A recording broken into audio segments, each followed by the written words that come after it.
Hello everyone and welcome to day 2 of the Resident Evil Requiem Speedrun Tournament, baby! Oh my god, I'm so excited. The runs yesterday were incredible. If you missed them, they're up on my YouTube channel if you missed day 1. But yeah, today's gonna be an amazing day. We have a list of amazing runners. Yeah, I'm just excited. I think that it's going to be a little bit crazier today than it was yesterday. Because obviously, yesterday was not the qualifiers, but the quarterfinals. So everyone's goal was to make it to day 2 today.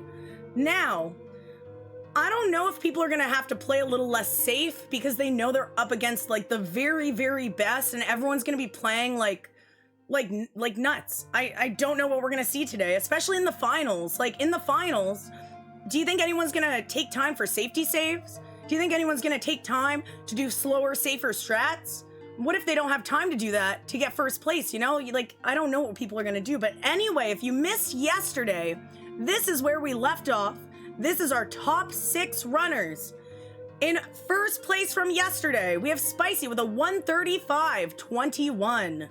In second, we have Joker UY with a 136.42. Missing with a 136.51. Look at all those 130s. That's insane.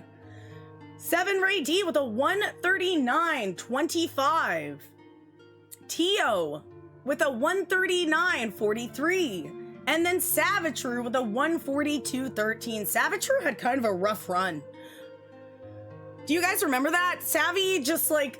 It was between Savvy and I think Red Zorro the entire time, and Savvy clutched it out by, I think, less than a minute. So anything can happen today. We really have no idea. If you're wondering how it's going to work, well, let me tell you.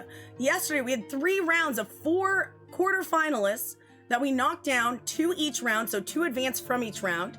Now that we have 6 people left, what's going to happen? We're going to have 2 semi-final rounds. First semi-final is, let's look at the schedule. Where's my schedule? All right, first round is going to start at 12:20, so in about like 18 minutes. We have Spicy, 7 Ray D, and Savitru. Also, Mr. Charisma will be our host. Elisa Prey will be joining us later today. And on commentary for the first 2 rounds, we're going to get Crazy Gaming Days, Niddle, and Utrance. So you can already see the commentary team is stacked. We're going to be offering play-by-plays, letting you know everything that's going on, and I hope you really enjoy it. And then, semifinals 2 is going to be Missing, Joker UY, and Tio, and that's going to be at 2:50 p.m. Then the finals at 5:20 p.m. is going to be the top 4 runners. So the way that it works for this day, it's not like the first day where it depends on which round you're in. Today, it doesn't really matter which round you're in. It's all based on end time. So say, let's say Spicy, 7 Ray D, Savitru, they all get really good times. They can all get through. So only 4 people can get through. It's just the 4 top times. It doesn't matter which round you're in. So yeah, may the best speedrunners win. And if you can see, guys, I don't know if you've noticed, the prize pool is now at $5,000. And we have one very special person to thank for this. Bakwa Soup, thank you very much for the 1,000 donation. We really appreciate it. I'm sure the runners really, really appreciate it because they're going to be splitting up that money. So thank you very much. The new goal is $6,000. I don't know. I think we could hit that. I think we could make the prize pool higher. Make those runners sweat a little bit more because there's more money on the line. Dang, $5 grand. Guys, that was my stretch goal, was $5 grand, okay? That was the stretch goal. And we've hit it already before we even started day 2. So this is already off to a great start and I am so excited. But yeah, I am not here by myself. I am here with the lovely, the one and only Mr. Charisma. Ooh, Mr. Charisma, how you doing, dude? Oh, wait, he's muted. I can't hear you, sir.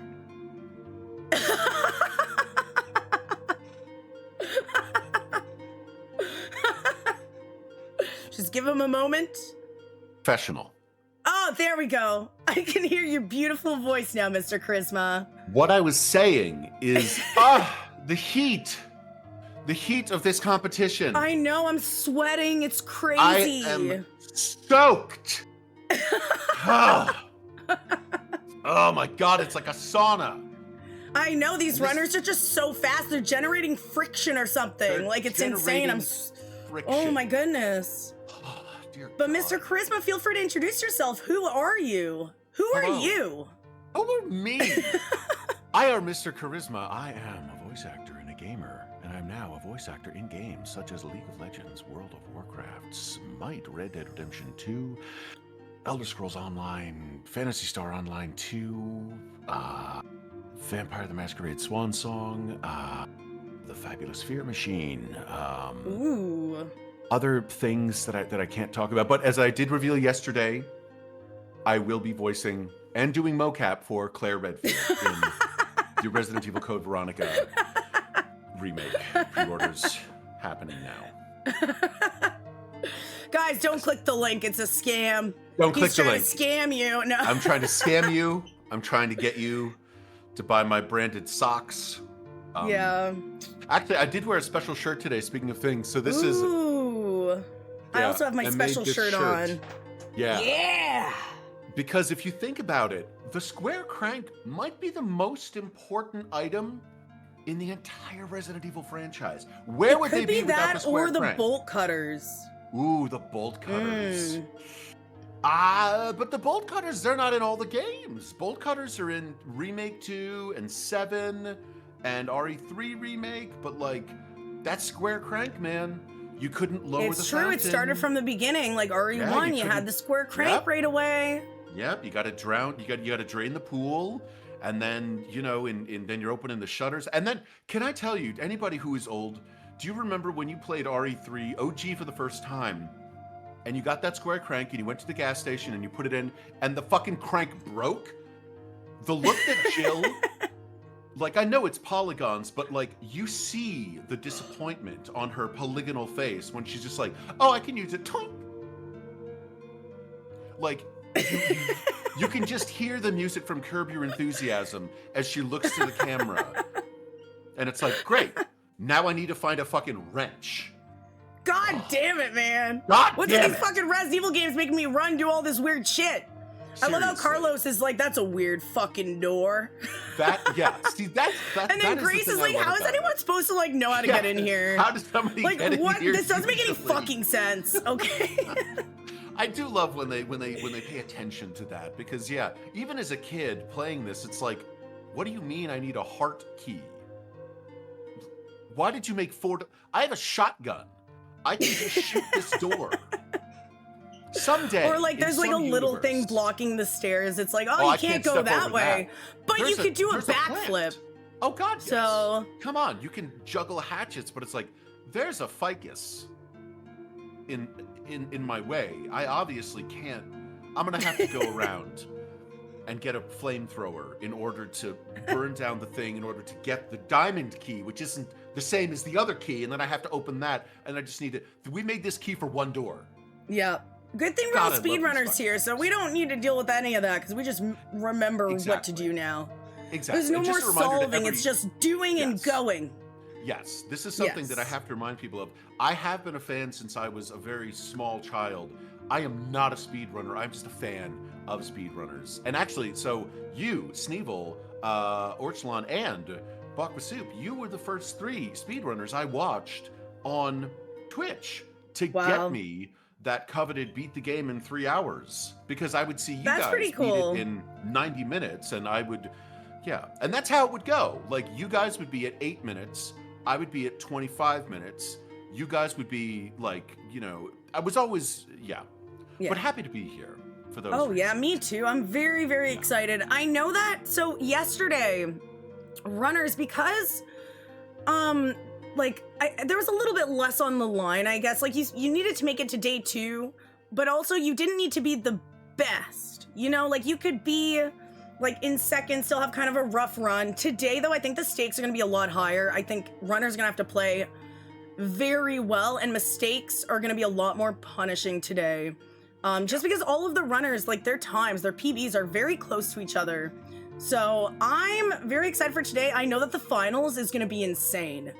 We're going to see a lot everyone's of syncing gonna be, up, I feel. Exactly. Everyone's going to be giving everything. But when you give everything to the run, that probably means that you're not playing it as safe.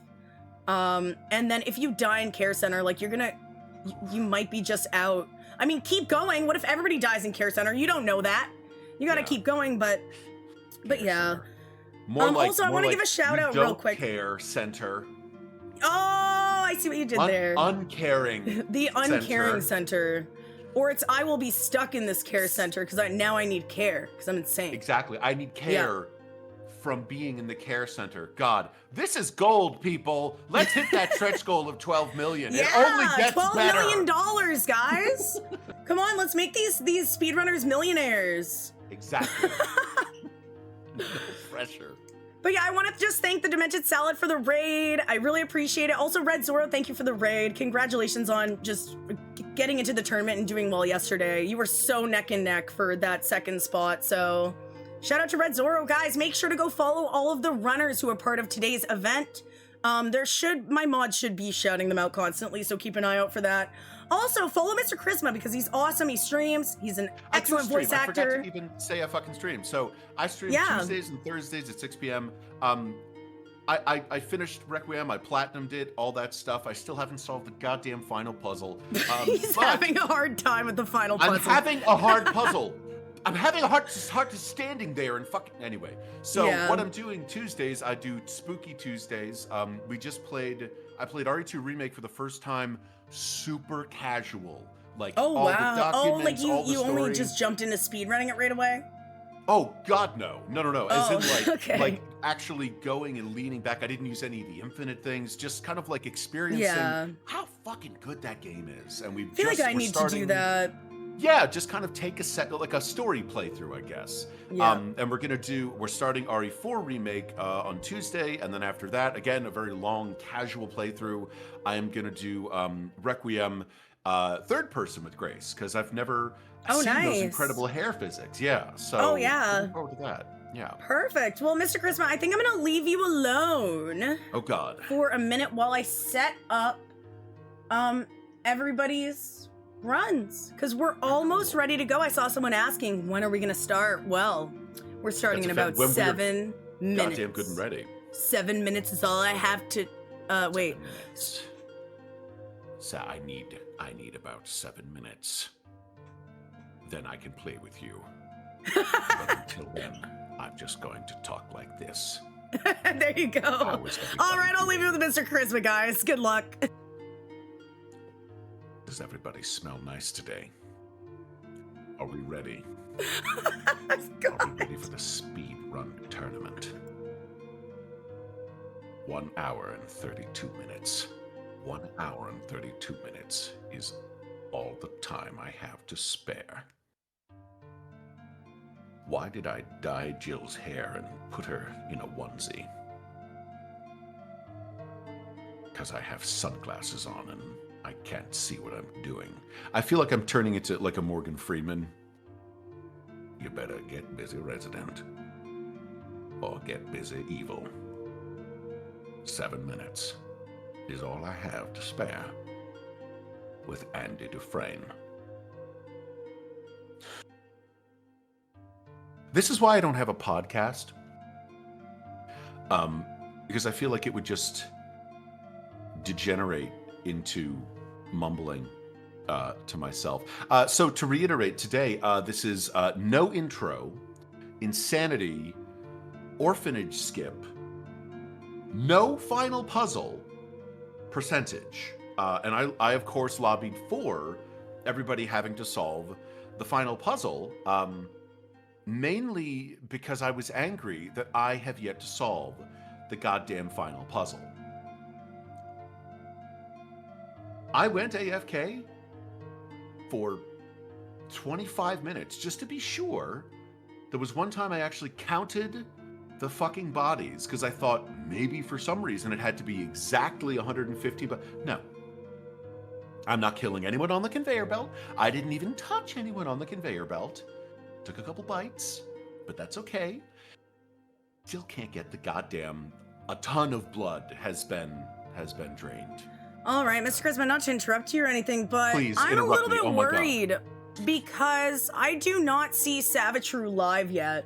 And I know that there was a time change last night for those, I think, in the UK or something, like daylight savings or whatnot. So I'm really hoping that he's not confused about the time. Because I really would not, I don't want to start a round without somebody here, but I did say go live. Speedrun in his place. Oh God! Maybe I'll just join in. I'll just lag my computer with it. Open the game too. Rocket launcher. You know what? I think you should run. Yeah, if it's I'll just run in there. Yeah, because well, I guess what we would do is take whoever. I should have had a backup ready, but I wasn't prepared for this. So who had the next best time last night? And are they awake? And do they want to run? Because if Savitru doesn't show up, I mean, I'll give him like 10, 15 minutes. Would that mean he would been an hour early? Okay, so maybe he's just setting up like real quick. But if anyone knows Savvy and you want to go, just let him know, because I tried to tag him in the Discord. He's not online, which is what's concerning me. I'm just hoping he didn't sleep in. But yeah. So I'm a little bit concerned because I don't want anyone to not be able to run. Okay, so I'm looking at all the times from last night. So Spicy was in first. Then we had Joker, Missing, 7 Ray D, T.O., Savitru. The next best time, who didn't make it through, I believe, is Boss Q, I think. I'd have to double check. Okay. But yeah, Savvy, go live. Savitru, go live now. I do not want to go on without you, but your round starts in 3 minutes. So if anyone knows Savitru and can get him to go live, tell him to go live because he's a little late. We have to do the Doctor Who thing where we all think the word Savitru. Okay. And then he will regenerate, which is such a dumb... He'll regenerate? It was such a dumb... I've never watched Doctor Who. Yeah, What if he hasn't looked at his computer? What speedrunner on Earth hasn't looked at their computer? Yeah, today? Really? Like, that's one thing, so... I mean, what we could do, but I don't know if anyone would want to do this. Like, if any of the people from round 2, like Joker, T.O., or Missing, if you guys want to jump in, and then we could wait. Move him to the next round.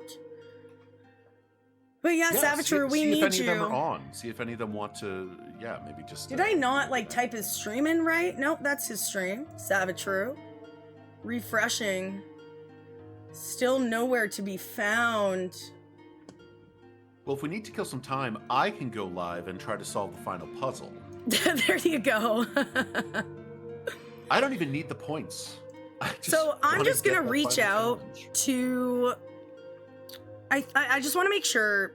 I'm pretty sure Boss Q had the next fastest time. So Boss Q... I mean, so first of all, if any runners want to switch positions, phone call him. I don't have his phone number. Who has a phone? When was the last time anybody here made a phone call? But yeah, I'm not really sure what to do. Like, we might just have to let the show go on. I'm gonna give him another 10 minutes to go live. Yeah. If he's not live, then there's not really... Buffered. Yeah, not really much I can do. All right, so we're back. So a little update about before. We're waiting on Savitru. We were kind of taking a little break to determine what we should do. I saw someone with a really good idea in chat that we just go ahead with the 2 runners, and then if Savitru shows up later, he can join the next round. So I'm gonna need a couple of minutes because my scenes aren't properly set up for this. So I'm gonna need like 5 minutes to just set everybody up for the next round. But we should be good to go in about 5 minutes with Trey and Spicy. So I'll be right back. And yeah, I don't know what happened to Savitru. He's just not here. He's not online. So I hope he's okay. Yeah. All right, I'll leave you with Mr. Charisma. And also, Mr. Charisma, feel free to introduce our commentary team. Yeah, absolutely. So originally we discussed that instead of the first run, I would just do a bad Wesker / Morgan Freeman impression for 90 minutes. I was voted down so hard and so fast. So that's fine. Fuck you guys. Let's introduce the commentary team. Commentary team, please introduce yourselves alphabetically. Oh, shit. Oh, damn. Okay, all right. Hello, my name is Crazy Gaming Days. Yeah, I mean, I'm happy to be here for commentating this amazing tournament and these super crazy runs that I don't know if I can wrap my head around. I'm next, right? Hey, everybody. My name is Yiddle. Yeah, I speedrun a bunch of horror games. I'm excited for day 2 of this tournament, the exhibition yearly Resident Evil Open. It's going to be exciting. Yep, and I'm Trance, also a speedrunner. I'm very excited for day 2 of the tournament. Day 1 was really entertaining, and looking forward to being part of the second day. So how have you guys been finding the runs? Is there anything that you especially love or hate, or we can go in reverse alphabetical order this time? Oh, now the pressure's on me. What do I not liked about it?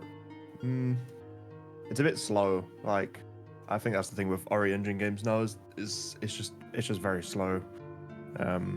It's all like a lot of it's like movement based. I mean, Village was okay. Like with the bosses, they were really fun. But this game didn't really have a lot of good boss fights in my opinion. That's what I would say.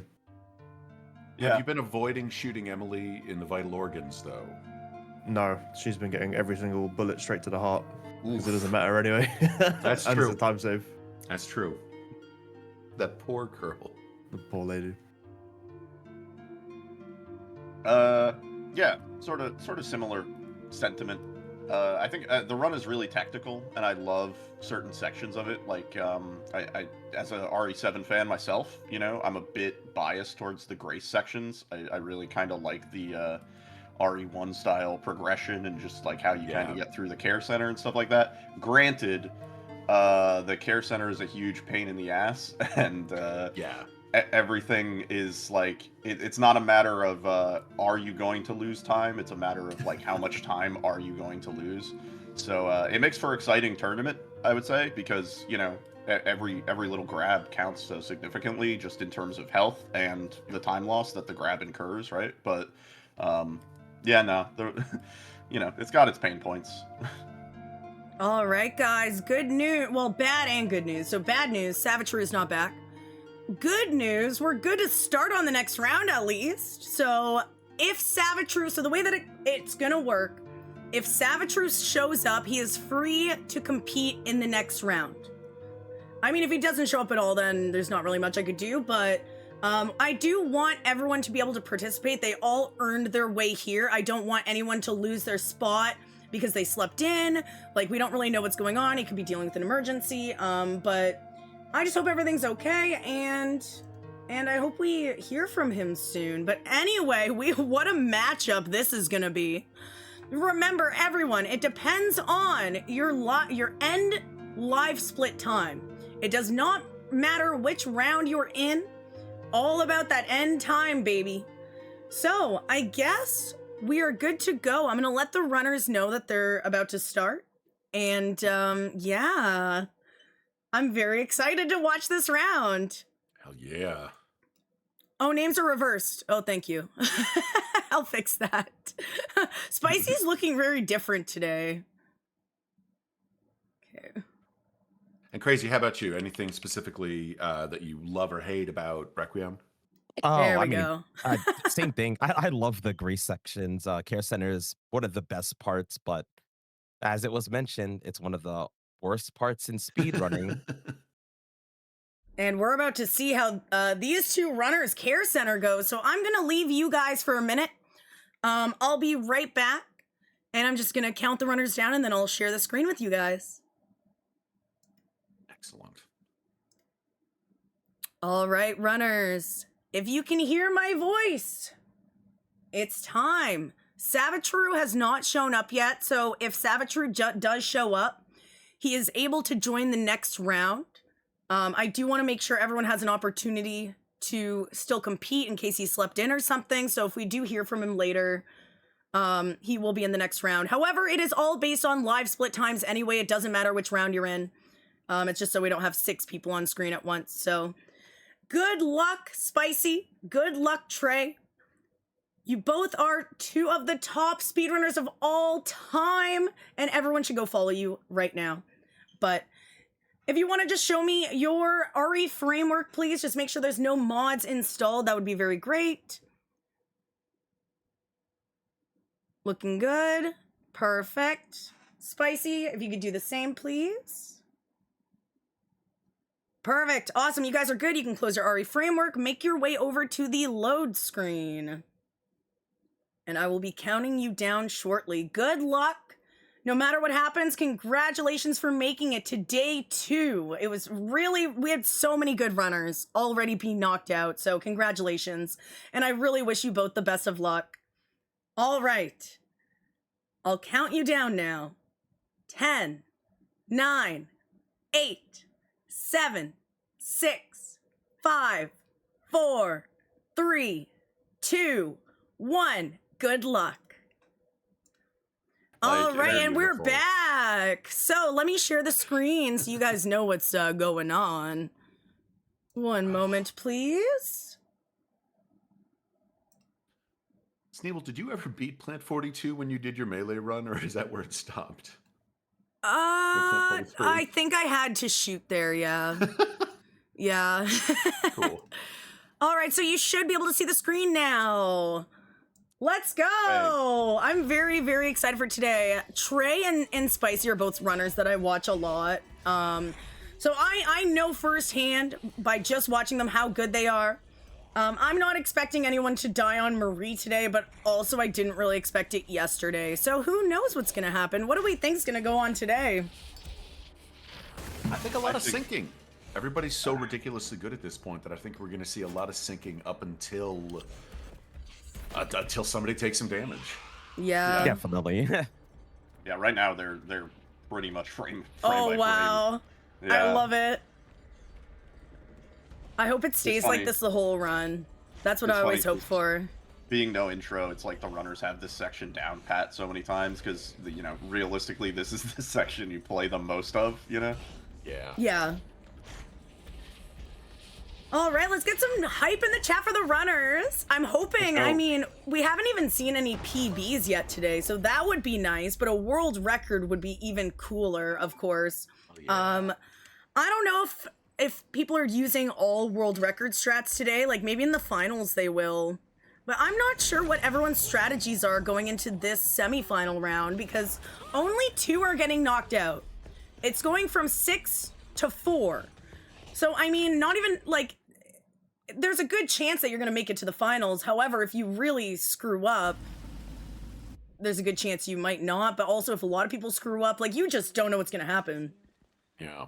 Well, Sneeble, I think what all of the runners today are going to want to do is minimize taking damage from enemies, and they're going to want to go as fast as they can, and they're going to want to reach the end of the game.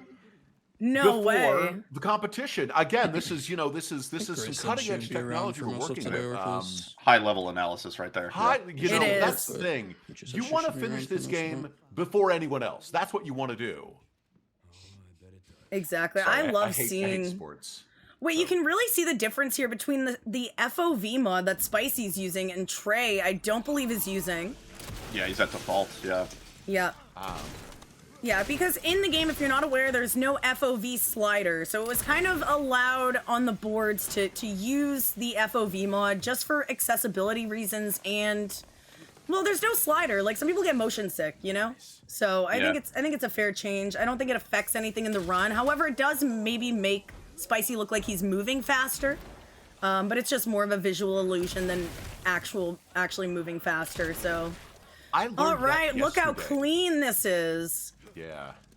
That was Yeah, incredible. both with the collaterals, that was perfect. Yep.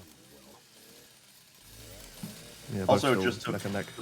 to point out something, Spicy does, it might have been pointed out yesterday, but Spicy does clear his splits for marathon purposes, just so the stress of competing against your best splits isn't there, which Oh. I Yeah, that's personally fair. understand. Yeah. That's very smart. That's very smart. The Yeah. pressure of splits can really screw you up Yeah, thanks, easily. Joker. Yeah. Yeah, having participated in some tournaments and races and stuff before, that is something that I'm going to take into the future, because yeah, seeing your pace be bad, like, it just kind of Yeah. mentally sucks, you know? Yeah, it's kind of the same thing when you de-rust. It's like you don't want to just start running against your splits because then you feel like you really suck. But you're just a little bit rusty. And also, I did notice a donation come in. Let me check that out.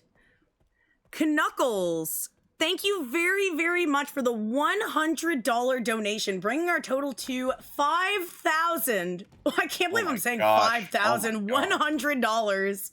That prize pool has grown way more than I've ever expected. So the stretch goal was 5,000 guys. So now we're trying to hit the stretch goal of 6,000, which I think we could do by the end of today. Hell yeah. We literally, it is possible with $900. I figured it out. Yeah, it is. You see, the goal is if you have 5,100 and you add 900, that leads you to 6,000. Oh my god. Once again, some high-level analysis from Mr. Charisma. I mean, it's basic mathematics, guys. It's, You can't get this anywhere else. You can't get this. Yeah, this is the hot tip, guys. All right, so we have Light Switch Zombie, Spicy with a clean Light Switch, Trey with a clean Light Switch Zombie. I don't think these two runners really have trouble with this zombie. They seem pretty consistent in all of their runs that I've seen. However, like, the zombies in this game are weird, man. Like, how do I put it? They're just weird, where sometimes they're going to do something you've never seen before and you're not going to know why. So I'm really hoping that nothing like that happens today. But as we saw yesterday, yeah, with Spicy, with the zombie carrying the propane tank, when it wasn't supposed to be carrying a propane tank, that was really weird. Game. Yeah. Take a moment to reflect on that. Over 300 hours and he had never seen that before. Kerosene, there's the so unnerving. Yeah, gotta love the RNG in this run. It's kind of crazy how the same zombie that can ignore you like 10 runs in a row will all of a sudden just start juggling you like you know, nonstop. Yeah, like I was watching Spicy's stream the other day and he got bit by the zombie in the parlor. And he's like, I've never gotten bit by that guy. Why was he different this time? And it's just, we don't really know. I guess the game's so new that we don't know all the little nuances about the zombie RNG yet. Yeah, and I think keep there's in a mind, lot guys. To, like, those global cycles, you know, like if you're in just a second later or a second earlier to a certain area, all the zombies are just kind of going to behave differently. Exactly. The zombies are just learning on the fly. It's okay. Yeah. Yeah. The Maybe they're like zombies. the alien from Alien Isolation, and we just don't know it yet. The AI director. Now that would be very scary. That would be terrifying. so scary. That is one thing I was a little disappointed with Marie. Like, they talked it up as if it was kind of gonna be like the alien, but it turns out, you know, it's just a little more scripted. Yeah. But if they ever do that, have like because it's two different AIs in Alien Isolation that are working together to make you shit yourself. So I'd love to see that in a Resident Evil game. Yeah, so I noticed, so there's a couple different routes in this game. So first, when runners were first running this game, they were running the hemo route where you craft hemolytic injectors and you make a bunch of like Requiem ammo. Then there was a no hemo route, which I don't think is used. But basically, it like cuts out grabbing a lot of extra stuff. But because you're not using the hemolytic injectors, you're gonna have a lot more zombies that you need to get past. However, right now they're doing the rip knife strat, which is probably, I wouldn't say it's harder than no hemo, but it's a very hard strat where there's a lot of RNG. And nice shots from both runners. That's a big moment. If you miss one of the zombies, they're going to chase you upstairs. And not only do you have to deal with Chunk, but you have to deal with another zombie as well. Exactly. Trey pulling ahead just a little bit there. Yeah, based off that zombie with the light switch, that grabs Spicy. That's also one of those moments where it doesn't always happen, but it can. Yeah. Also, I noticed Spicy making a safety save. Did anyone notice that? I don't think Trey did, though. So, that's very interesting. So if Spicy dies here, I mean, he'll lose a minute or two, but he's not out. And that's why it's very important to make safety saves. Especially, we're not in the finals yet. Like, you only need to place top 4 out of 6. Very clean by both runners. Look at the sync. Clean. Wow. All right, here's that lovely blubber boy. Is he going to be lovely or angry? This is incredible. Good stuff. All right, I'm curious if Trey's still not saving. Maybe saving after going in here. Seems like, no, he's just going back. All right, Trey is playing it dangerously, but if it works out for him, it could work out very well. Could guarantee him a spot to the finals. Yeah. We still have a lot of run left, though. That little bit of extra time here in Care Center, I think, is actually going to make a big difference. Oh, apparently Trey did save as well. Or sorry, they both saved as well. Okay, perfect. Thank you very much. That makes me less nervous. Yeah. Yeah, it does. I was actually really nervous because I didn't see him save. Yeah, you never know. Nice. Yeah, really clean chunks from both of them. Does this specific chunk part always cause a stun? I've seen it not stun people. I don't know what the difference is, if it's just RNG or what, but... I think it was the way we were doing it originally. It was different, but now we're throwing the bottle where it is. It's basically always a stun. It's so close to not getting a stun, but that's just the way it is, I think. Early that I aggro there. I gotta wonder what this run is gonna look like in a month or 6 months or another year. Just love seeing these runs evolve. Yeah, even like Resident Evil 2 Remake is still like new routes are being found and new time save, and that's how old is that game now? I feel elderly talking about it. 2019. That game is 7 years old. 7 years. 7 years is all I can spare. Or strats. Oh, and we got a $123 donation from Anton. Thank you, Anton. Ooh, Spicy! Oh no, with the double weird grab. It's fine, he has an extra health for that reason. However, now he gets the bad box. Now's not the time for that. The zombie's still too close. Now is absolutely the time for that, Grace. Come on. However, did you see how fast that item box was? Yeah, that was an insanely fast item box. All right, a little bit of a discrepancy here. Now Spicy has some time to make up. Yes, and everyone remember it. So we have 4 more runners. If everything goes well, if Savage shows up, we will have 4 more runners competing in these semifinals. The top 4 times will be guaranteed a slice of the prize pool and making it to the finals. So only 2 will be knocked out, unfortunately. But that means there's a good chance for everyone to make it through to the next round. For anybody who likes math, 60% of the current prize pool is approximately $3,100. Wow. Definitely that's a lot of money. Yeah, playing for some pretty heavy beans right there. Yeah. That is a high quality, a small but high quality kayak. It's a one-person, high quality. It's only one kayak. person. One person. We want to stress that. This is not a two-person kayak. All right, I see Trey making a safety save here. I believe Spicy is going to be doing the exact same thing. So I'm actually very happy that these runners are making safety saves because it can be so punishing if you don't.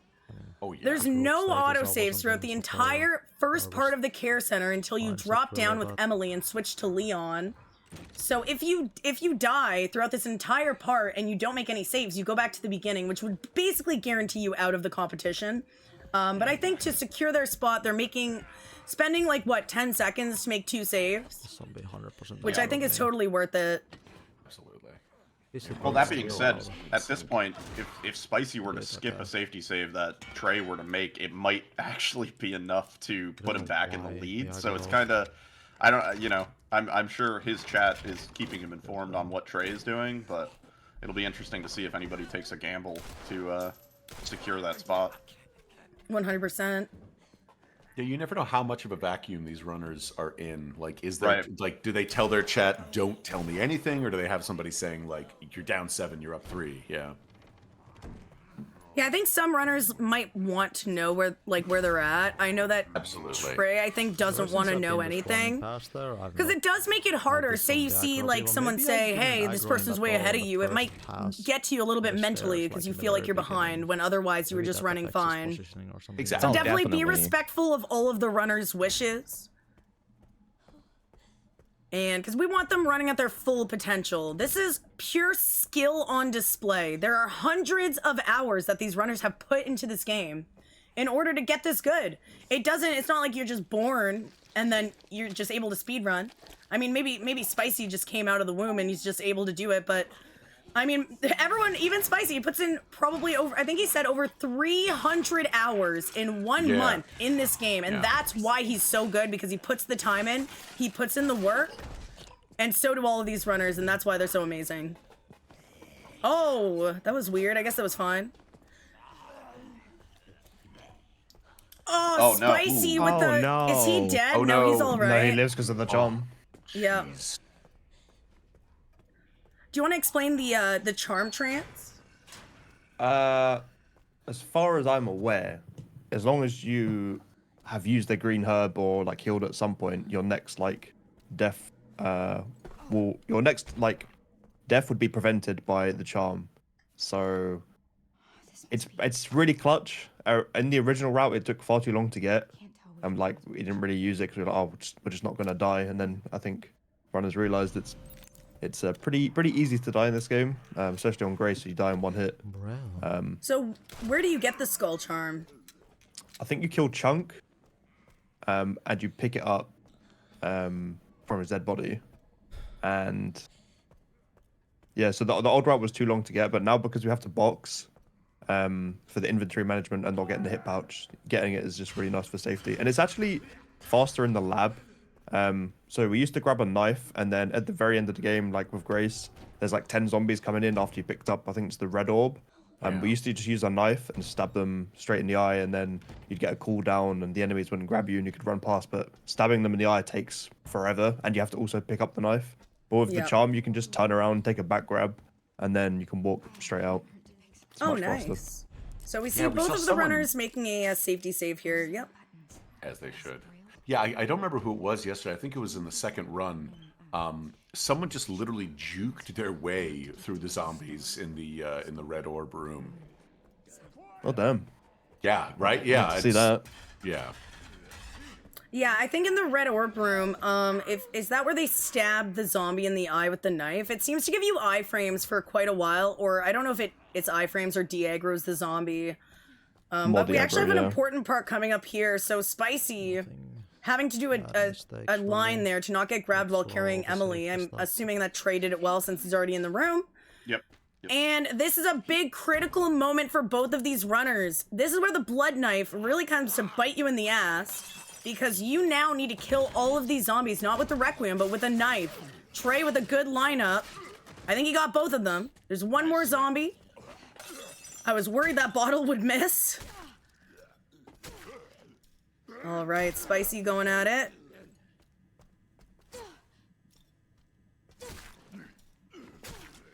Skill. It's really cool that this Wow, blood knife Trey made with it a into the beautiful room. Yeah. Very impressive. Yeah. Trey clearing just fine. Yeah, it's so rare in a Resident Evil game that we actually see the knife or like any melee weapon as as an actual functional item. You know what I mean? Yeah, Like, yeah. like we usually just ignore them, right? Unless you're doing a melee only sort of run, as Crazy Gaming Days knows. But I mean, this makes my heart happy seeing something like this in the run. yeah, right. Yeah, and the fact that they put this item specifically in Insanity, like it's Yeah. not in any other mode. I love that. It shows again, it shows I think a little more effort with the crazy difficulty as opposed to like, just give them more HP. I mean, as a RE7 fanboy myself, I do really love the differences in Insanity. It's very similar to Madhouse in RE7, where it's not just an increase in difficulty, but we also have key items in different spots. We have certain, heals and ammo and weapons are available at different times and stuff like that. So it really transforms the game in a unique way. Yeah. Which is, it's a lot cooler when, than when they're just like, yeah, every enemy is 50% stronger and 50% faster. Like, Exactly. Have fun. Like,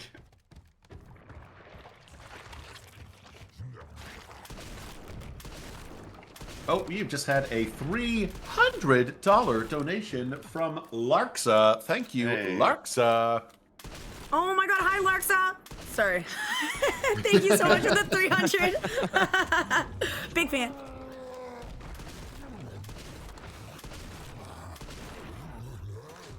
All right, both runners with a really clean chunk Such a fight. I mean, this guy's clean not chunk fight. really a problem to these runners. I think they get to this part, they could just like relax. It's just important that you hit all your shots. I think you need a total of 16 bullets to kill him. So for this part, it's actually specific when you reload. So the shotgun's kind of strange, where if you try to reload an odd number of ammo, it's gonna reload the one bullet first a lot of the time. So that means that you're gonna be reloading slower than if you were reloading 6 bullets at a time, because it will always do 2 at a time. So in order to kill Chunk before he like is able to ground pound you, you shoot 6 bullets out, you leave 1 in, you never wanna reload an odd amount of ammo. And then shoot 6, reload to 7, shoot 6 again, reload to 7, and then you wanna reload to 5 and shoot your last 4 bullets. And then you have 1 extra if you missed any of the shots.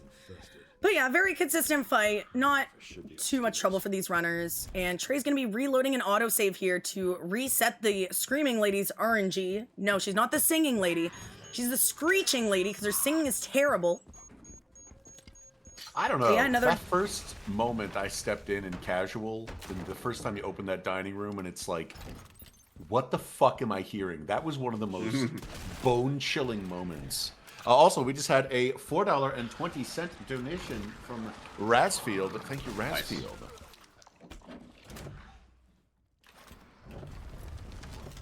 listen, you say that Screaming Lady is harsh, but there's some death metal bands that would like kill for a vocalist that could do that. Absolutely, yeah. All right, so there's quite a bit of RNG in this room. Yeah. Trey with a really clean start. This room is actually really cool on Insanity. It's a bit of a pain in the ass on every difficulty, I would say. Yeah. But just the sequence of, you know, stagger into execution, it's just so critical on these blister heads. Even in other difficulties, it's necessary because they are so tanky. They just have so much health. And if you're trying to dump ammo into them, it's just going to take ages and waste a lot of resources. Yeah, again, the inclusion of the picking the weapons up and throwing them, that was, again, such a small thing that is so satisfying. Yeah. Surely I won't lose. Yeah, giving Leon these environmental kills and stuff like that was a really cool decision. Yeah. And there's also all these like unique kill animations. We don't really get to see them in the run, but you know, you pin a zombie against the wall and then you kind of squish explode his head with your foot. Yeah. Yeah. Like I didn't even know that the one shot, the Requiem thing that is in every speedrun, I didn't even know that happened. And that it's with every single weapon. The unique execution, yeah. Like that's such a nice little touch. I only saw that once casually, and I was like, I don't know how I did that. And right? Yeah. Of course, in the speed run, reload. In the speed run, it's like we figured out how to force it on every single enemy if we want to. Sorry about that. That's so cool. No, it's again, it's just these little details that you would never really notice. Like I didn't know that when you reload a gun that is empty, it has a different animation. Yeah. That's so cool. Yeah, there's a lot of really cool details in this game. That just, I don't know, they all come together to make it what it is. Yeah, and it's great that they made it into the speedrun. You know, it's not just something that we only see casually. Exactly. Never see. Yeah. So how do Very we feel about this reset-heavy basement, part. guys? I hate this basement, dude. Yeah. This place is horrible and Yeah. speedrunning. The do you mean? grabs are It's just the so best bit. dastardly here. Like, Yeah. It's just that main room where there's so many bodies that it's like you just walk in there. It's like, man, how many of you fuckers are just going to be nothing until the last 5 seconds I'm in this room? the foreshadowing is kind of great because Oh, yeah, it's classic RE. You pass through and you see all these like half dead corpses, and you're like, ah, you guys are definitely coming back to life in a moment. Yeah. Yeah. So I see It's someone like, in gosh. chat asking where is the third runner. So Savitru's power went out. So Savitru wow. is free to join the second semifinals. He's not knocked out yet. If he shows up, if he can show up by like 3 o'clock the latest, I think that's when I'm gonna have to cut it. Maybe 3:10 at the very latest. But basically, if he doesn't have his power back in the next like 3 hours, I'm not really gonna be sure what to do. I might have to, unfortunately, disqualify him just because he's can't be here. Yeah, that's a true act of God being a dick. Yeah, I Bring him know. through It's clean. awful because he worked so hard to get here. Yeah. Like, yeah. But at All least right, we know saw he wasn't Trey kidnapped. get grabbed here yesterday, so I'm glad no one got grabbed here Yeah. today. He got hit a little bit getting through the little squeeze, but he was Right. otherwise fine. All right. It's not the time for that. I do wonder if Spicy mess. will be making the same safety save. I don't think it costs very much time because you go right beside this room anyway. No, he is making a safety Yeah. save Yeah, as well. making the safety save. Yep. That's a good idea. I mean, I mean, it's really one-hit important for kill. this. Yeah, don't need that. Yeah. Basement is a horrible The section to bit- get the sent back to the original start way on. of It's doing it, but exactly like, bad. always Oh, second time Oh, around. that grab. Oh man, yeah. So Spicy Like, needed to change reload the there. stuff. He was pretty much screwed off that grab. Fortunately, the safety save coming in clutch. Yeah, that yeah. that was the perfect thing of safety save and why it's needed sometimes. Yeah. RNG, now I just fucking missed like a dumbass. Trey having a really clean run so far. Really, Very clean. Walking nothing through this. has set him back Mine enough the to double take close He that is so gap. locked in. Have the herb Yeah, still. yeah, he's crushing it. That big of a time. It's like this is what these people do All good. for a job. For a living. Yeah. Now, clearly, Honestly, to Steve, be- do you think yep. some of these people have played this game before? Thanks, guys. Hard This to doesn't say. look like the Yeah, first maybe they time- played it once or twice. Okay, yeah. I think that's the key here. But yeah, so every single runner has an insane amount of hours put into this game, an insane amount of talent. And I feel just so lucky to be able to watch all of the top runners go head to head. That's kind of why I do tournaments like this, and it's just so much fun, and I hope you guys are enjoying it. I know I'm enjoying it. I'm pretty sure chat's enjoying it. For us humans, for us casual gamers, this is like actual sorcery. Specifically, just look up. You don't have to fight that enemy. Just look up in the sky. Okay, this is a very tight room right here with Trey. Yeah. It's pretty consistent, but it's Nice.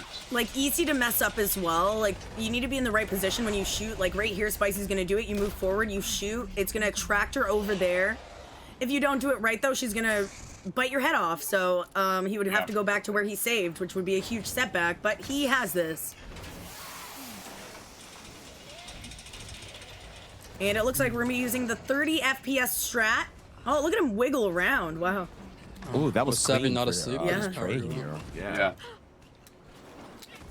Yeah, these body bags are kind of frustrating to squeeze past sometimes. Sometimes they just Yeah. do not want to cooperate.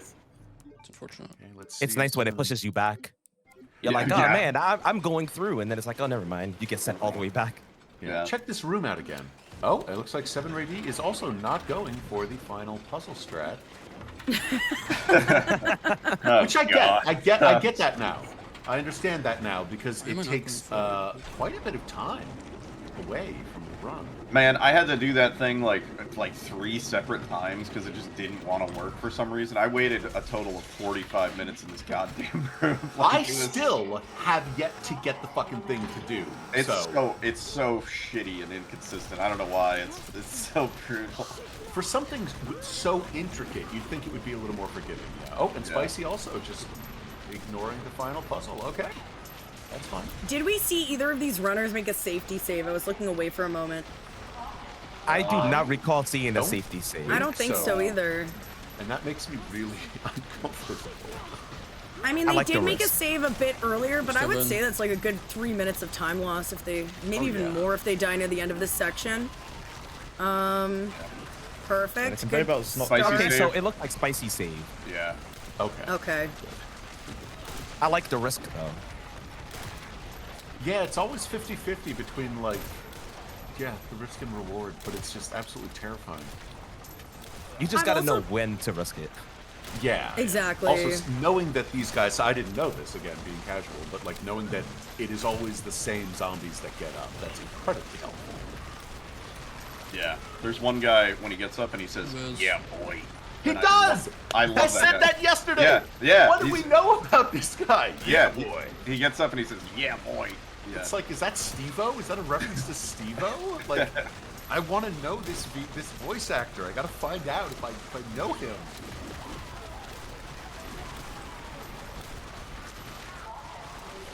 And everybody always asks, so you'll see them spending some extra ammo just kind of shooting into the ground and stuff like that. That is just to clear inventory space because when they get out of this section, they only have the inventory space for the rest of the plugs. They have no spare spots.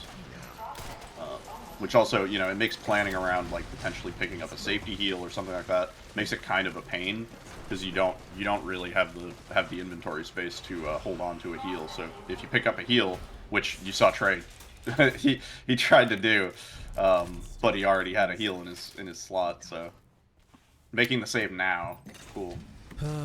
That's something we saw yesterday. I can't remember who it was, but someone in the elevator at the end was just fired like, a bunch of machine gun ammo into I'm nothing. gonna be doing safety stuff, and But I'm there's no just DA in hoping this, my so- time is gonna be good enough. There is to DA. qualify. Oh, Yeah, there there's is. DA. I thought it was Today. locked. I mean, it doesn't affect insanity, but there is Yeah. DA. Yeah. But so do you think that was maybe inventory clearing? That must have just been clearing some space in the inventory. I love that through the bottom shot with the Molotov. It's actually really cool. It's a good use of the downtime on that elevator because throwing takes so fucking long in this game.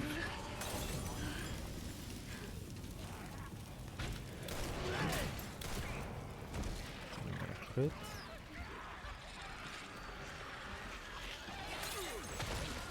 Do we think 3 not joint always plugs just do is it. I'm too just many gonna joint follow in. plugs?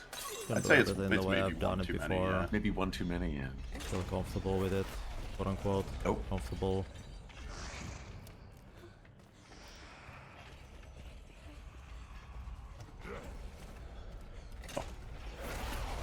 Nice and clean through there for Trey. Quote unquote comfortable. Yeah, this is a really Yeah, Trey has had such a dangerous- nice clean. Quote unquote. Yeah. comfortable. Yeah, no, Sorry, this final section sucks for getting out of.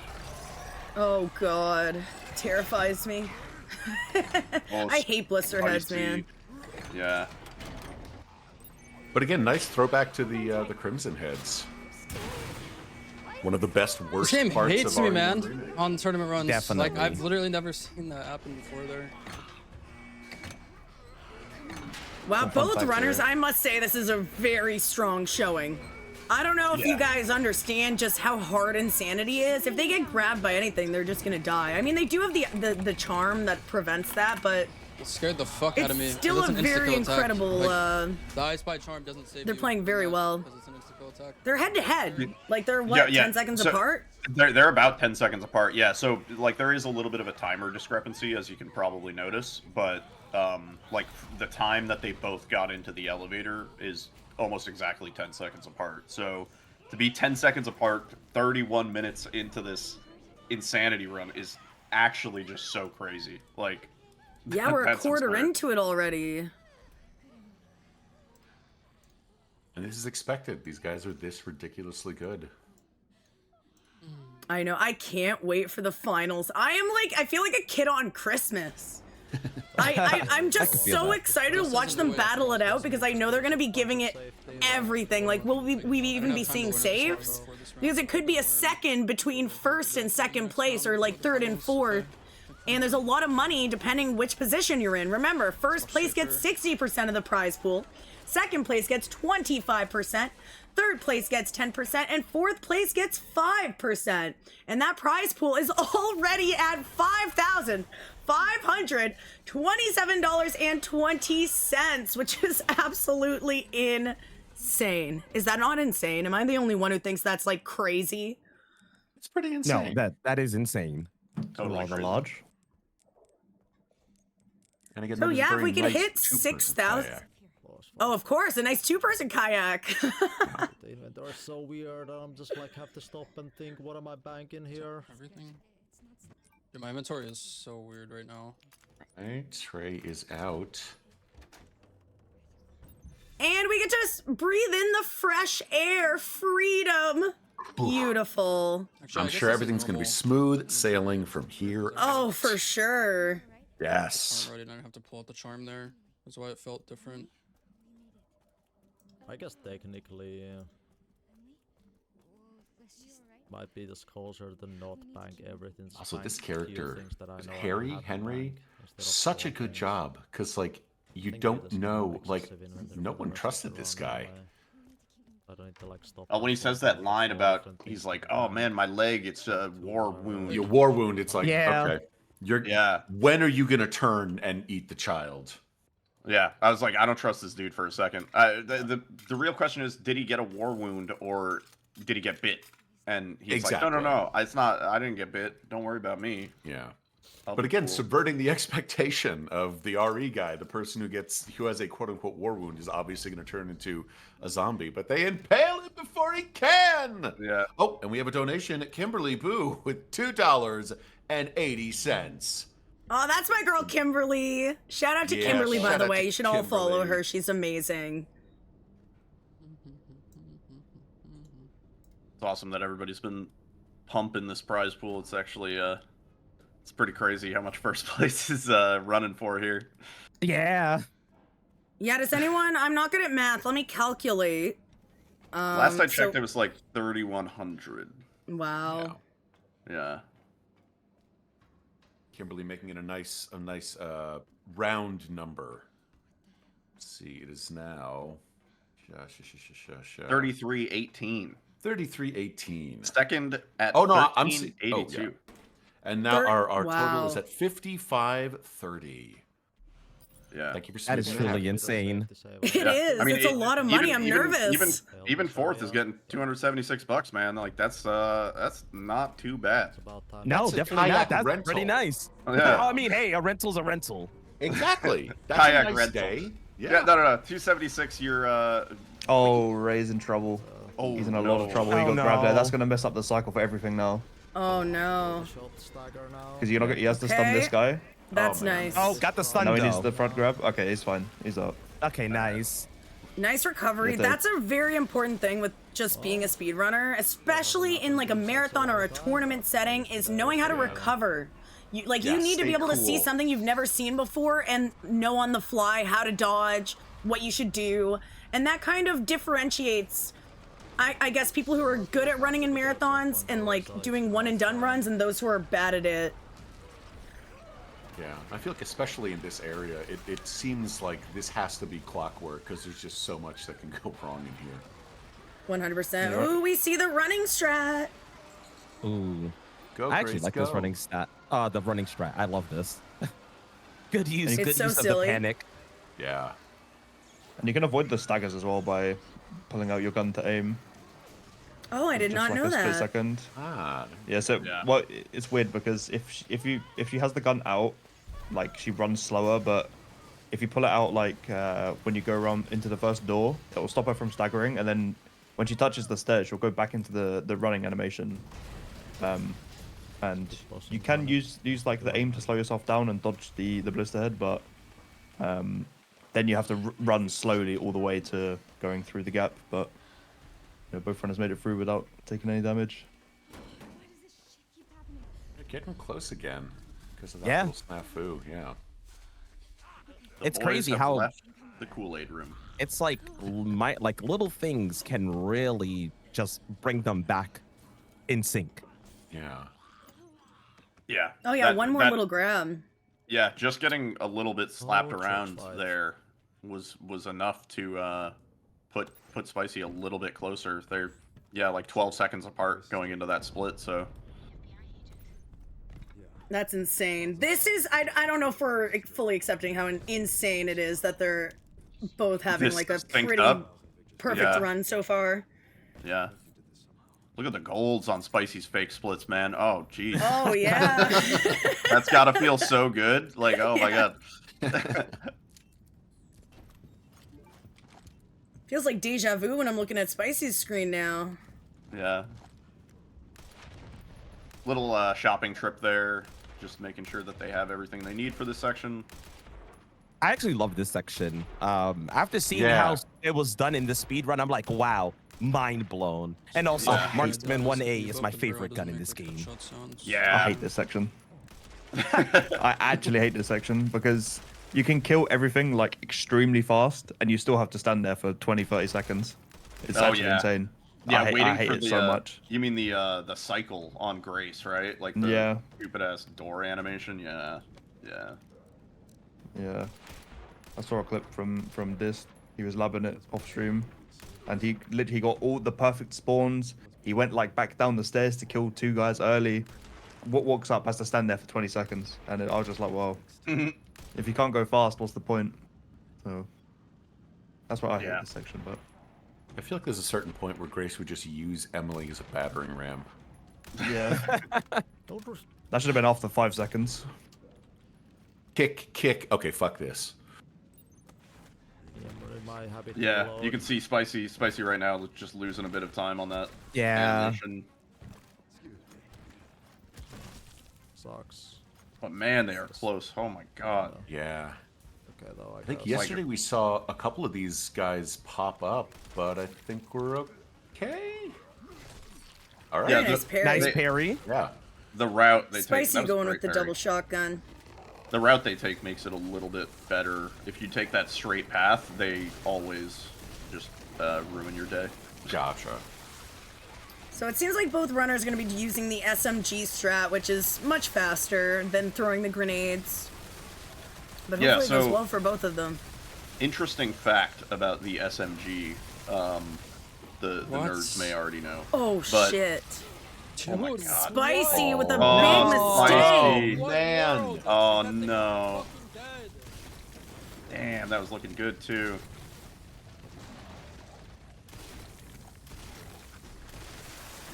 That's But actually the Trey first time. got it really good. Yeah, Yeah. Trey's Yeah. was perfectly clean. Okay. Wow, that is not a good thing for Spicy. However, I Yeah. wouldn't say he's lost like a disgusting amount of time. Of course, like Spicy has very high expectations for himself, and so do all the runners. So like any mistake, any minute time loss really is I gonna know hurt. Spicy. Spicy's tilting on stream. I have no Oh, doubt yeah, right now. I can hear him, He's- actually. he's pissed. Yeah, yeah, Oh, absolutely. what a meme, dude. Like, I For hit that once thing in your life, so just many don't times. put the like, car so pants many on. Yeah, Yeah. any one mistake though from Trey, and this switches back very easily. All it takes is one liquor in your way, and then Yeah, Right there. It's totally. not like I was missing. Don't I top just, on. I hit it Uh, so many times. I was gonna mention the SMG is kind of interesting. It's sort of different from all the other guns in the game, in that all guns have a wince Yes, I want to damage. rate this. They do a certain amount of wince Absolutely. damage, and that's like the stagger animation that you see. So obviously, like the Requiem has a super high wince damage because it almost always causes a stagger. Whereas other guns, it varies, and depending on how upgraded the power is, in most guns, the shotgun wince shot damage on it also probably goes just did, up like, to no like damage correlate to for that, no right? reason. So you have a higher chance of staggering with the sniper if it's fully upgraded compared to at base level. The gal, specifically that SMG, has the same wince damage no matter how much you upgrade it, which is actually to our benefit in the run, right? Because we don't always want things to stagger. Right. So that's why the Gal has that interesting effect on Plant 43, where you can just dump ammo into it and it never really goes through its stagger animations. It's again Good such to know, a actually. cool little detail, yeah. Yeah, just a little fun fact about that. I was wondering why when I was trying the Part 42 with the SMG that, because usually when you use the marksman and you get to like 3000 HP, that must be the wince threshold, and then it staggers. But it doesn't do that with the SMG. Oh. Yep. Yeah. Yeah. Every day's The a school wince day. damage is like 10 on the SMG, no matter how much you upgrade it, compared to the sniper, which I think starts at like 100 wince damage or something like that. So. Even with the mistake that Spicy made, they still are very close together. Yeah, pretty much. Yeah. Oh, definitely. Yeah. Yeah, I'm that not was sure if one something part that hurts, happened but there for Trey. I was rambling. Sorry. no, you're good. I love your rambling. That's why you're here. This whole commentary team was specially picked to have all the coolest people. So there you go. Why is it so stiff? So I'd say this basement part is pretty standard. I don't think we're going to be seeing any runners die down here. I don't think we've seen any runners die thus far in the tournament. Come on, Requiem. The only thing that this can run, kind of be yes. annoying is Marie can kind of run circles and lose you some time, but as long as you shoot her twice, she's stunned and you can get past her. Yeah. Yeah, that's another thing about this game is like how on saves the AI of enemies like is different. So when I was trying to learn Marie, I was getting this that weird spin meme. Like I was watching all the other runners and I was like, okay, this is what you do. And then I tried to do it and then she just starts running around spinning in circles. I get grabbed and I was like, what's going on? I think that's when we learned that this game is a bit dodgy when it comes to saves. Oh, yeah, that's very true. It's really dodgy with saves. I think I learned that with the butcher. I saw that he was in a different spot after saving, and I'm like, that's not where it is for speedrunners. Oh, Yeah, the parlor door, yeah. It does make it kind of shitty for practicing. Like certain sections, you have to load a save like way far back so that the like the cycle or whatever isn't messed up. And in some cases, it's just unavoidable. You know, it's like if we're doing this in the context of a speed run, this should always be this way. But if you retry, it's just There's not. no sound effects or anything, no free mods or anything. Yeah, the big problem was the light switch zombie. If you load any save Stuff like that.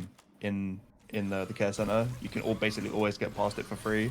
So then when it came to runs, everyone was like Just shoot it. trying to run please, past this light let switch me zombie fucking shoot and it, couldn't do it. please. And then I think there was like a full day spent of people just labbing the light switch zombie without any saves to try and find a good setup for it. I don't think anybody had a perfect vitals. Optimally, you can get Emily down in 3 shots. It's just really annoying because there's some weird, like, auto aim that kicks in that tries to move your gun away from the vitals. I know, it's silly. really funny. Yeah. The game is just trying to make Leon not a liar. He Yeah. says he doesn't hit the vitals, and you're trying. Yeah. It is great after though. It's like I just shot 3 times in the heart. No, I didn't do that. You did not see that. Yeah, you get to the credits and it's like, oh, I didn't hit any vitals, and it's like, bro, you only hit the vitals. Bro, I'm pretty sure we hit the vitals. Like, I got a gold split there. I had to have hit something. Well, it's time for the spider boss fight anyway for both the runners. So it's probably one of the easier fights in this game. I was actually wondering that if it was one of the easier fights on Insanity. Yeah, it can. It depends on the strat you use, but it's mostly the same because if you're familiar with Resident Evil Village, you've got the Lady D boss fight. So Lady D has a certain amount of HP, and you can only deal like a certain amount. I think it's like 2,000 when she's like walking around before she's flown away. Any subsequent damage you'll do, it will get reset to like 8,000 or something. This fight is kind of similar. This boss has 10,000, I'm pretty sure, and you can't deal under 8,000. So you can do 2,000 damage at the start, and then once you get to the actual fight, you can bring it down. Well, you can kill the boss then at that point, but that's why you'll see the runners shooting the shotgun a little bit in the beginning to deal some damage. Saw Trey there parrying the spider popping in through the through the wall. I just love the parry, especially in the spider. Yeah. Yeah, there's a lot of things Also you can parry amazing. in this game. The car, it kind of throws me off a little bit, but Yeah. You can you parry the actually cars parry at the the car and not beginning take too. I don't you think you can- take oh my damage God. if you perfect parry the car. Yeah, I think it's clean. Yeah. So I was always too close when I tried to parry it, and you Took the take car damage to the from something face. else. Yeah. Yeah. So for those who are unfamiliar with the speedrun, does anyone in this commentary team want to explain the cute bear charm? Capcom have used the term mid-range, and it's awful. Yeah. What is mid-range? I watched the YouTube short about this actually. Yeah, brain rot, I know, but I think it was between 2 and 3 meters away, you will deal 50% damage. But the trade-off is if you're closer than that, you're going to deal significantly less damage. So I think that probably we've had to find this way of like standing at mid-range, which is what Capcom have called it, and it will allow us to do 50% extra damage. And it's actually insanely overpowered. Because the first runs we were using the connoisseur charm because it's like, oh, it increases firepower by 10%. Happy days. And then I think Sal had done some testing with the cute bear charm and just started annihilating all the bosses, and we were like, well, that's what we need to use. Yeah, for the spider boss specifically, it's kind of fortunate that it works the way it does, because the teddy bear charm, like the technicalities of it, is that it decreases damage by 20% in close range, but increases by up to 60%, which is like some fucked terminology, to be honest, in medium range. Because that's not always true. It's like a range within that range. And fortunately for the spider boss, being for some reason the head is like the spot that it's calculating the damage from, even though we're shooting its weak spot on its butt, right? And just fortunately, it counts that as the full damage on the spider boss specifically. So I did not know that.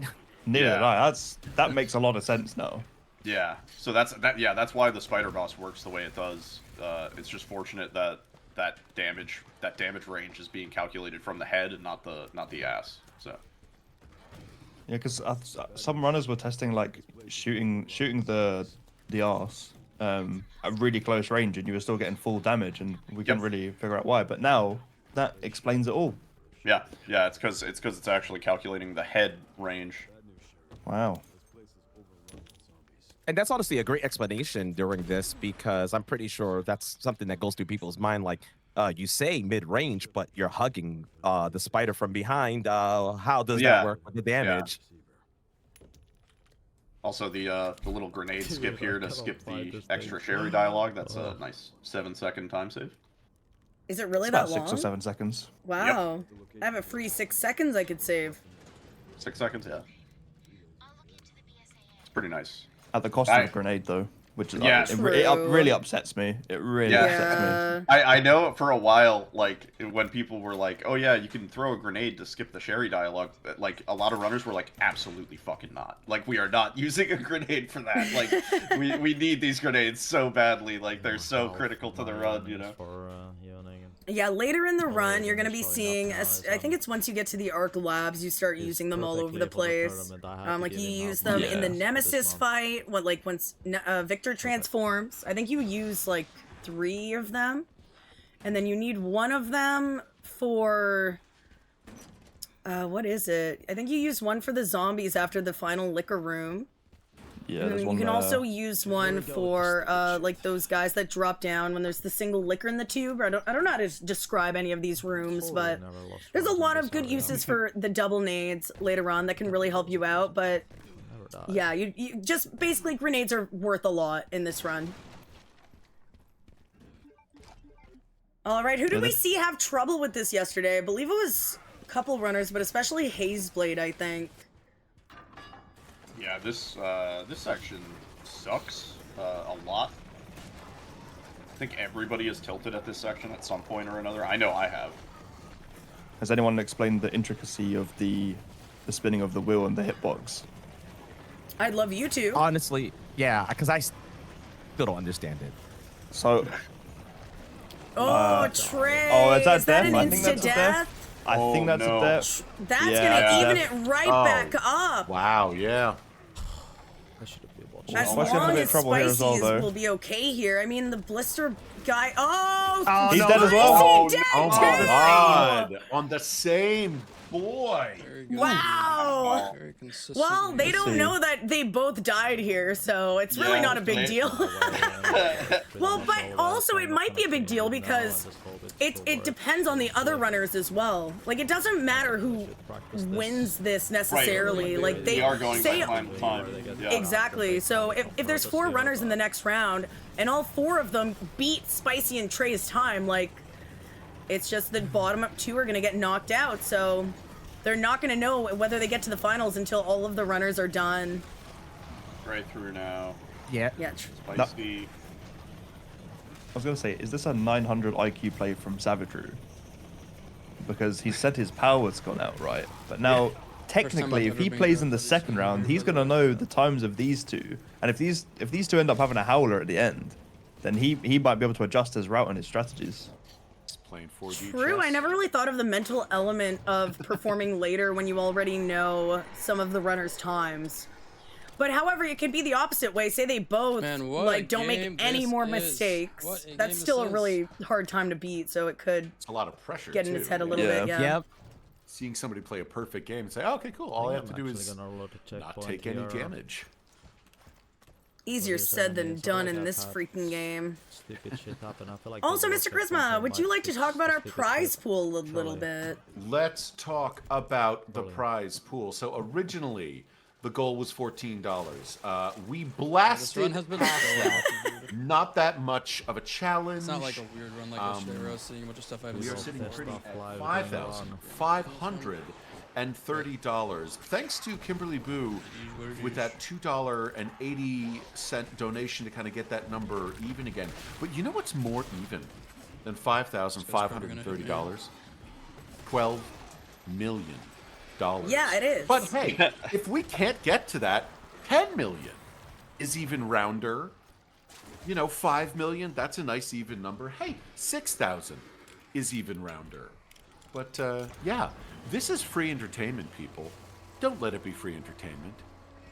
Bleed for your entertainment. Or just keep watching for funsies, whatever you want to do. But yeah, and thank you again to massive donations from Wafa Sue. I'm gonna do the bother see, trying to we had instant kick. 300 just Just the recently way from I've been doing Larsa. that Thank kind you of to works for Larsa. me. It just doesn't work on my PC. Knuckles Like, it doesn't work as with consistently on 100, my PC for Anton some with reason. 123, I'll just do what works. 269 from Tig Biddies. You got to support Tig Biddies no matter Tig what Biddies. happens. Tig Biddies always need support. Also, Diggle Bix. Diggle Bix needs support too. These are important things. These are good names. These are great names. Oh, we have a $1 donation from Rep G. Thank you, Rep G, for screwing everything up. And Rep G demands us all to drink water right now. So thank you for trying to keep us hydrated. Because we've been drinking nothing but Monster and Fresca and protein powder. You know, I was sipping water Yeah, while you buddy. while you were doing that, actually. Gas station sucks. This section, this section blows, man. Oh, I've been muted this whole time. Hi. I was welcome back, talking, I'm like...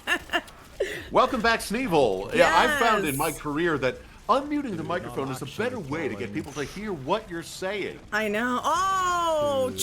Oh, no. Okay, Trey He might with be a able to good recover with the second kick, recovery. yeah. Yeah, Trey. However, so he doesn't I need was- any more Requiem ammo, I don't think, right? yeah, Not they really. are like super even now. That's Like, oh my Oh, god. wow! Look at the sing! Time for that. There is like kind of a timer discrepancy, but Wait, what? But Oh, Yeah, one guy was no. alive. Oh. oh I think there How- can be one guy alive when the final guy spawns. Jesus. I've had that Huh. happen. Yep. If there's we just only, got a I think $9 it's one donation. specific guy. Oh, If he that's survives, Almighty he will still spawn. I thought I had enough time. Thank you for another I guess donation. that's $9 from really the almighty Bag Puss.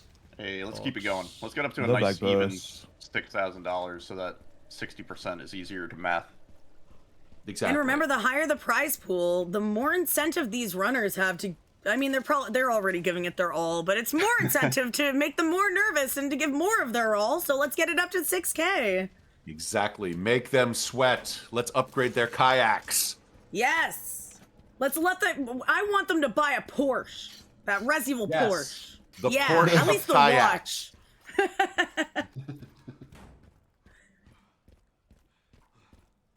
We did reach out to Capcom and see if they wanted to donate the watch to the first place runner. I have never seen a faster response of just laughter. Derisive laughter. Don't kill me here. To be fair, at this point, you could actually almost afford the watch in first place. I think it's like a $2,000, like Oh, Spicy $2,500. taking a death, that's That is fine, though. true. I think it Oh auto my God, saved, that- right? Yeah, it's you there's got an the auto auto. save right there. But Yeah. yeah, that's a You funny either die one. or restart, or get grabbed. Sleeping before the Preferably a restart. Crazy. Doesn't matter if been sleeping through this one. I'm trying to figure out based on timers what About the 10 actual. seconds. It's like 10 seconds, right? Yeah, Yeah. yeah, because visually they are sort of at the same point. It's just there is a little bit of a timer difference there. Spicy hits the And we're ladder at coming up on 41, where he hits mortars. it for 31. 10 seconds. Yes, 10 A seconds. donation exactly. from Crashing Maybe grant the Indigo passage. of $27.67. Hello, Park. Good luck. When a Gen Xer like me does it, it's cringe. 6, 7? The mortar section. I Yeah. thought 6-7 was done. This could go very badly. It's just RNG. Like, I don't know if there's really much you could do to avoid not so dying this- here if the this game doesn't wants you to have- die. Yeah. So this doesn't have a strat yet. This is still kind of like, I'm pretty I sure would it's say all there's on a like a strat. cycle though. Yeah. Yeah, But the It's- timing is very tight. yeah. Gotcha. It's like if you're a little bit later jumping off of this roof, then you're less likely to get obliterated, I guess, by the mortar. But like at the bare minimum, you're always doing those staggers. And I know the retry definitely helps reset everything. yeah. Ray died, I think. Did he die? Oh no, no. Okay, it's fine. No, that's just the retry. Yeah. Let's wait for this. And the prize just pool wait. is now at 55.67. 6-7. Almost the same. Sheesh. Yeah, both runners Nice. took a slightly different line before they climbed up the ladder. 7 Rady kind of hid behind an enemy for a second. Spicy went to the right. But both got through with a really, really clean mortar section. I know that both runners were probably nervous about that part because it is just so random. Yeah. No But it deaths seems is like a they've plus probably here. practiced it enough where they've eliminated most factors and yeah, they could have gotten unlucky, but they didn't, so that's what matters. I shouldn't need to worry about SMG ammo anymore. I think we're guaranteed with SMG ammo at this point. Of course, earlier we saw Leon use the square crank. The most Oh, of important course. item in the Resident Evil franchise. You know what they Yeah, don't Miss- have in this game though? The red me. bolt cutters. They don't. True. Yeah, you get those That's little why- you get the little wire snip. The in wire snips, yeah, in yeah. the bro, but like that ain't bolt cutters, man. Yeah, they're wire snips. I'm pretty sure they're in every Resident Evil game, like modern Resident Evil game. It's in 7, 8, 2, 3 remake. Slightly annoyed I don't It's in have 4?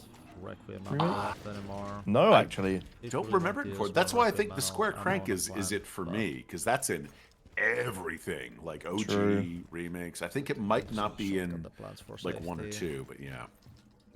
At the very least, we get the T-shaped crank.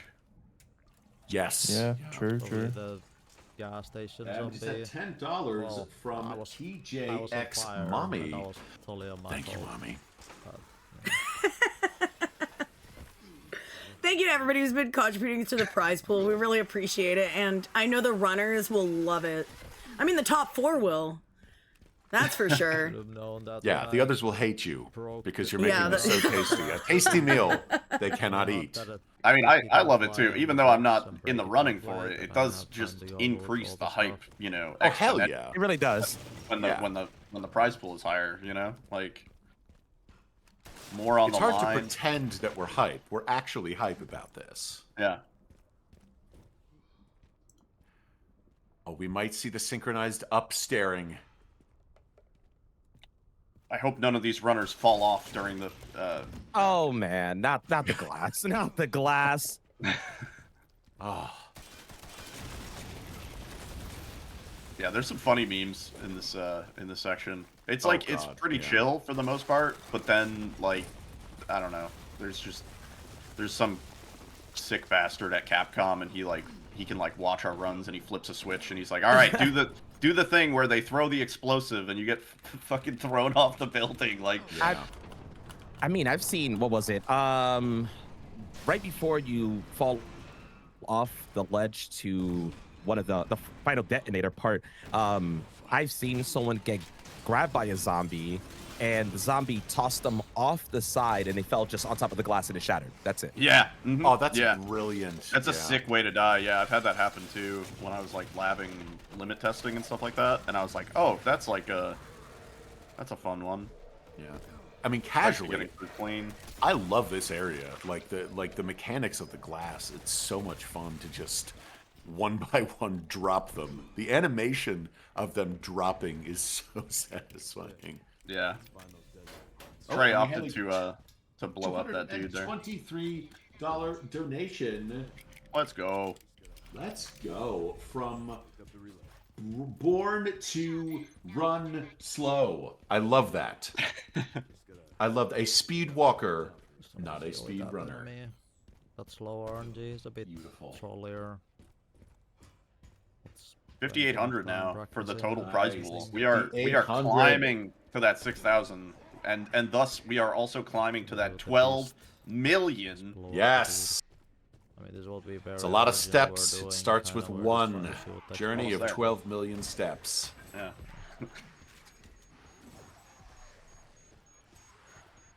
So we've talked about that looking up, sort of looking down, you know, out of sight, out of mind for the zombies strat. This was actually also a thing in Village, which I think is why it was kind of on everybody's mind. Oh. And in Village, there's the sort of that Chris section with the laser and all that stuff. If you look away from those zombies in that section, they are also way less likely to grab you or slap you around or kind of aggro at all. So it has been a thing in previous RE titles. It wasn't as much a thing in RE7. In RE7, enemies just kind of, like, I think they have, like, a timer, basically, where they can, like, attack you once every some odd seconds, and that's kind of how that operates. But it's just kind of interesting that Capcom gave us the leeway of, like, okay, if the enemy is not in your line of sight, it won't be as aggressive, just to, I guess, prevent getting hit by things off screen. Just such an I remember when it became a thing in RE2 remake with the liquors. Oh right, yeah, the looking manipulation. Yeah, that is just a big don't thing. look, and they'll leave you alone. That's Yeah. But it felt like a joke the first time I think I saw somebody mention it in, I don't know if it was somebody's chat. It's like, oh, just look up, and I think the runner was like, no, I'm probably not gonna just look up. Oh, the synchronized looking. My favorite. Everybody spam your looking up emotes, please.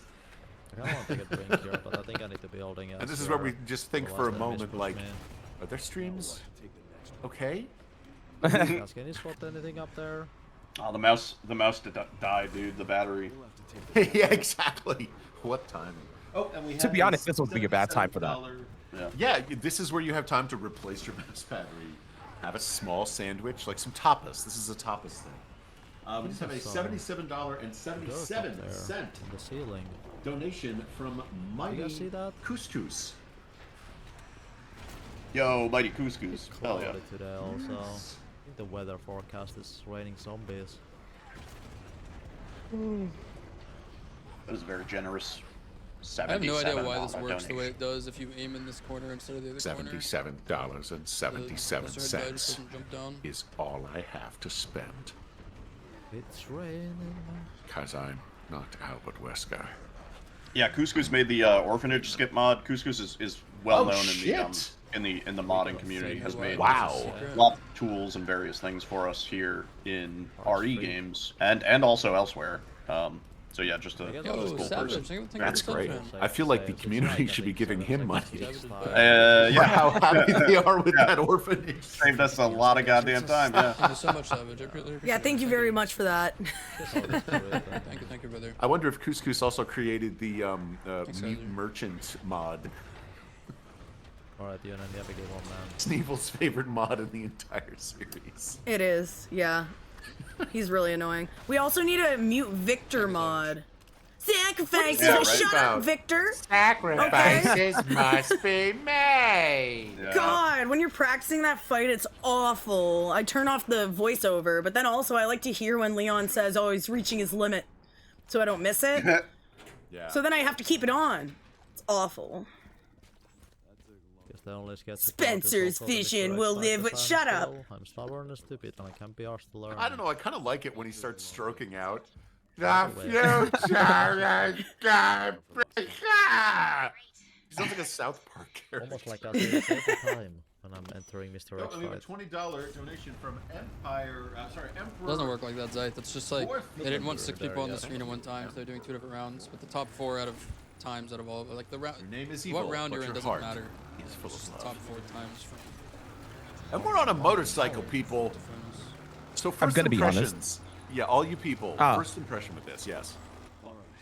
Oh, I was gonna say, it's so weird seeing this scene now without modded like vehicles. It's Yeah, I so know, weird. right? Yeah, Where's you got the bicycle or Where's the Shrek donkey, dude? Where's donkey? Where's the bicycle, man? Where's the invisible motorcycle like Crazy Frog, man? You know? I Yeah, want the crazy frog. Yeah. Savvy's Arnold back on. as the dogs. Oh my god. Oh god, yeah. The dogs as Arnold is insane. I saw somebody made the motorcycle into Mr. X, and so he's just kind of riding Mr. X through this like a toboggan. Does this second document Beautiful damage, I swear? Oh my god, guys, we are $2 away from $6,000. Yo, Let's go. Awesome. Thank you for the 5 gifted subs, dude. Fucking do this. Thank you so much, Bossum. $100 donation from Pennywise. Because he wants to see us float. Appreciate it, The dude. balloons Thank you so much. float, Thank you, thank you. Tofu floats, Leon floats down here. We all float down here, guys. You know, one of the details that I think a lot of people missed in this bike section, the first sign that you see on the right side, like there's a billboard, and it's like for, I guess it's like a driving school or something like that. It's like an advertisement, and it says, "Learn to steer," and that is the game's way of telling you, like, hey, you can press like A and D to like steer the bike left and right. Like, there's really no point to it, but you can do it. And I just love that little. I'm pretty good little yesterday, sign. Fetzy. Yeah. This And there's one's another one that okay says so far. Dolby Beer, Had which is a a lot reference of to memes RE7. on this run, though. Yeah. We just hit $6,000. Nice! Let's go! Right? There was also, people are seeing, what is it, in the bar lounge, there's one of the wines is like, it's an anagram of Veronica. And so immediately people were like, It is. Code Veronica, remake, confirmed. Wow, we have reached $6,002.10. Thanks to everyone's generosity. Big shout out again to Penny for that $100 donation. We have Queen17KB with a $2 donation as well. And Mighty Couscous with that's a it. $1.66 donation, trying to Thank you, Betsy. round that number out. All right, guys, well, I mean, we can't just stop the goal here. We're at the beginning of day 2. Yeah. So, like, I don't mean to move the goalposts or anything, but I think we 12 can- million. 12 million. I think it's 12 million. I think we could hit. Water. I'm gonna put. Maybe we'll start at 7,000. Yeah. That's I think that's a good stretch. I mean, if we end even at 6,000, it's already, we've hit the stretch goal. This is now the stretch goal.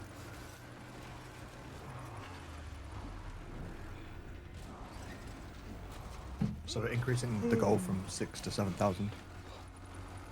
Yep. Epic Big 5. 7. 6, 7. 7. I did it. Jesus. Oh, man. Ban Wow, I all think the in- commentators. It's over. I think there was another donation that just came in, Mr. Charisma. 100, yes, from the real Savage Saiyan.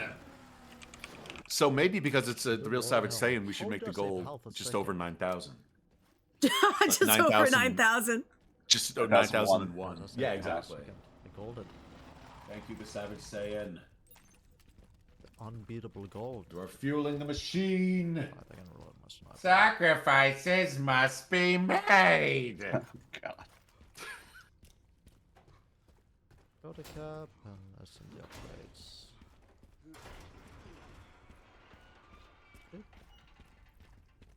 I like how this is just like kind of a chill section, a little breather before you get to Mr. X, Savage. which I would say is it's probably one of the most interesting boss fights in the run. I think the other commentators would agree.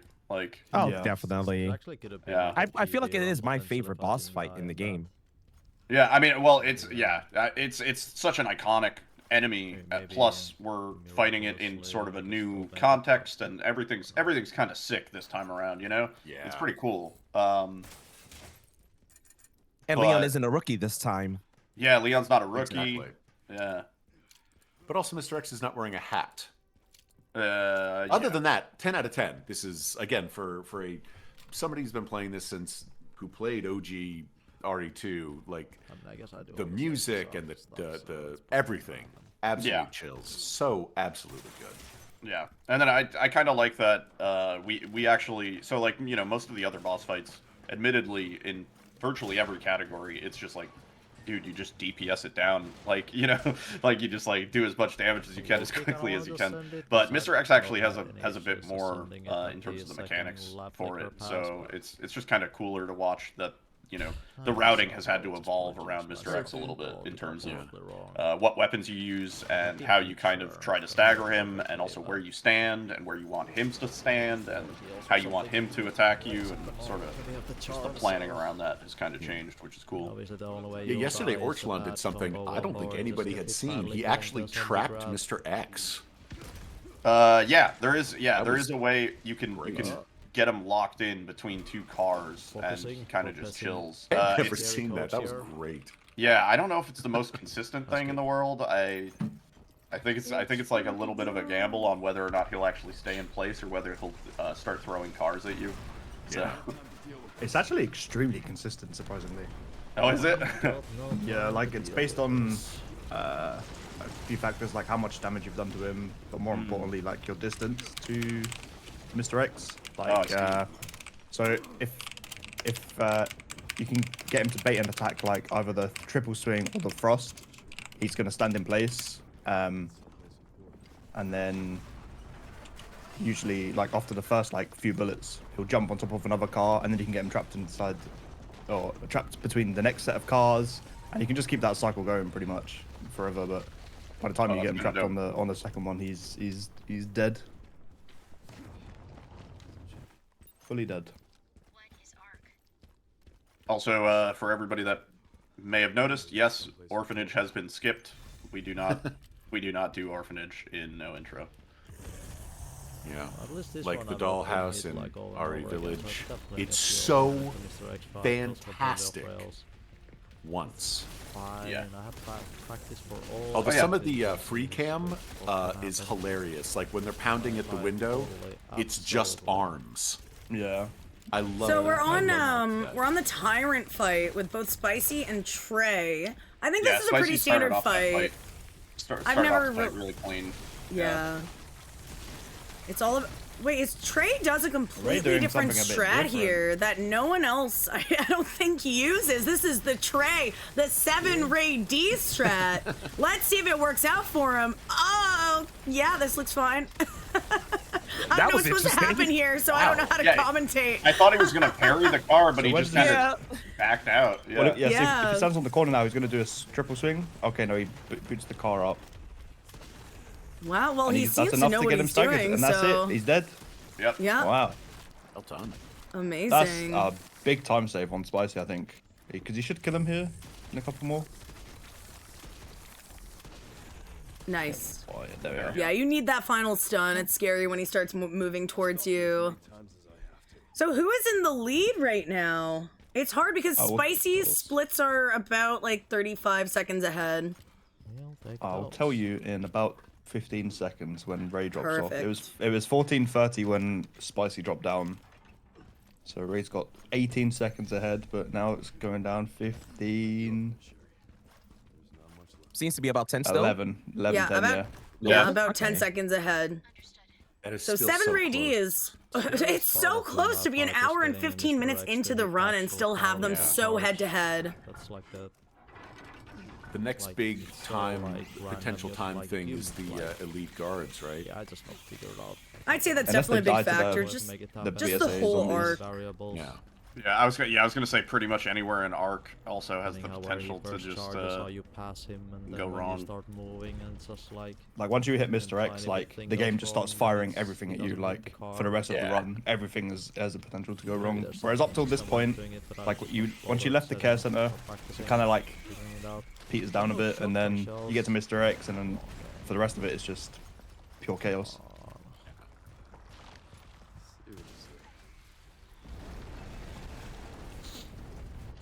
Gotta love the there's a note that explains like Plant 43 being here in the game, and it's like, oh, by the way, I like dropped it.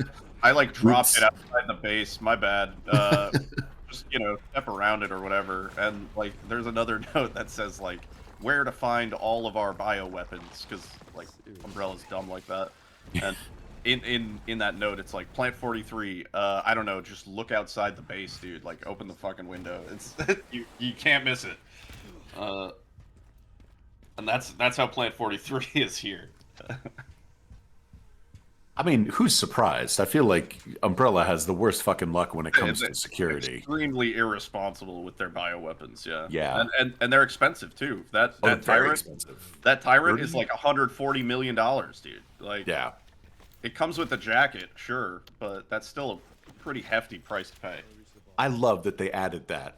By the way, it comes with a I'm jacket. not actually sure what I do Yeah. with this soldier. I So just no got one some will be item able to for now. tell.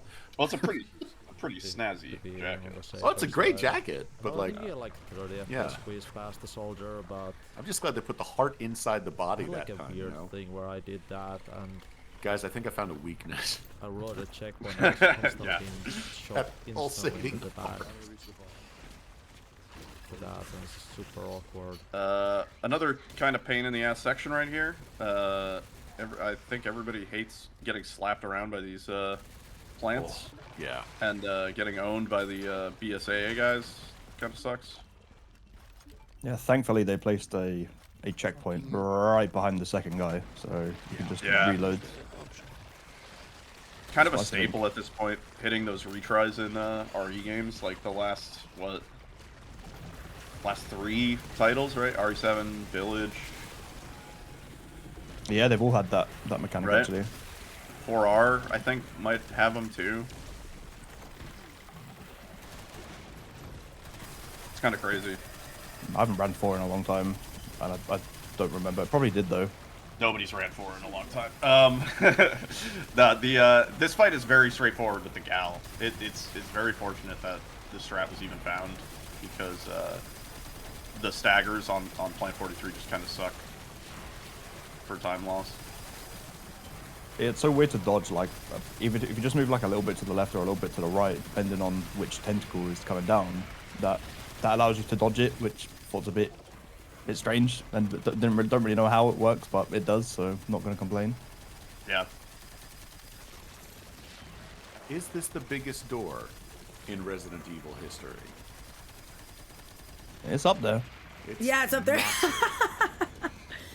Both with clean plant fights, I don't think anything really went wrong. There is a lot of RNG Yeah. with the plant where you kind of want your reloads to time up with when the plant's closing their mouth.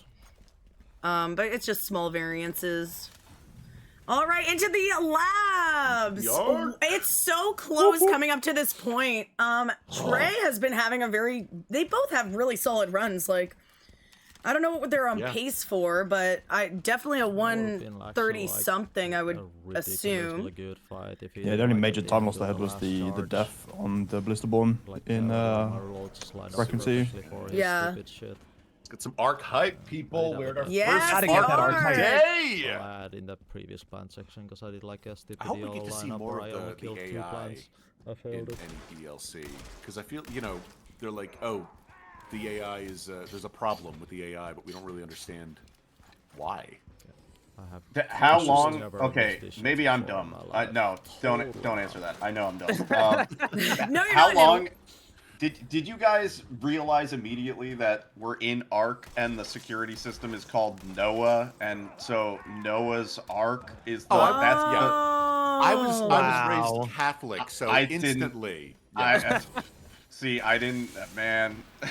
It was like third playthrough. I was like, oh, did you guys know? And then my chat was like, oh, Jesus Christ, dude. They could have gone further and had like 2 of each enemy or something, but they kind of abandoned it after Ark and Noah. So That would I have don't been know. a funny Yeah. theme. Like Spicy 2 with a really yeah. clean room here. It's pretty standard. I don't think the runner should have too much trouble, but I would say it's sometimes you can miss a shot. And the thing with these guys is they're very dangerous. They're gonna kill you basically instantly if they shoot you. Maybe not with the charm. You could take 1 hit, but you want to be very love careful that you don't let any of these guys run away. Yeah. You do damage to them, but like they have iframes until they play out their animation. So Yeah. they take the damage and then they just kind of like die of cringe when they drop down. It's pretty sweet. I haven't seen it. Have they both been getting the body armor or just not doing that? You'll probably get the body armor now, yeah, Yeah. when you Yeah. set up for the hunt glitch, because it works Yeah, out you'll quite see. nicely. Spicy has Alright. it already. All right, Let's Let's see if my we get a first try. Always mess it. Ah. Oh, no. Oh, this could be the great equalizer yeah. right here. It could. Absolutely. Surely it's only going to take 2 attempts. Yeah. Nice. Okay. Let's go. Two Second matches. try. Not a huge time loss or anything. Yeah. But I feel like to Spicy, like every time loss feels huge. Absolutely. Because he's Yeah. just at the top, you know, he has world record. In order to get record, it's shaving off like 0.2 seconds here, 0.5 first seconds try. here. So nice Oh, first try. All right. Interesting. This does help out Trey's cause a little bit, but we still have some distance to make up. And honestly, if it's Spicy going to with those happen clean anywhere, shots. it's going to be an arc. Very tight. These I'll honestly- have you know, Spicy say- does not have hours in aim labs. I checked. He doesn't. He's just that fucking good. Yeah, the aim was just so precise and so quick. Like it was like headshot, headshot, headshot. Don't even have to think about it.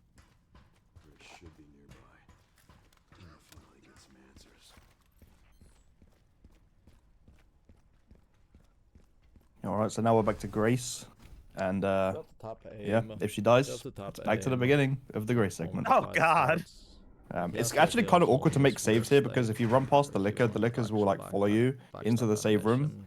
So then like you have to like leave the room like the way you would be going for this actual speed run.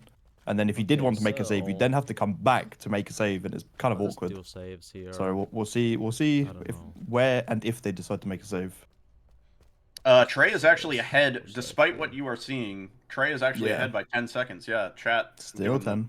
Quick maths. Thank you guys. Yeah. As I go down, there's no getting back up. So visually, Spicy is ahead, but in terms of the time, which is the true, that's our source of truth here for this tournament.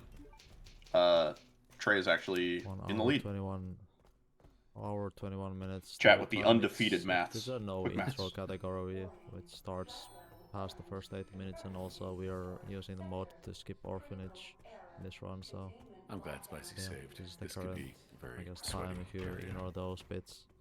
But Yeah, the so, first part's not too bad because he'll shoot now to manipulate both the lickers, and then 16 you minutes. should be able to just waltz in and pick up the corrosives. But it's this liquor he's about to pass now. On the way back, it can Yeah. cause a problem, but it's very unlikely. Yeah, So I it's wasn't gonna be- looking. Did Spicy make a safety save there? Because Trey Yeah, did. yeah. Okay, yeah, they both will. Those jumps from the lickers are actually not too bad to avoid. It's pretty much every other attack can just decimate you. Yeah. Surprisingly, the lickers from this game are actually a lot more simple to get past Yeah. than say RE2 remake or Definitely. RE3. Like it's kind of insane that they made them a bit sillier. Yeah, their AI is sort of basic.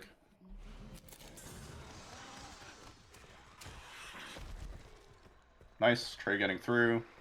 Yeah, this is a bit of a hold your breath section.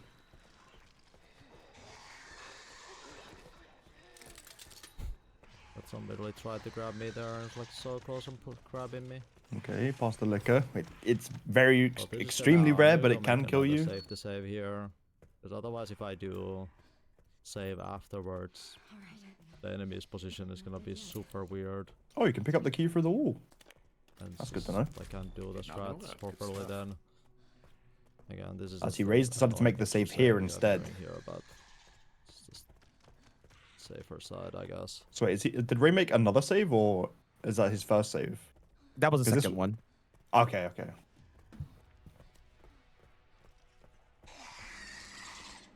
Yeah, definitely of all spots, this is this is kind of where you want to play it safe. There's so much that can go wrong. You can see their inventory's kind of stacked for rooms, just in case. Don't do it this way. Be careful.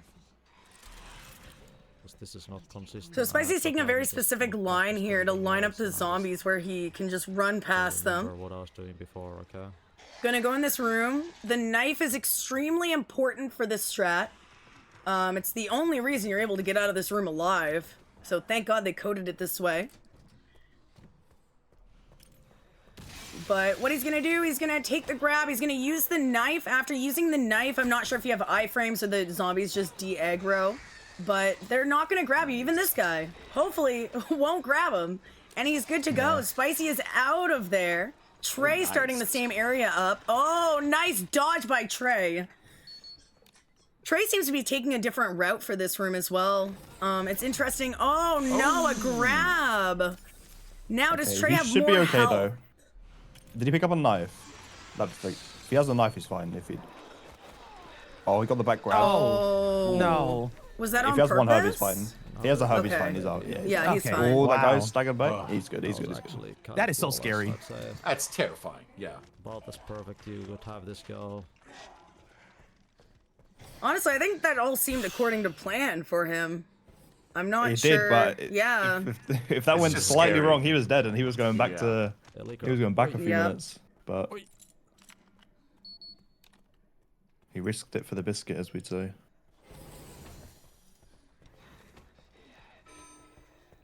Okay, Spicy got past that first zombie, The back grab who's was usually actually the problem. intentional, We're gonna it's bottle not this guy. right now. Yeah, just bottle The him. side grab honestly kind of pushed me in the right way. Yeah, once you you get past the can first just run zombie- past, but yeah, sorry, go. Is yeah, we can run past the second one as well, but it's Calling me a bit Trey. awkward. But I think once you get past the That's first zombie, unfortunately meant to you're be. pretty golden. Imagine that. There's a rare chance he can grab you as well. Ray's about to come up to him There's now. Multitude See if he does of the same ways to dodge. calling my name at the moment. Yeah, there we go. Oh, he's gone left instead. Is he not going to bottle this guy then? No, he's just going to go straight for it. Oh. Oh my Well, god. there I've we never go. seen that. Wow. Ballsy. Nice. All right. Yeah, I saw him physically brace for that. I could see it in his face. He was like, "Oh shit." Ray of the 7 ray. I'm really curious how this is going to end up playing out. So if you're unaware, there were supposed to be 3 runners running right now. The reason there's only 2 is because Savitru, who was supposed to be in this round, his power is out. It's donezo. I don't know if it's coming back because I have not heard from this man. So, how it's gonna work, I'm gonna wait for Savitru for the second round. We're gonna wait as long as we can, but we can't wait forever, obviously. If he does not show up, someone ask Orchlon. I DM'd him, because he's next up. Boss Q is the next finisher. He's unavailable today. Orchlon, if you want to run, you might be able to. As long as Savitru, Savitru, obviously, I want you to still run, get in here. But if Savitru still cannot run, I would like to have someone else have an opportunity to get that prize pool, because it is up to $6,102.10. Whoop whoop. Nice. But it round all number. depends. All depends on Savitru's power. So let's give good vibes to Savitru. While it is nice for someone to get an opportunity to get back into the competition, we also don't want someone to be knocked out of the competition due to reasons out of their control. So just best of luck to everyone. And let's pray for that power to go back on. Ooh, Liquor Room, let's go. We see Spicy reloading to hopefully get the RNG more consistent. I know he said when he was practicing, he just found that from the autosave it was working every time. So hopefully it'll be nice and consistent for him. But this is definitely a huge reset point. It could be a placebo, but I see Spicy's actually stolen Ray's strat there by holding left to drop off the ledge. Apparently that's Trey's strat. Let's see if Trey does it as well. But Spicy's doing the double liquor shot. Kills both of those guys. And now nice the original RNG. lickers. That was beautiful for Spicy. Clever. If somebody doesn't know what RNG means, it means random jump number generation, and it's how do you explain RNG? It's luck. Oh. It's just rolling a dice. Yeah. Spicy having a bit of trouble leaving though, but we have the axe, so you can take it. He's still got body armor. And he's still got health. Yeah. Yeah, he's fine. He he's seems fine. like he'll be okay. You can shoot I don't this want to guy. You jinx can it though. run past the second one because he's got a weapon and he can't hit you. All right, Trey doing well. Let's see how he can get out of this room. This is the diciest part that Trey is at right now. I've he's seen got a them bit all unlucky block here. the door. Ooh, the parry didn't work. Oh, my god! no! Oh, dude. That's yeah. He That's did get definitely unlucky the there, to be lead. fair. That's definitely the lead swapped. Oh my god. Very unfortunate. Unless something goes very wrong with Victor Gideon for Spicy, that's might be it. I don't know. Parry must have been like 1 frame late or something. Yeah. Yeah, from here it's pretty plain sailing. The thing is, if you don't perfect parry that grabs, you get like a Wow, super mega that's stagger. crazy. So if I got the super stagger, the guy feels like They're opting for the grenade strat instead of the Requiem one. I guess that's because he's got no bullets. I'm really hoping Trey gets out of here. Like, what a nice run he's had up until this point. It's really disappointing to get an hour 30 minutes into the run and then you get screwed by bad RNG. It's like so This is bad typical for Ray. of actual PB events, much though, better. isn't it? Yeah. You know, like this is how it goes. You finally get a run and then get owned in arc. Yep. And he's out of there. Trey, you got this. Don't let it affect your mental, man. He can't hear me, but I'm hoping to send the good vibes his way. Good vibes, yeah. Good vibes. Also, a little bit of news. If Savvy doesn't show up, Orch is in. Hey, let's go. He has got back Revenge to of me. the Orch. So, Revenge of the Orch. No Orch got shocking screwed, enough. remember, by Marie yesterday. I think if that didn't happen, Orch would have been in. It's not guaranteed, guys. Don't get too excited. We don't want to be too excited about Savvy not being able to compete. However, it is exciting if someone gets another opportunity when they once thought they were out. So, Somebody send Savvy a crazy. Gasoline generator, perhaps DBD variety, and we can all repair it together. Yeah. As long as Nemi doesn't come along and tentacle whack it. Looking good for Ray here. Yep, he should get all 4. Yeah. Nice. It's pretty like precise movement in that room in order to get like the lickers to do basically the first 2 lickers at the back to get them to do what you want, and then with good timing you can shoot the barrel. They'll get insta killed, and then the other 4 lickers should go to the next barrel and should be able to just take them all out with 2 shots. And I'll use as the nade to kill like a bunch of the zombies and the shotgun to clean up, and that's this room completely done.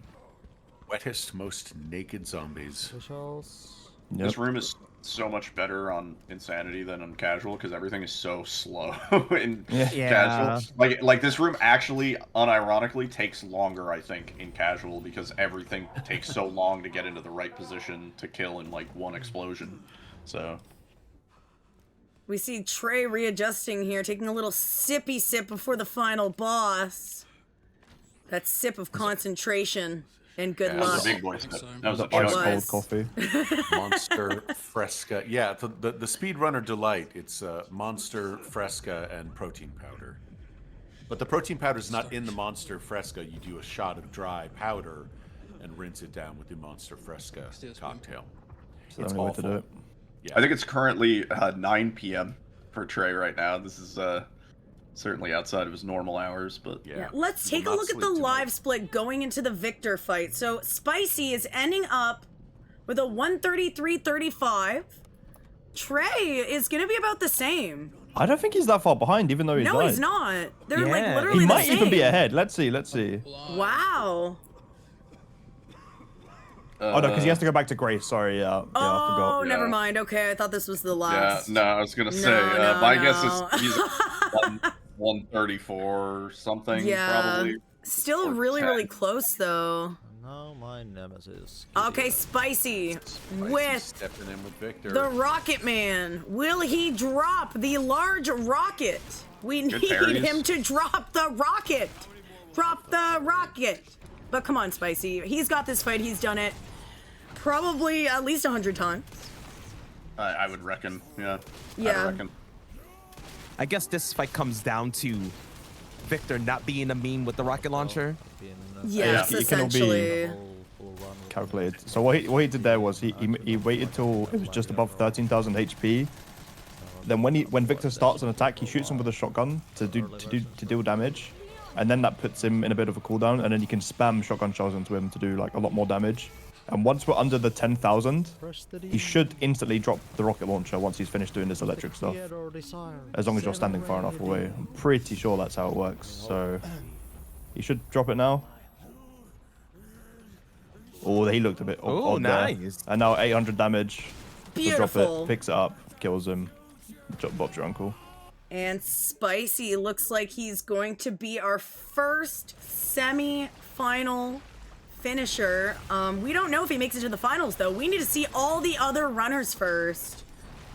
And let's see if he can clean it up with a nice final Nemesis fight. First phase already Looking done. good. 7 Ray D with the Victor fight. I think we should actually put our eyes over to Trey right now. This is a very Spicy's done. critical moment for him.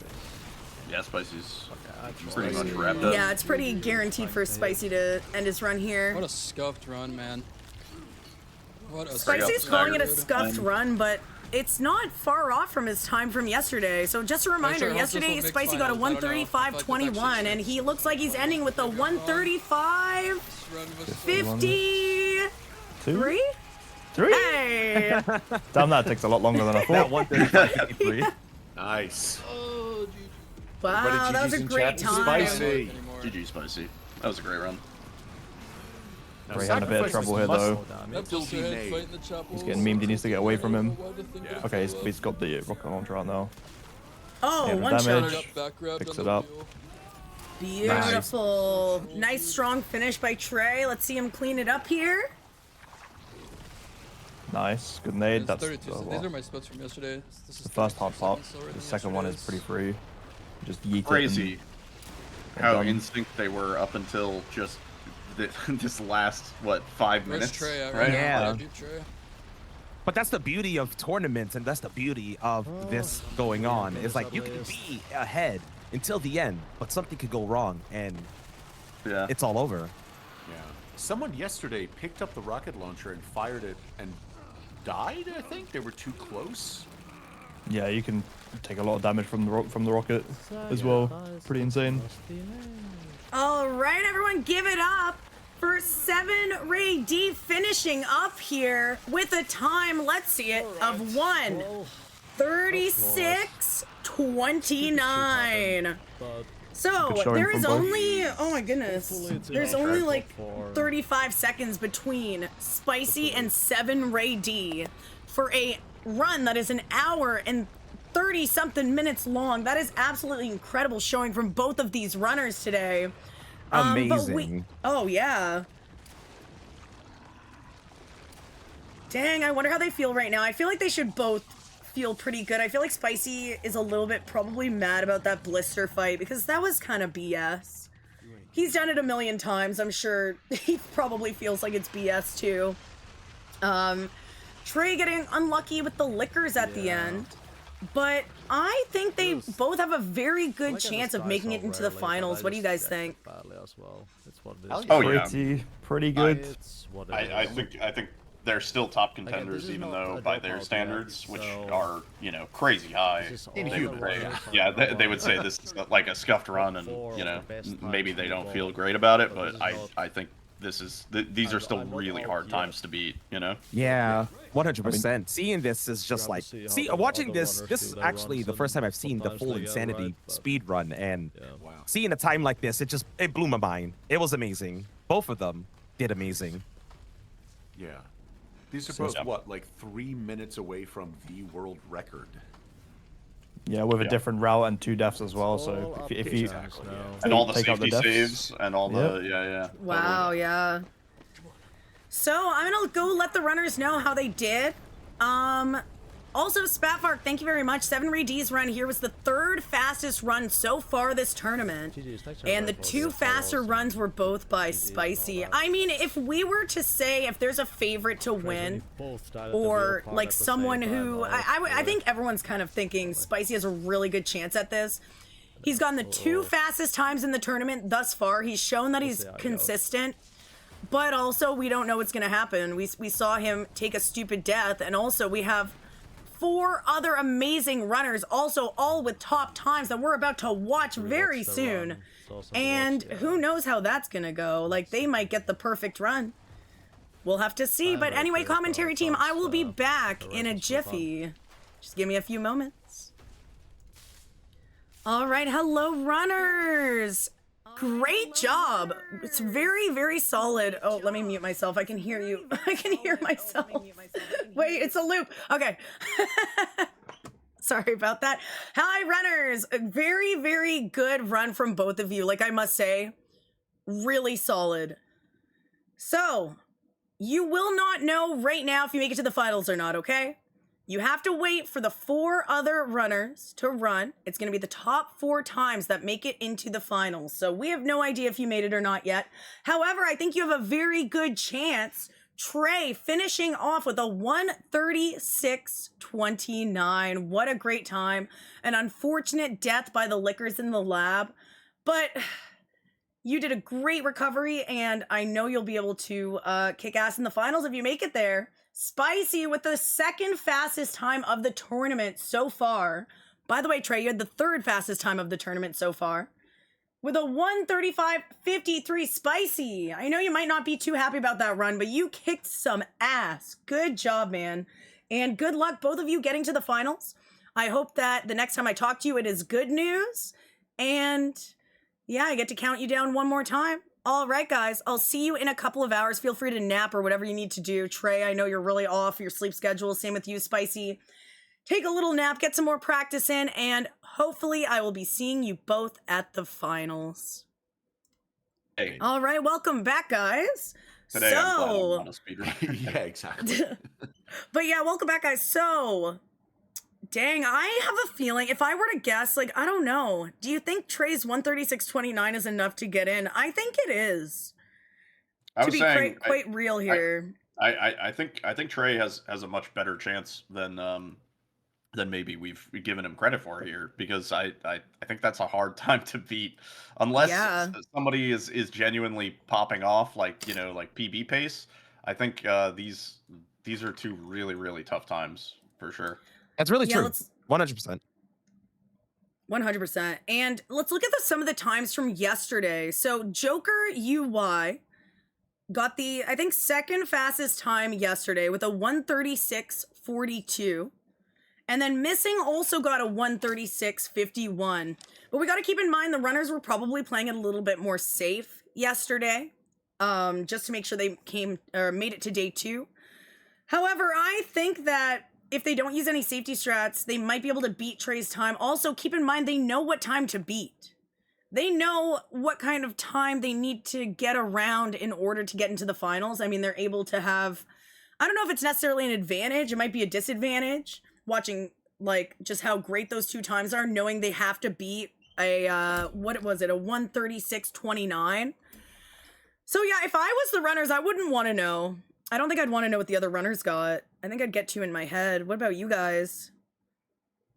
No, I wouldn't. I I would be playing like in a silo. You know what I mean? Like in a bunker with all like chat shut down and like nothing. You know, I would not want to know anything for this because I feel like it would just get so in your own head. You know, and like this is like 90% mental. It You know, like is. it's really a big mental thing. I agree Yeah, with so that. It's we pretty much the same. Sorry, I don't mean to keep interrupting you guys. It's just so hard to know when to talk. I feel like we're all Oh, doing trust. that. It happens. It happens. Yeah. My bad. All right, so we have a little bit of time before the next round. The next round starts at 2:50 p.m., but stick around. Any runners? I kind of forgot to plan this, but anybody, Trey, would you like an interview or do you need to sleep? I think he's going to be practicing. But yeah, I would love to have an interview with Trey if he wants. Oh my god! Savitru has risen from the dead. Hey. I'm alive, he says. Let's go, Savvy. The nick of time. Let's see, will you be able to compete today? That's the big question we all need answered. Will Savvy be able to compete? He put a plus sign. What does that mean? And? I don't know. Positive. Positive. Oh, there we go. He's positive. And He's compete. positive. But yeah, kind of bad news for Orch. I knew Orch probably wanted to get back in here, but if Savvy can show up, Savvy is in. I'm not going to take away a spot just because you missed your first round. As long as you can get in here, you can compete. You earned your spot to day 2. I want to make sure that you have that shot at the prize pool. So good news about Savvy. Very happy about that. Yeah, I don't want anyone to be knocked out because their power went out. So that's literally my worst nightmare. Like, Oh god, bro, yeah. I've been so scared. I'm like, what if my internet goes out? What if my power goes out? I literally, if my computer died, there'd be no more tournament. I'd have to like send the files over or something. Can we see the kitty? Where's my kitty? I don't know where she is. But anyway, so I'm gonna switch over, Mr. Charisma, if you want to Yes, turn your hello. camera on. Yes. I'm going to have you take over a little bit. Feel free to bounce off the commentary team, talk about what happened so far, promote that prize pool, and get hype for the next round. Next round, we will be having Savitru. Let me look at my list before I forget people. Savitru, Tio, Joker, and Missing. 4 of our top runners competing to get into that finals. Just a reminder, only 4 of the 6 runners competing in the semifinals will be making it to the finals. And if you make it to the finals, you are guaranteed a slice of that prize pool. So let's get that prize pool to 6,500 could be the next little goal. That would be really cool. If we get a $5 train going, that would be amazing. And so Savitru, basically it's based on end time. So it doesn't matter which round you're in. It's all based on what your end time is. We're going to rank them all at the end, and then the top 4 times go to the finals. So, Mr. Charisma, give me a second here, and I will switch us over in just a moment. Nice.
Hello, everybody. Welcome back to the Resident Evil Requiem Insanity Speedrun Tournament. We just saw round 1 of day 2.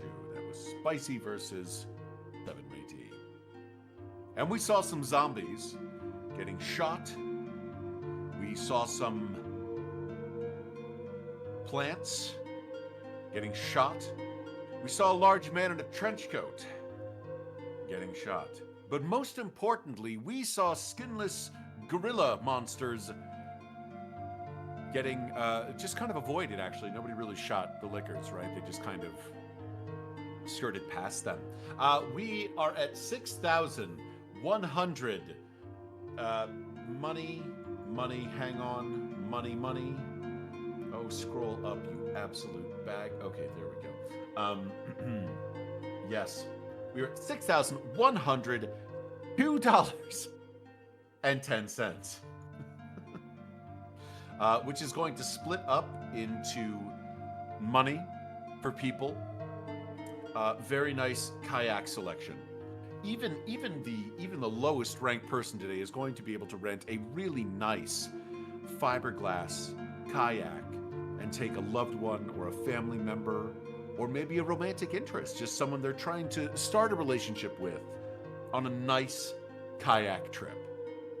And the more you donate, the better that kayak trip will be. Maybe it's a picnic and a kayak trip. Maybe they see a movie and then they take the kayak trip to talk about what they liked and didn't like about the movie. So if you contribute to this prize pool, you could be funding love. Real true love. Don't you want to fund real true love? I'm sorry, I'm waiting for somebody to answer me, but the chat's over there. But yes, so commentators, what did we think of that? Is there anything that you as speedrunners can add that me, a casual console pig, cannot add? Two very good runs, I think. They both had similar deaths. They supposed to have 2 deaths or 1. One might have just been the one, but you know the sewer death's pretty big, but that can happen to anyone. Probably safe to say that Spice will be in the final because we'll need all 4 of the other runners, I think, to beat him. I'd say that's unlikely, but at the end of the day, anything could happen. If all 4 get a deathless run, all of a sudden that time's in great jeopardy. So, but it was a good showing from both Trey and Spicy. What's crazy is like not even, I want to say not even a week ago, right? Like maybe a few days ago, either of their times would have been world record. Like, the times have come down so dramatically in just the 3 weeks that this game has been out. Yeah. And like, you know, even going in a smaller time period of that, like just in the last week, right? Like things have just changed so quickly. And you know, like the leaderboard is still fresh. The leaderboard's brand new, but runs have been going on in the background the whole time that like everybody knew what they were doing. Like the route was so solidified in this game so early on. It was just kind of incredible seeing everybody come to work. And this tournament is like it's the culmination of that, you know, like we've all put in our hours and everybody's contributed, and like this is the best of the best. And really you see that on display, so it's pretty rad.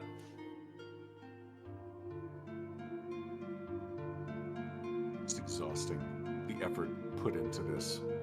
Yeah, but yeah. So aside from the 2 blisterborn deaths, we did see one other death. Where was that? Was that? It was the lab lickers. The lab lickers. Yeah. That was like the big sort of turning point. That was that. Yeah, that was the. Had it not been for that, Trey, I think 100% would have ran away with it, because from that point, it's not like there's really anything that can get in the way. So, just kind of unfortunate for Trey that's what flipped it around. But like that's, you know, that is literally the gamble that you take every time you enter Arc. You know? So was there anything that? Yeah. How much time that you guys saw that was shocking to you as far as a strat you hadn't heard of or hadn't seen before? I mean, full disclosure, I've never ran Insanity myself. I've only watched people do it. I think Trans is actually the only person here, and Hazeblade in a moment, that actually have like ran this. I am purely a spectator in this. I am gonna start running Insanity soon, so this has been good, like kind of note taking and analyzing. But everything is sort of new for me in that the routes changed. Now that the Rip Blade is such a thing, like this no hemo route is kind of crazy to see that it's now consistent. Where originally, when it was first introduced, a lot of people were like, "Hell no! Like fuck that! I'm not doing that. I don't need to do that yet. Like times aren't good enough that it justifies doing such risky strats, right?" Yeah. But that's changed completely in the short time. So totally crazy. It was interesting to see the Blisterborn strat with the Gal, because the first strat I saw was this strat with a sniper rifle, and it looked like really awkward. And I was like, you know what? I really don't want to do that. So let me find an easier way to do it. All I wanted was for it to be easier. And then there was the nade strat that I found, and you can throw like nades and you kick them about, and that was sort of the strat. But just after watching this run, we use the Gal now, which it might even be faster, and you're also saving grenades for later, so you have to pick up less nades, which you all need for the lab. And yeah, that was pretty interesting to see. And was that the introduction of the wince? What was it called? The wince damage? Yeah, I was talking about the wince damage for that. I mean, that really plays into the Plant 43 fight with the Gal, but it is kind of interesting, like just staggers are a good and a bad thing, and crit damage can actually screw you in this game in really every category, where like occasionally you'll just do an absurd amount of damage in a shot and it messes with the cycle of everything. And that's the case for pretty much every boss, where there's just a bit of RNG that can go sideways, whether it's critting or causing the boss to stagger in a weird way, or even that first chunk fight, right? Like if one of your shots doesn't land correctly and he doesn't like go down in the right way, then you're just guaranteed losing like 10-15 seconds trying to recover it. So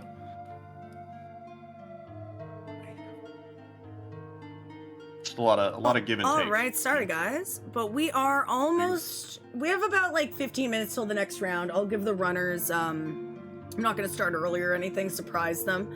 However, we do have a new person on commentary. If you want to introduce yourself. Hello, Hazeblade.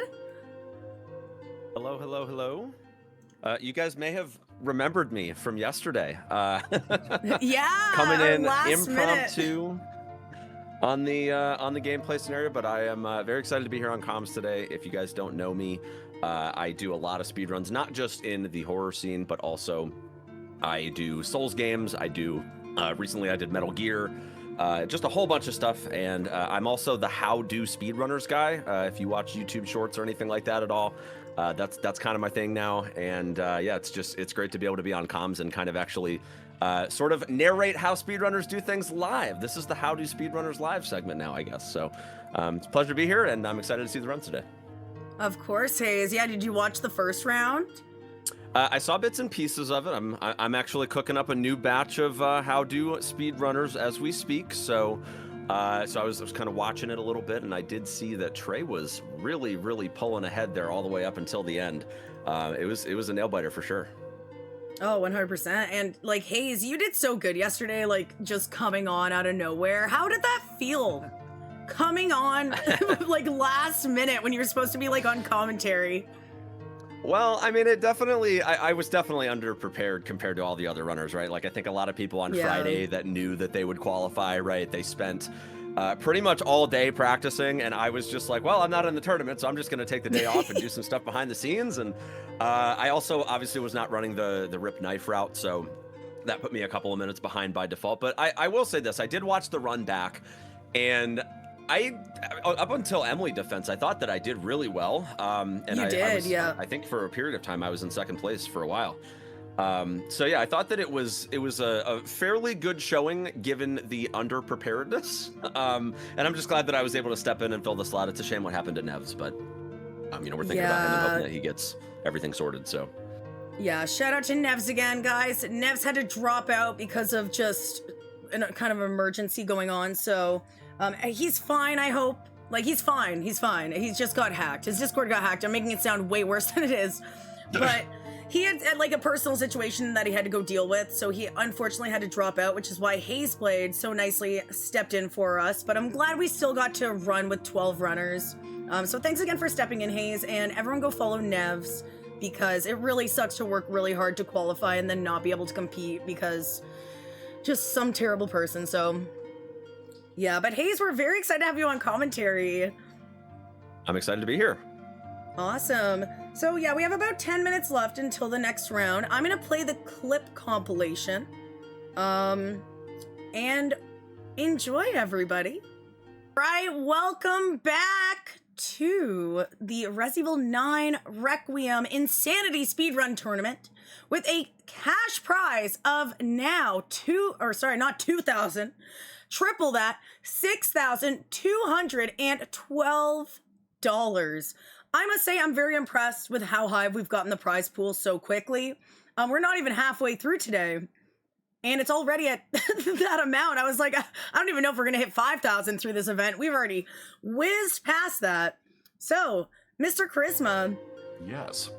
Any new donations or anything, or is chat slacking? No. They've definitely been killing it. Let me see. We had a couple new ones. Yeah, we had 100 from Rio Cote. I'm very bad at reading these names because I've never met a person named Rio Cote. They're all just like made up words, most usernames, so good luck. Yeah, Rio Cote. I'm gonna say Rio Cote. Thank you for the $100 and a $10 donation from Irelia. See, I can at least read that. I support that. And Irelia says, amazing attorney to watch. Thank you for holding this. Absolutely. Again, this is about, getting these speedrunners some cash money to get those beautiful 1 or 2 person kayaks. But it's also about bringing the Resident Evil community together. Speedrunners, casual people who don't understand why it's called Resident Evil. Why isn't it called Zombie Shoot Shoot Bang Bang? Yeah. People from overseas who are like, wait a minute, what the fuck is Resident Evil? I know what Biohazard is. But yeah, it's all about getting the community together. So follow everybody, follow the other commentators, we have our new commentator Hazeblade is going to be joining us. Elisa Prey is going to be joining us, who hosted yesterday and did comms before. All different varying levels. Some of them are speedrunners, some of them are just casual people, some of them speedrun other things. I know that quite a few of these folks also speedrun Dark Souls games, which I feel like you need to have a certain metal to run Resident Evil games, but to run Elden Ring and Dark Souls, I feel like you need to have, you're either missing a part of the brain that has empathy, or you have an extra part of the brain that just allows you to, I think... I don't know, it's the same reason we run Insanity, though. Like, why are we doing Insanity? We could be playing this on casual and just like, I took a bite, I lose like 5 seconds. Yeah. Instead of having to go back and like start 2 hours over again. But speaking of Elisa, I just want to introduce Elisa. Elisa's here. Hi, Elisa. Hello. I am back, guys. Hello, everybody. Welcome. Hope everybody's doing well. I'm so excited to see the second semis here, and I'm so excited to see the finale soon. So let's get some hype, man. I'm so stoked. I hope you guys are too, chat. Let's go. Yes, I'm very excited. I have a feeling. So first round, we only had Spicy and 7RayD to watch because Savitru's power went out. Savitru is live right now, though. Savitru is ready to go. So now we're gonna have a very packed round full of action with 4 runners on the screen, all racing to get into that finals. Yes. Sorry, what'd you say, Elisa? Exhausting. I'm saying the overstimulation is back, okay? Yeah. Oh, yeah. Much easier to follow the 2 runners side by side. I was like, okay, yeah, I can keep up. Yeah, I can look at the little life split that's going on here. I know who's ahead, but now we're going to get into the situation where it's like, I don't know where to look.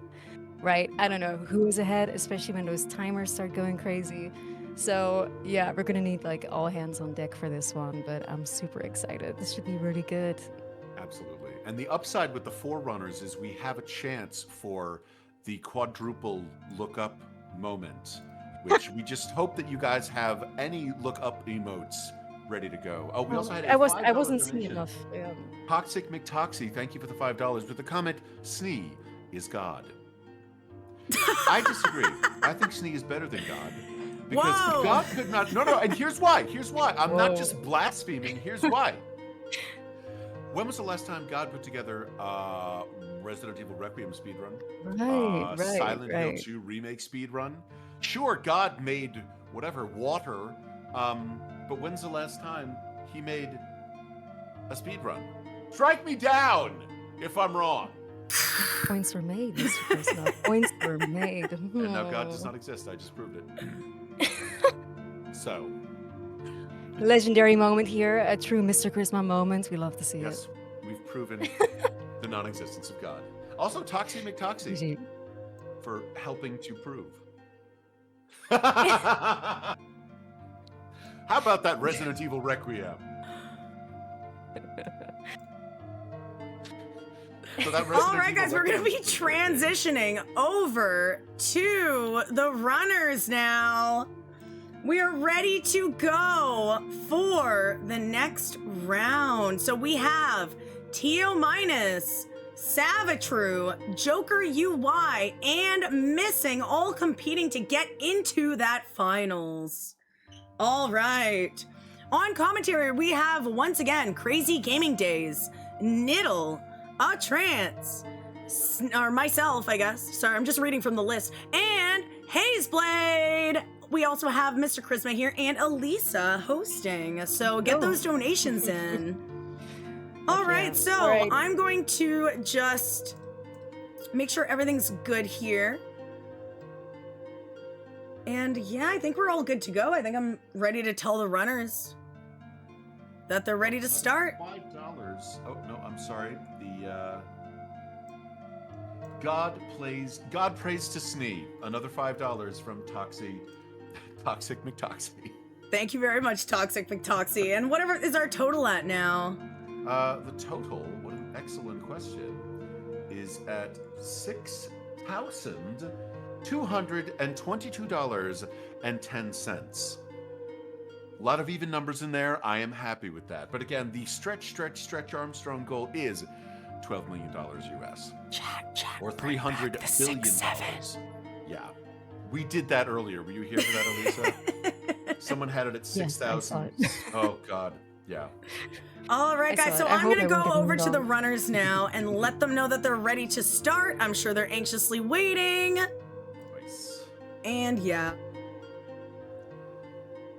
And hopefully this is going to be the first of many tournaments from Sneevil this year. We're looking into hopefully a Lady RE marathon or speed run, a meme-filled RE3 remake Inferno speed run. Oh hell yeah! Yeah. Oh, that should be good. I'm so excited for that. Yeah, and maybe a redemption run. All right, so I'm going to be hopping over to the runners channel right now.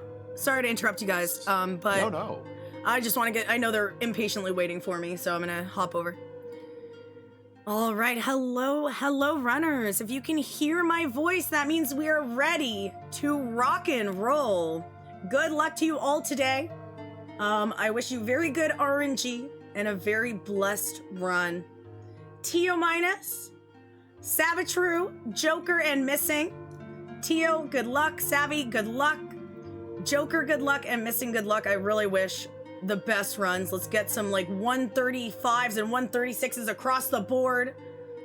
All right, can everyone please show me your RE framework? You're good, Savvy. You are good, Missing. You are good, Joker. And Tio, it's a little bit hidden behind my thing, but I think you're good as well. So everybody is good. And I just want to say thank you very much for participating in the speedrun tournament. I hope you're having fun. I know it might be a little bit stressful with like money on the line and stuff, but this is all about having fun.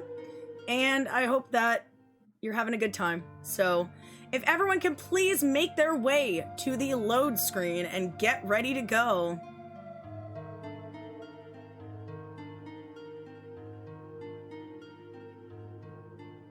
All right, once again, good luck to you all. I wish you could all make it to the finals, but only 4 of you can. So at the end, we will be determining it by the 4 fastest live split times. I'm going to count you down now. Good luck, guys. 10, 9, 8, 7, 6, 5, 4, 3, 2, 1. Good luck. All right, welcome back, guys. So we are good to go. Let me share the screen with you. What are you guys laughing about? Well, we just got a donation for $9.59 from I Am Just Me. A reminder that Snee loves bananas, Ashley, and Scorn. Ashley, no, I didn't. I must say, I'm not an Ashley fan. I'm so sorry. Yeah, then we started talking about avocados and millennials. All right, so I kind of am really curious. This is something I've been wanting to do yesterday as well, but now I want to do it for real, for real. Can we see in the chat, like, who is rooting for who? Like, do we have some supporters of, like, Tio, Savvy, Joker missing in the chat? Like, let yourself be known who you are supporting for this run. Yeah. Like, who do you want to see come out on top? Represent. Represent in the chats. I just want to mention we have these are historical pioneers, right? We're coming all across the globe because we have Uruguay, we have Mexico, I believe, and we have Russia, and I think Tio might also be from Russia. I could be wrong there, but so we're kind of like in the international territory now. Which is exciting. That's always something that unites us. Running around with a lighter, carrying little blind girls and juking lovely lover boys. Oh, I do. That's like every other day for me, I do it all the time. Yeah. It transcends race and religion and geography. Yeah. None of us want to get killed by a lovely blubber boy. We want to just scoot right by. Just gonna focus. Well, as long as you don't mess with his food, you might be all right. Yeah, just let him do his thing. All right, looks like everybody is done with Grace's first. Yeah, We're no now deaths. in No drama. Finally, we Thank can have goodness, a clean yeah. start. Yeah, I feel like Savatrue, from what I gathered yesterday, obviously I was Yes. running, so I didn't get a chance to see it until after the fact. But Savvy had a really, really rough start yesterday, so Yeah. it's nice to see that he's coming back into day 2, cool, calm, collected, and just kind of ready to take on whatever's going to be thrown at him today. So I'd say he's probably feeling a lot better already, knowing that he's going to be going in on a level playing field this time around. Yeah, it helps when you don't die like twice. I think that's generally a We've positive. found that the key to surviving this game is to not die, rather to make the enemies die. Yeah. Oh man, this is with two screens was actually pretty rough to like keep track of. 4 is This is it's unreal, dude. It's actually really rough. I feel It's gonna like take me a one of minute. the commentary people needs to watch it one screen. Everybody divide and conquer, right? Come on. Well, Lisa, you were mentioning and polling the chat, on who people are rooting for. But what about us? What are we all feeling? Who are we rooting for in the commentary crew? I cannot have any biases as the organizer, so I'm taking a vow of nice silence. Pop out, girl. Nice pop out. Nice. Tito falling behind just a little bit there had some unfortunate kills on that section, but still anybody's game. I'm rooting for Joker. I think Joker is kind of the next contender for taking this whole thing in first place. I think there is a possibility. Yeah, for sure. Spicy and Joker have just been trading back seconds. Yeah. I'm rooting personally for Tio's cats. That's it. I want Tio's cat to show up. I want the cat that's debuff right. to happen. This is The what cat I am rooting debuff. for. I am for the cats. Let the cat win. This one could be anyone's game. I think I know it sounds like a cop out, but this is actually quite a tight matchup for all four. Joker's probably the slight favorite, but this really could be anyone's I didn't game. do anything different. I just Yeah, Yeah, so the I would reason agree he's with that. saying, yeah, sorry, Joker's the favorite because he's second place, I think, right? On the Yeah. leaderboards? Yep. Mm-hmm. Yeah, he definitely has, in terms of play time and practice, like he's definitely the most rehearsed runner on this round of competition. But given just the things that can happen in this game, I mean, even you saw with Spicy's run earlier and Savitru yesterday, right? Like it doesn't matter how much you practice, there's always something that could go wrong. And especially in this first sort of third or so of the game, taking a death, I mean, you're not just talking about losing seconds, you're talking about losing literal minutes here. And so I think in these probably these next real like 10 or 15 minutes here, we're really going to start to see whether or not we have a bit of disparity ahead of us.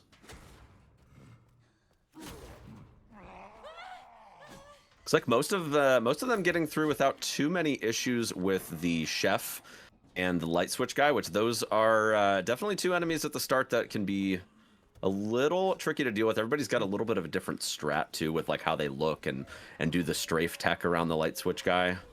But I believe everybody here is doing RIP knife, correct?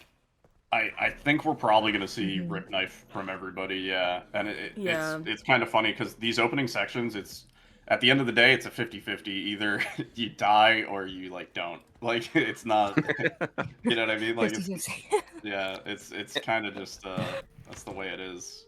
Oh, we just had another $5 donation from Toxic McToxy who says, Elisa is a goth baddie and goth baddies rock. You know what? I'm not going to disagree. Thank you. Yeah. I agree with that statement. 100% true. Thank you. And thank you so much for the donation. Please, everybody, a reminder to keep contributing, all right? Like, we are at 89% of the next goal, which should be 7,000.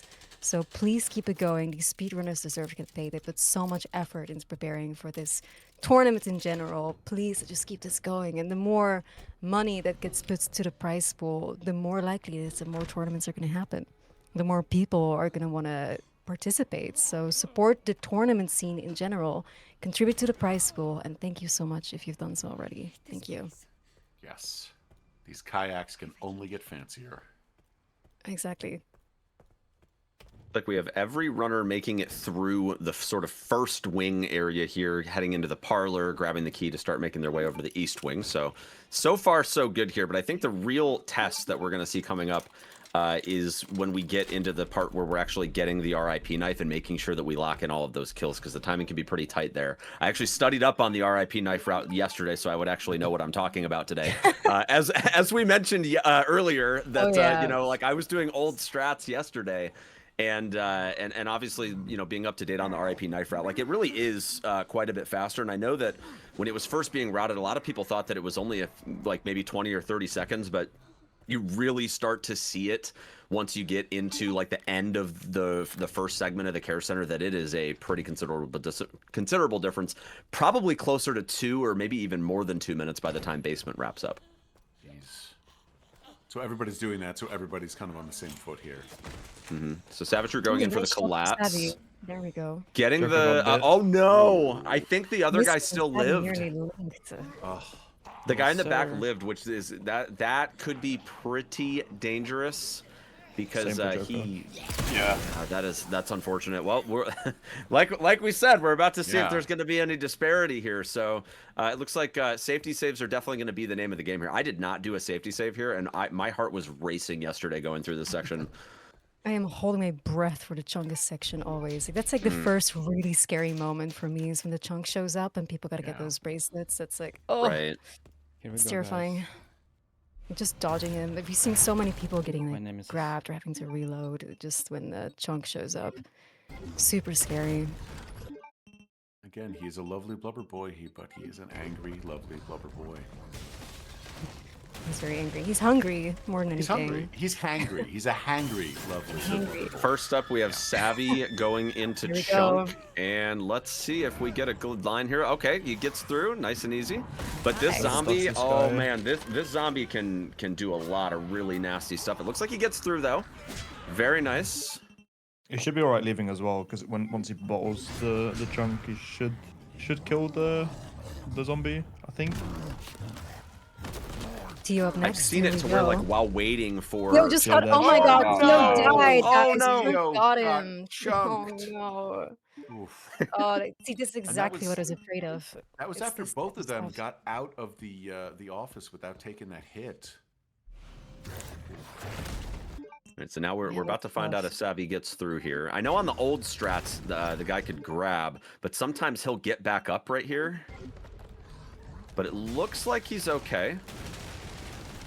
Very nice. Good execution there by Savvy. Good for missing, yeah. Yeah, very good.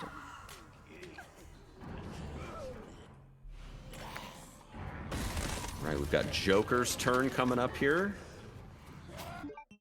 They all had a rough time with that zombie in the back. It looks like almost everybody got bad luck on that. All right, Joker's through. So he's getting up there, but he gets through. Very nice. Just Tio left now. Come on, Tio. Do it.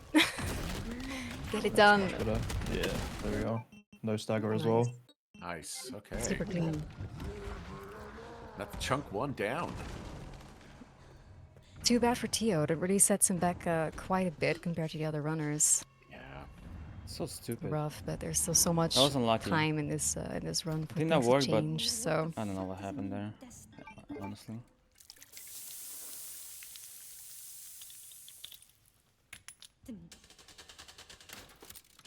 Now, I did a little research on the RIP knife, but if any of you are more familiar with this, walk me through it. So I have heard that there is a chance that the chef shows up during like some of the like navigating through this wing again.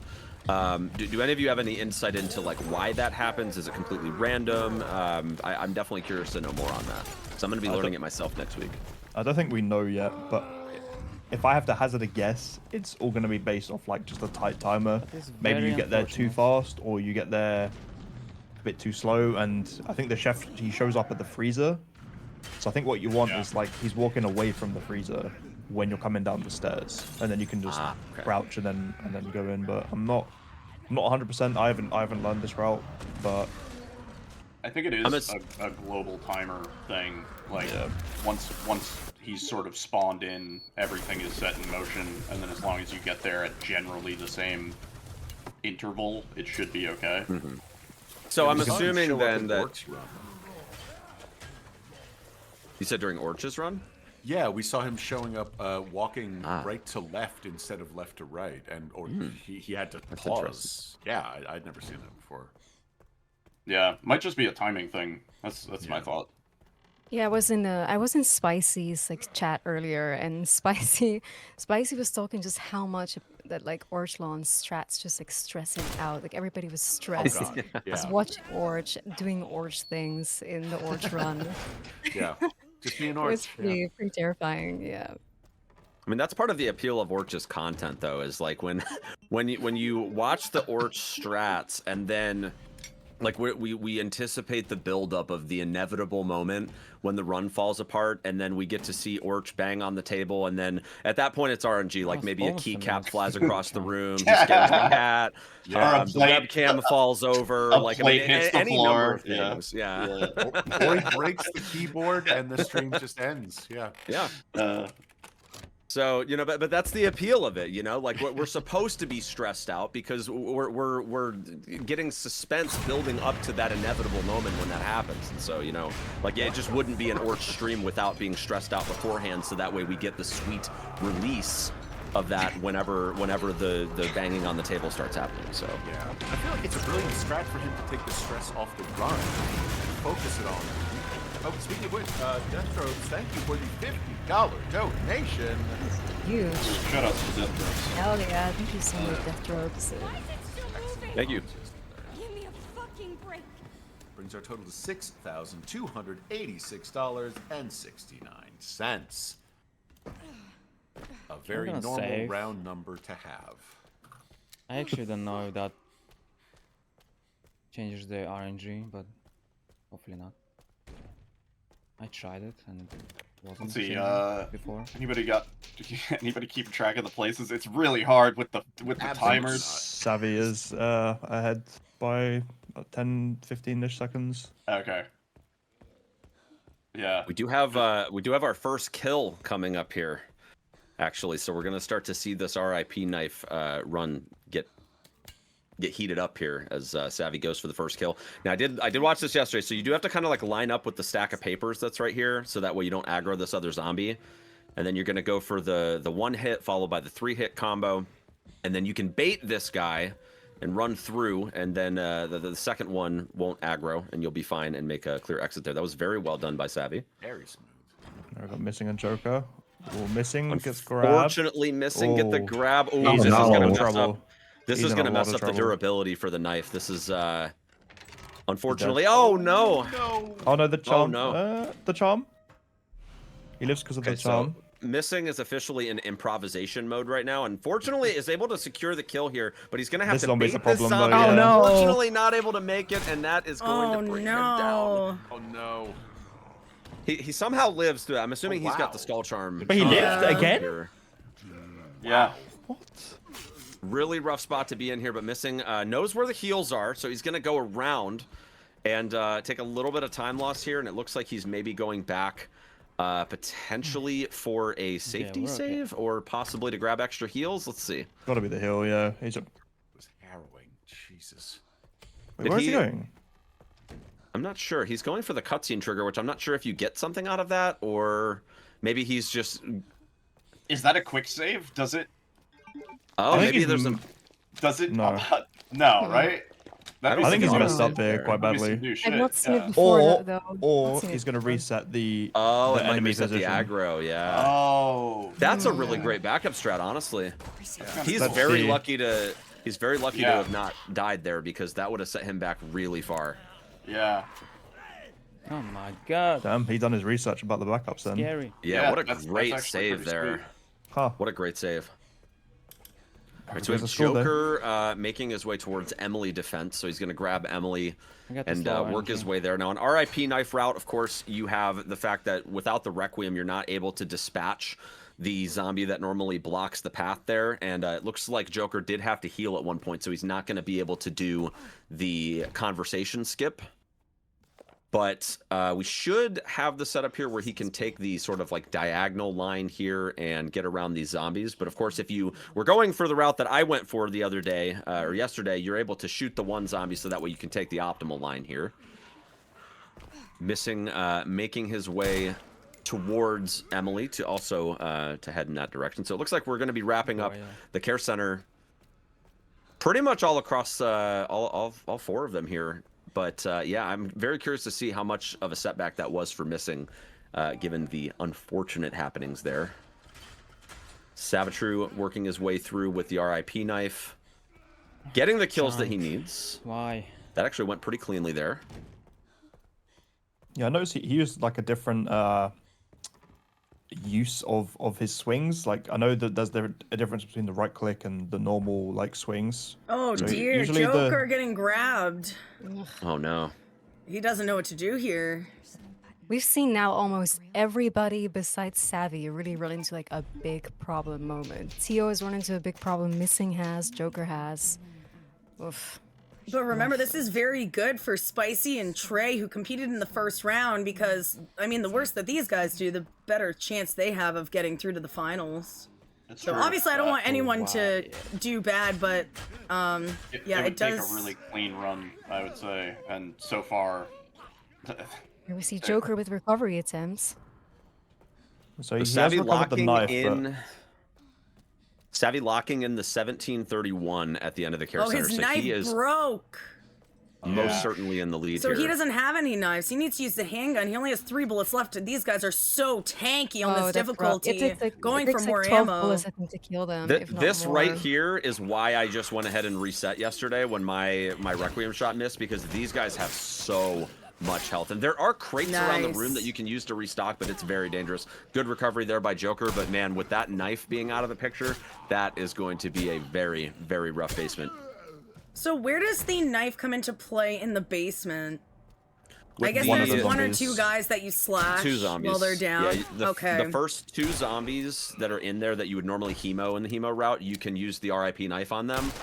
So now Joker's probably going to have to, it looks like he did pick up more ammo now. So where the RIP knife was inventory-wise, he can fit the handgun ammo here. But he's going to have to shoot those zombies now, which is going to leave him pretty heavily exposed. Now, fortunately for him, with the Skull Charm in tow, as well as, you know, just there being way more than enough heals in the basement. I think there's like 6 or 7 herbs in the basement. He should be able to stay afloat here, but it's definitely going to come at a pretty steep time loss. And it looks like, as of right now, Savvy has a pretty commanding lead over everyone else. But Joker's about a minute behind. It looks like we had about an 18:20 or so coming out of Care Center there. And Missing and Tio, of course, still working on that. Tio just wrapping up here with an 18:54, about 30 seconds behind Joker. And we do have Missing now coming up on the end, looking to be in last place with probably a 19:30 something. Looking that way. Joker currently fighting Chunk. Here we go. Yeah, it's pretty crazy, guys, if you consider the fact that Savvy was almost not running. Almost not running. Savvy just had like a huge power outage. Orch was nearly going to replace Savvy. And now Savvy being in the lead, it's like, damn, this is a comeback story for sure. Yeah. But love to see it, though. Would have been so sad if Savvy were to miss this. Yeah.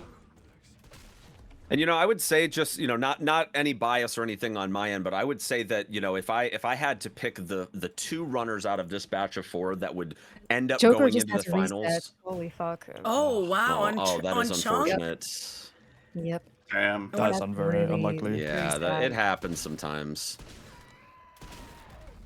As I was saying, though, so if I completely unbiased here, just looking at the stats here, if I were putting money on, you know, whether or not, you know, who the 2 people out of the 4 here would be that make it to the finals, if we assume that Spicy and Trey are both going to qualify here, I would probably be leaning Joker and Missing, given their track record. And then also, when you look at Savvy's like history of speedrunning RE9 up until this point, Savvy had a really hard time during the qualification stage, just like getting the run, and it kind of came down to those last couple of days. And then, of course, when we look at what happened on stream yesterday, definitely the stats weren't necessarily in his favor. So I would say, honestly, Tio and Savvy are kind of the underdogs in this round, but it is really exciting to see Savvy pulling so far ahead of these other runners here. And Missing's getting memed in the corner. Like, so you have to time your final shot on Chunk pretty precisely for 2 reasons. One, if you do it too late, you get stuck in the corner like you just seen. But if you do it too early, you won't be able to squeeze past him properly to hit these boxes to get the shotgun ammo. So, yeah, a little bit of a time loss there for Missing. I mean, for me, this is the best thing about Insanity Run. So, because it doesn't matter how great you are, everybody can get screwed by bad RNG. Everybody. Exactly. So you can see the underdogs rise to the top, and that's just such a exciting moment. I do think the more experience you have, the more likely you are to bounce back from like really bad RNG. Like, you'll have more experience with bad RNG moments. But you can absolutely see somebody like we're seeing Joker just now, just absolutely getting screwed bad. Yeah, and even with Joker, you know, having as much experience as he has, you know, he has been able to sort of fend off some of these more unfortunate situations. But I really think that the true punishment for Joker is going to be having to go through that basement without the knife and having to contend with those 2 zombies. And unfortunately, given the limited amount of save items that are in the basement, he's really going to have to think about whether or not it's worth it to save and still be able to pull out the right AI pathing for Marie to be able to get by without getting grabbed, which of course, you know, it could potentially cost a amount of time that might not be recoverable at this stage.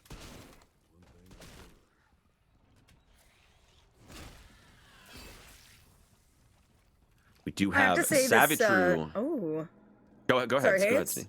Yeah, we always talk at the same time. I was just gonna say, I love this room, the blister head room. It's really fun when you get it right. It's just very satisfying, hitting them in the head with the hatchet. But yeah, any 2 shots to the leg or the knee area is going to guarantee that you get that hatchet insta-kill prompt. Yeah, I agree. I think it's a really fun room.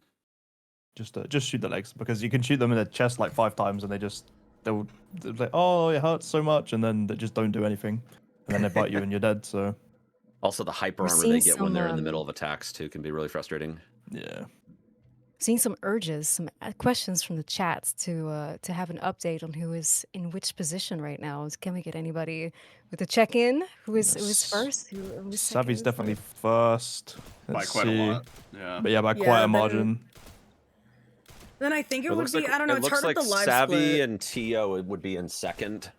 And I believe Missing is in third. Joker would be in fourth. And as you can see here, so this is what I was talking about with not having the knife. Like Joker is just really having to spend a lot of time dealing with these zombies because of not having that RIP knife, which would have just made very short work of the zombies that are down here right now. And yeah, so it looks like going for the shot strat there on Marie, which if Joker decides to play it safe and make a save here, that shot will actually not mean anything. So I'm very curious to see if Joker decides to go for a safety save here. Maybe he'll go for it. And you know, at least he'll have it if it doesn't go right. But if he has to reload that save at all, the Marie tech is not going to work as we've been doing it up until this point. I think he's got a full send it at this point. I think so too. It's been a bad start, unfortunately, from the favorite from these four as well. But that's what can happen in a tournament setting. You'd never know. Yeah. I mean, even if you look back to like Dist, for example, like Dist obviously isn't in this tournament, but Dist is always, whenever he's in a tournament, you know, like everybody expects that he's going to go to the finals, but sometimes the game just doesn't do you the right, you know, the right pattern, and you end up not qualifying, which is what happened to him with RE4. So. Yeah. Also, I want to give a big shout out to Bok Basoup. If you don't know, Bok Basoup is actually streaming this as well. Kind of doing his own commentary thing, but I just love the visibility that he's been giving this tournament. All of the runners deserve all of the run in the all of the love in the world, all of the run in the world. Also, all the commentators, like we have such a talented team here, our hosts. Make sure to go follow everyone. And also go follow Bok Basoup. He also contributed $1,000 to that prize pool. So I'm very, very grateful for the support and just everything that he's done for the speedrunning community. Oh yeah, W's for Bok. Thank you so much, Bok. That's huge. So far, everybody's having a pretty decent basement. Even Joker has been able to kind of like fend off some of the less fortunate situations without the knife. So this is going pretty well. I'm curious to see how that's going to change once we start getting into like meat processor and whatnot. But yeah, so far it looks like everybody's made it through Marie. Not too many issues here. So. But obviously, you know, what Joker really needs right now is Joker kind of needs the other runners to choke to have any shot whatsoever. But here's what I was anticipating earlier: the save here, and potentially going for it. Which again, if he has to load this save, the Marie distract shot is not going to work. And it looks like I don't even think he saved. I think he just decided that it's not worth it. So he did, here and then he reloaded. Yeah. Oh, he did reload. Yeah. Okay, so he's going to have to change strats here then, because if you do the shot to skip the roar at the It's not start gonna of the work. basement, it's not going to work, right? I wonder if he knows that, though. That might be... He'll know. That might be... He's got to know. He's got to know. Be pretty silly if he didn't know, but why would he save and then reload then? Maybe he's got know. something else up his sleeve. I'm curious to see, and we're not too long away from finding out. So I mean, if he doesn't know, we'll find out if he decides to go for the shot, because at that point it's already done. now he could get lucky, and instead of going for the forklift key first, he could try to do the plug first, and if the grab misses, he'll be okay. But that is a really rough strat. Unless he's not going to do the shot and bait the grab out first. Yeah, that could work. The question would be whether or not, if he knows that reloading the save kind of renders the shot manip at the start of basement useless. Because I don't know why he would have done the shot if he already was going to commit to the save reload anyways, right? Yeah, it's a bit odd. Maybe I'm surely he knows for him right now. Surely he knows.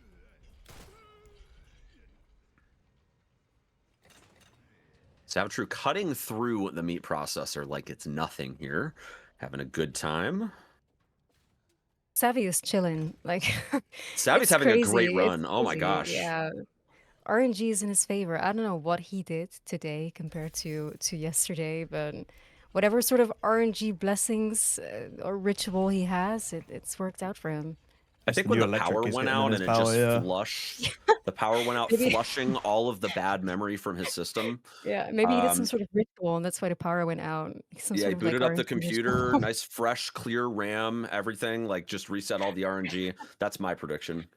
I swear this game does treat you better after a fresh restart. It's not just me. Oh, Like, Joker got grabbed. Is that a death? Oof, yeah, it might be a death. No. Oh, No, no, it's no, not. not a death. No, he's still got the skull charm, so I think no, he's dead that, now. that would be a death. That is a wrap. Oh, no. Where does he start? Unfortunate. He made a save. That is a considerable time loss as well, having That to go is- all the way back to the forklift key. Another man. huge setback for Joker. Well, this is kind of what we anticipated, terrible. Trance, that this could happen. So, yeah, I'm not sure if he. I honestly, at this point, I'm not sure if he knows. What did he do? it's Because also- I missed, because I was looking at Savitru. Did he Yeah, try me and go too. for the shot? Did anybody see? Was anybody watching Joker? I when can that go happened? back. Let me go find the stream. I'll check.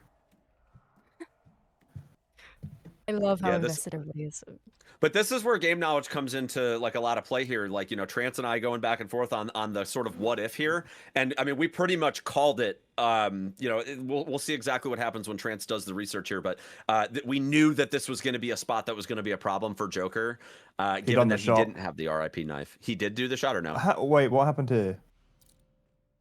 Oh, so he didn't kill the zombie. You know the zombie that you're supposed to kill? Right. He's not dead. He's in the way. And Oh, he's gone to dodge, and I'm pretty sure that messes up the timer for Marie because she drops down early. So the shot didn't even matter because she was already aggroed on him.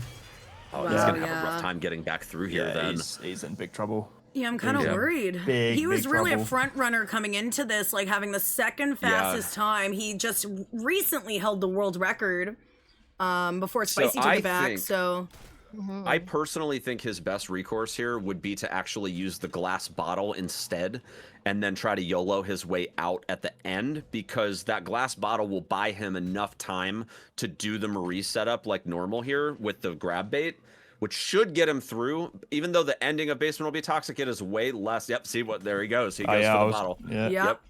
So Smart. yeah, I think that He that just was definitely squeezes the through right move. here. But will he go for the shot again though?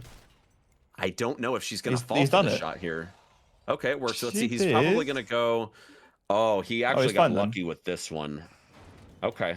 Maybe the Decent shot setup does there. work. That was a good recovery by Joker. Yeah, that's good. Like on, you know, on the off the cuff thinking, I should say, to get through there. That was really nice. Now that is going to make getting out a little trickier, but I think this is definitely the better scenario of the two to deal with. Well, Savvy's out by the looks of it. Yeah, how far exactly is Savvy ahead right now in the second place? I think it must be like minutes at this Over a point. minute. Yeah. I'll grab the times from when everybody leaves the basement, like at the end of the elevator sequence here, and Yeah, we need I to think we'll be check able to out- get a we good need to idea. Tio is actually caught up well, he's like quite comfortably in second place now by the looks of it, even though he had the death at the beginning from Chunk. For sure. This is definitely So- the opposite of what I thought we were going to see here today. But anything could change. I mean, it's obviously not over yet, and there's plenty of opportunity in East Raccoon and in Arc for things to shift. But this is definitely the opposite of what I anticipated that we would be We looking just at. had a checkup from the chat. Savvy is 54 seconds out of Tio, is what Spatvark just said. So thank you, Spatvark. Man, Tio is quite comfortably like ahead of the other two as well. So For sure. damn. He might still be thinking he's behind or something, considering that setback that he had earlier. Yeah, obviously, some of these runners they might have what's called the pit crew, and they'll be relaying them information on Discord on like another monitor and whatnot. I know I did when I did the Twitch Rivals tournament. I know Orsh does. He calls it the pit crew as well. what about you, Hayes? Do you have someone who'll give you information? No, I full send it. When I participate in tournaments, I definitely I don't necessarily try to gain any sort of like extra info or whatever. I mainly participate strictly as an entertainer, so I should have taken it. you know, it's having extra information doesn't necessarily serve me because I like to focus on just like delivering the best performance I can. I find it just adds to my nerves knowing like True. That's why I'm like I usually try not to run with live split if I can avoid it and stuff like that, or like I'll hide it on my other monitor and I won't look at Twitch chat. Certainly won't look at Twitch chat. But that's more just otherwise I get too in my own head and I start to choke.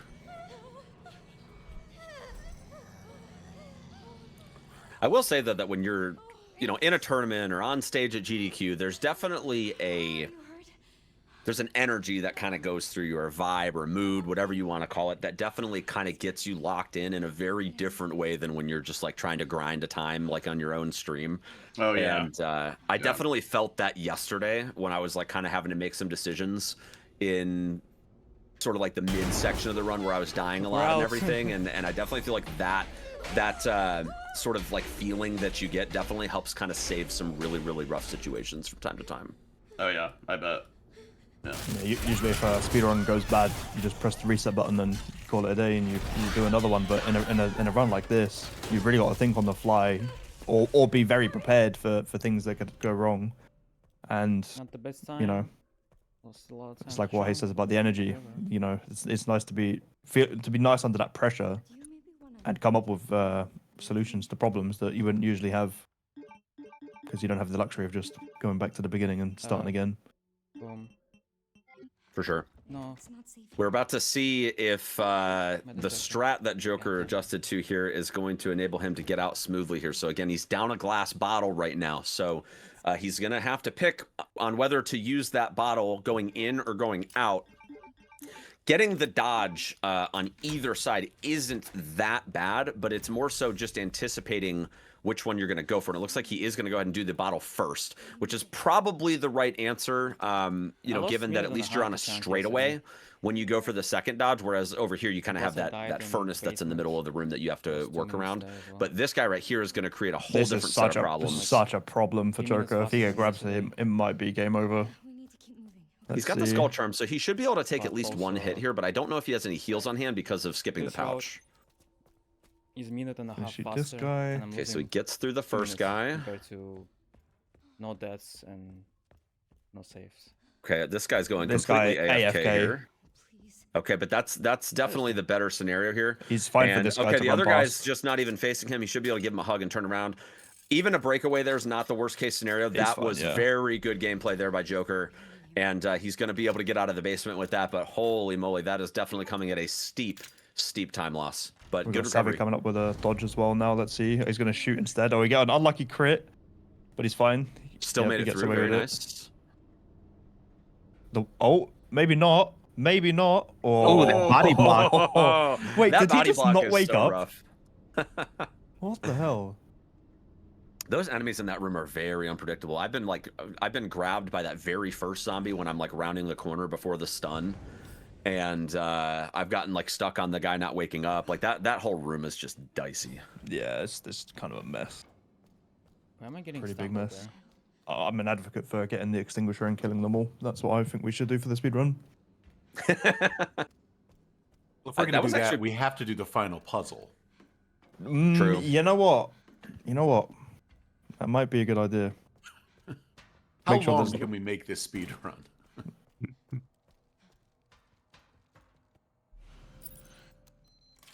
We've Savvy making it through the blister head there. Yes, Zeno. I don't see a lot of people going for the YOLO strats there anymore, but what I found in doing some testing myself is that you can actually kind of test whether or not you get the little stumble to make going past that blister head free, but if you don't get it, still be able to catch it fast enough that you pull out the pistol and kind of stay before rounding the corner. Yeah. And it makes it really nice to where you can still, like, if you get the right RNG, you still save the time, but you don't have to overcommit to it. Yeah, the blister head as well, pretty much all the time he'll do the windmill attack or the helicopter, whatever you want to call it, and you can just cut on the inside to on the left side pretty nicely. Yeah, pretty much as soon as you see him raise his arm up, you can just cut through and you get by unscathed. It's not too bad. We have Tio coming up to this as well. I'm keeping track of the times here. So Tio is actually about a minute behind. So Savvy did a 35.55 at the frame rate change, or the perspective change there. Tio is at a 36.53. So just about a minute separating the two. And we're going to see just about how much that is with missing. It almost looks like missing is about a minute behind Tio. So, quite the spread here. I was going to say, out of the 2 days so far of the tournament, I think this is the furthest that we've seen 4 runners be apart from each other in terms of just like how far they're actually Absolutely. apart from each other. It's bizarre, really. It's bizarre. I did a little timekeeping. So as of the wine bottle that they picked up, it's Tio's about 1 minute and 3 seconds behind Savi. Missing is 2 minutes and 24 seconds behind Savi, and Joker is 4 minutes and something seconds behind Savi. He hasn't even picked it up yet. But that's so Yeah. 4 minutes. Yeah. Yeah, the RIP nice strat falling apart there. I mean, I think that's what everybody that chose to do this route kind of knew going into this tournament, is that it is a very high stakes route. And even though practice definitely makes it easier and more consistent and reliable and all those things, it just still introduces the fact that if something happens to that knife before it's supposed to be spent, it really derails the basement. And we saw that like pretty much verbatim with Joker. So definitely not an ideal scenario, but also definitely you kind of know going in that that's what you're signing up for if you choose that route. You know what? I'm actually very surprised that everyone has done Rip Knife, pretty much. Like, when I was trying to qualify, I was like, oh, I'm just going to use Hemo in the tournament because no one's going to be stupid enough to do Rip Knife in the tournament, are they? And now everyone's doing it, and I'm like, well, I'm kind of glad I didn't waste my time, because I would just be getting completely smashed by everyone using the Rip Knife. But Sniper section went pretty clean there for Savvy. Honestly, I mean, Savvy's just having a great run. I think we're going to be repeating ourselves a lot with that, but just having a really great run. Like, not any major issues, some little time losses here or there, but in a tournament setting, it's not the 2 or 3 seconds that you lose to a bad line that makes the difference. It's the deaths and not having a close autosave or anything like that. And Savvy hasn't had any of those moments occur just yet. And so, if this keeps up, I mean, we're looking at a pretty wide spread here that's going to just continue to show throughout the rest of the run. Something about Savvy in tournaments, man, because Savvy, usually on the first day, it's kind of like so-so. He barely makes it. But then second day comes around and Savvy just pulls ahead like crazy. Like, let's not forget that he won Sneez's previous tournament, the Silent Hill 2 remake tournaments as well. And it came completely out of the blue. He just, I don't know, something about day 2 Savvy just gets him the RNG that he needs, it seems. I think we can all agree that Savvy That's crazy how that works out. Yeah. For sure. I think we can all agree that Savvy takes a bit to lock in, but once he's locked in, there's no stopping the guy. This is actually the first I've ever seen of him. I've not heard of Savvy before. I mean, this happens every tournament. I remember Twitch Rivals. I didn't hear of, I think, Ray, and there was a few other guys. And then the tournament comes, and all of a sudden, there's these guys who are like super high in the tournament, and it happens all the time. But it's good. Nice to see some new friendly faces. Yeah, it seems like every time world record, right, at the Resident Evil. I'm sorry, the Silent Hill. Uh-oh, some bad things are happening for Joker here. Oof. Again. He's still alive though. That skull charm carrying though. Definitely, yeah, but it's devastating to see Joker. There's just absolute carnage in the bottom 2, like, of the cameras here, like Joker and missing. It's rough. It's sad to watch. And with Joker's time being so far behind now, this does essentially guarantee Spicy in the final. Because he's already beat Ray, and he will beat Joker, so he is in the final guaranteed. There's no way that Joker can pull up enough time to overtake Spicy. Even though Joker could still qualify. There is the scenario that Tio and Savvy get completely derailed in the second half of the run. And if that were to occur, that's pretty much Joker's only hope at this point. If things pace the way that they are now, Joker's only lifeline at this point is kind of depending on everyone else to choke, which it does happen. There could be a scenario in Arc, for instance, where, if somebody takes a hit from a liquor with grace and loses 3 minutes, that could make the difference. So, it's really going to just kind of depend, and we don't know whether or not Tio and Savvy have people drip feeding them information as well. So, if that's the case, then it could be a scenario where they're aware of that and they adjust their strats accordingly. We just don't know. Yeah, there's not much that can be like salvaged in Raccoon City, and like there is the sewer Blisterborn that can kill.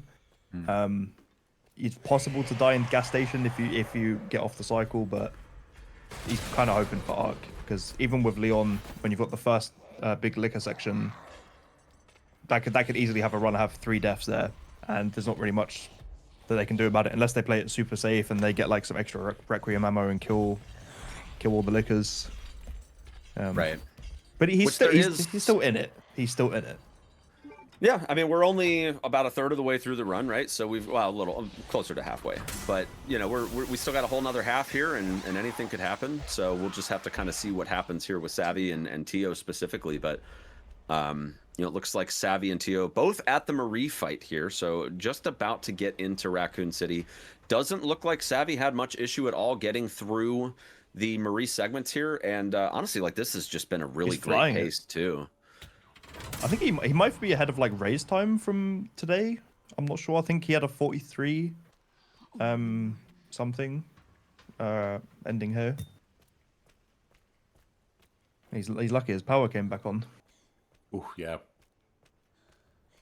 Savvy bringing the power back on at the water treatment plant, just like at his own home. Now let's see if he can avoid all of Emily's vital organs. Oh yeah, the vital organs meme. Here we go. Oh, okay. All of them. Well done. It's been quite a bit though.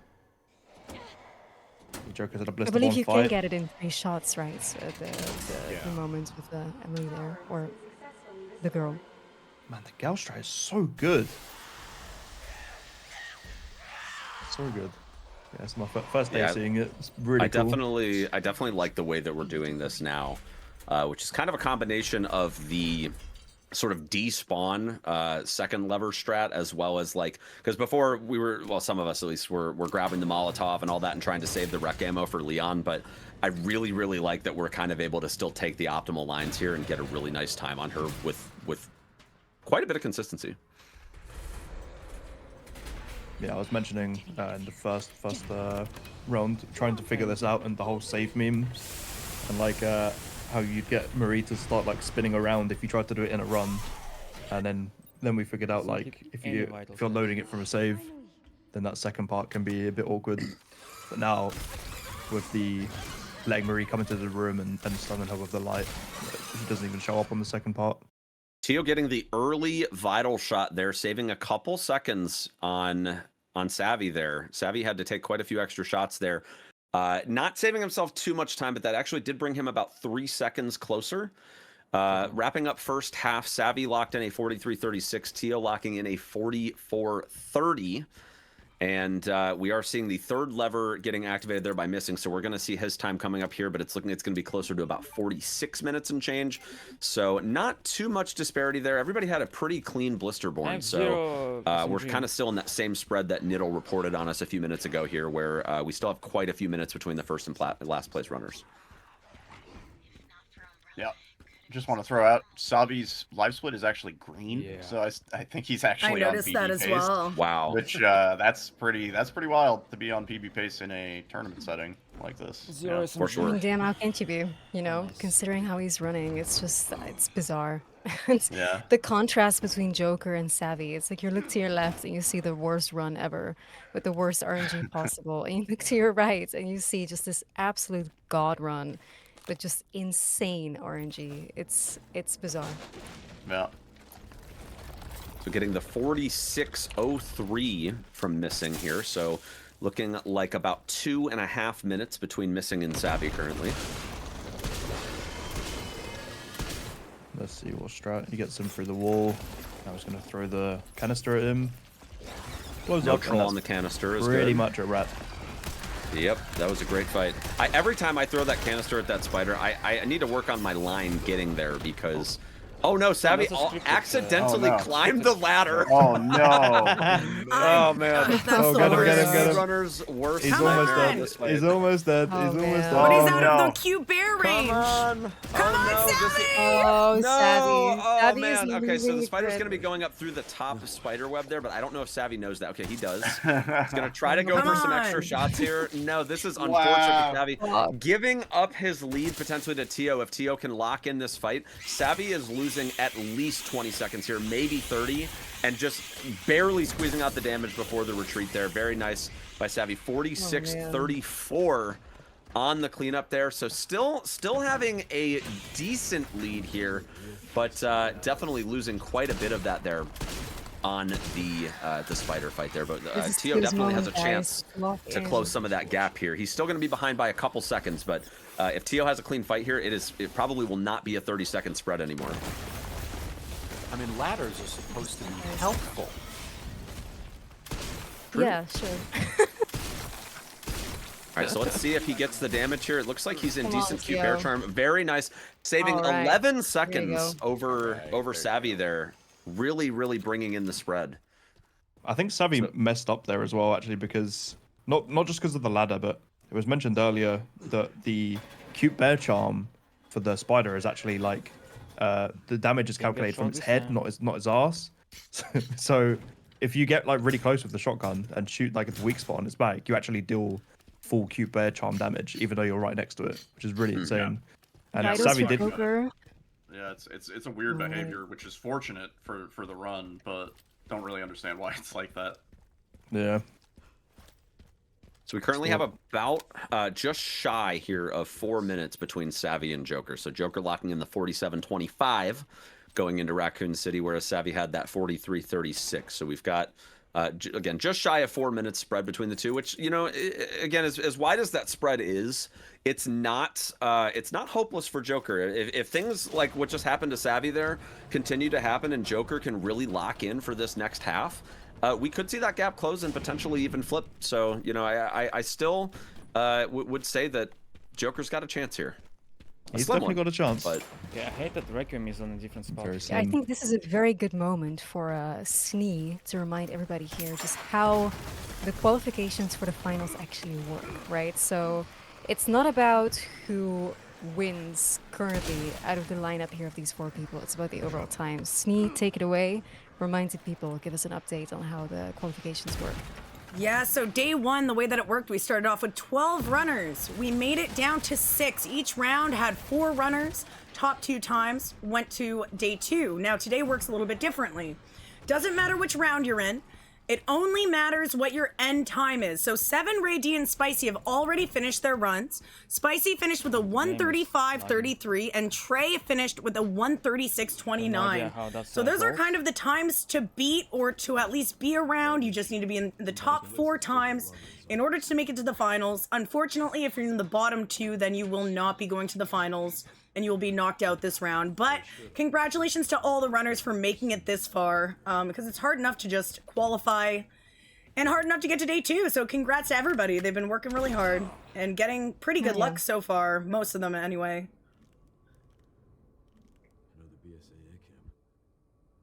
Right, so it's not over till it's over, gamers. It's all about the time. It doesn't really matter what happens in how you qualify, like on the leaderboard here on the screen that we're seeing at the moment. It's about the overall time, so anything can happen. And I do see Joker slowly but surely just making some strides here.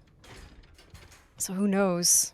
Who knows? The good news for Joker at this point is that all of the RIP knife routing is done. So the risk factor has gone down considerably now that the care center is over. So if Joker, being as practiced as he is able to lock in and just get a really, really clean second half here, you know, again, it's still dependent on everyone else choking and losing time. But, you know, again, the risk factor is now gone. So, you know, it's really that if we're analyzing the path of what Joker needs to have happen here, the best we can hope for is a really clean second half here.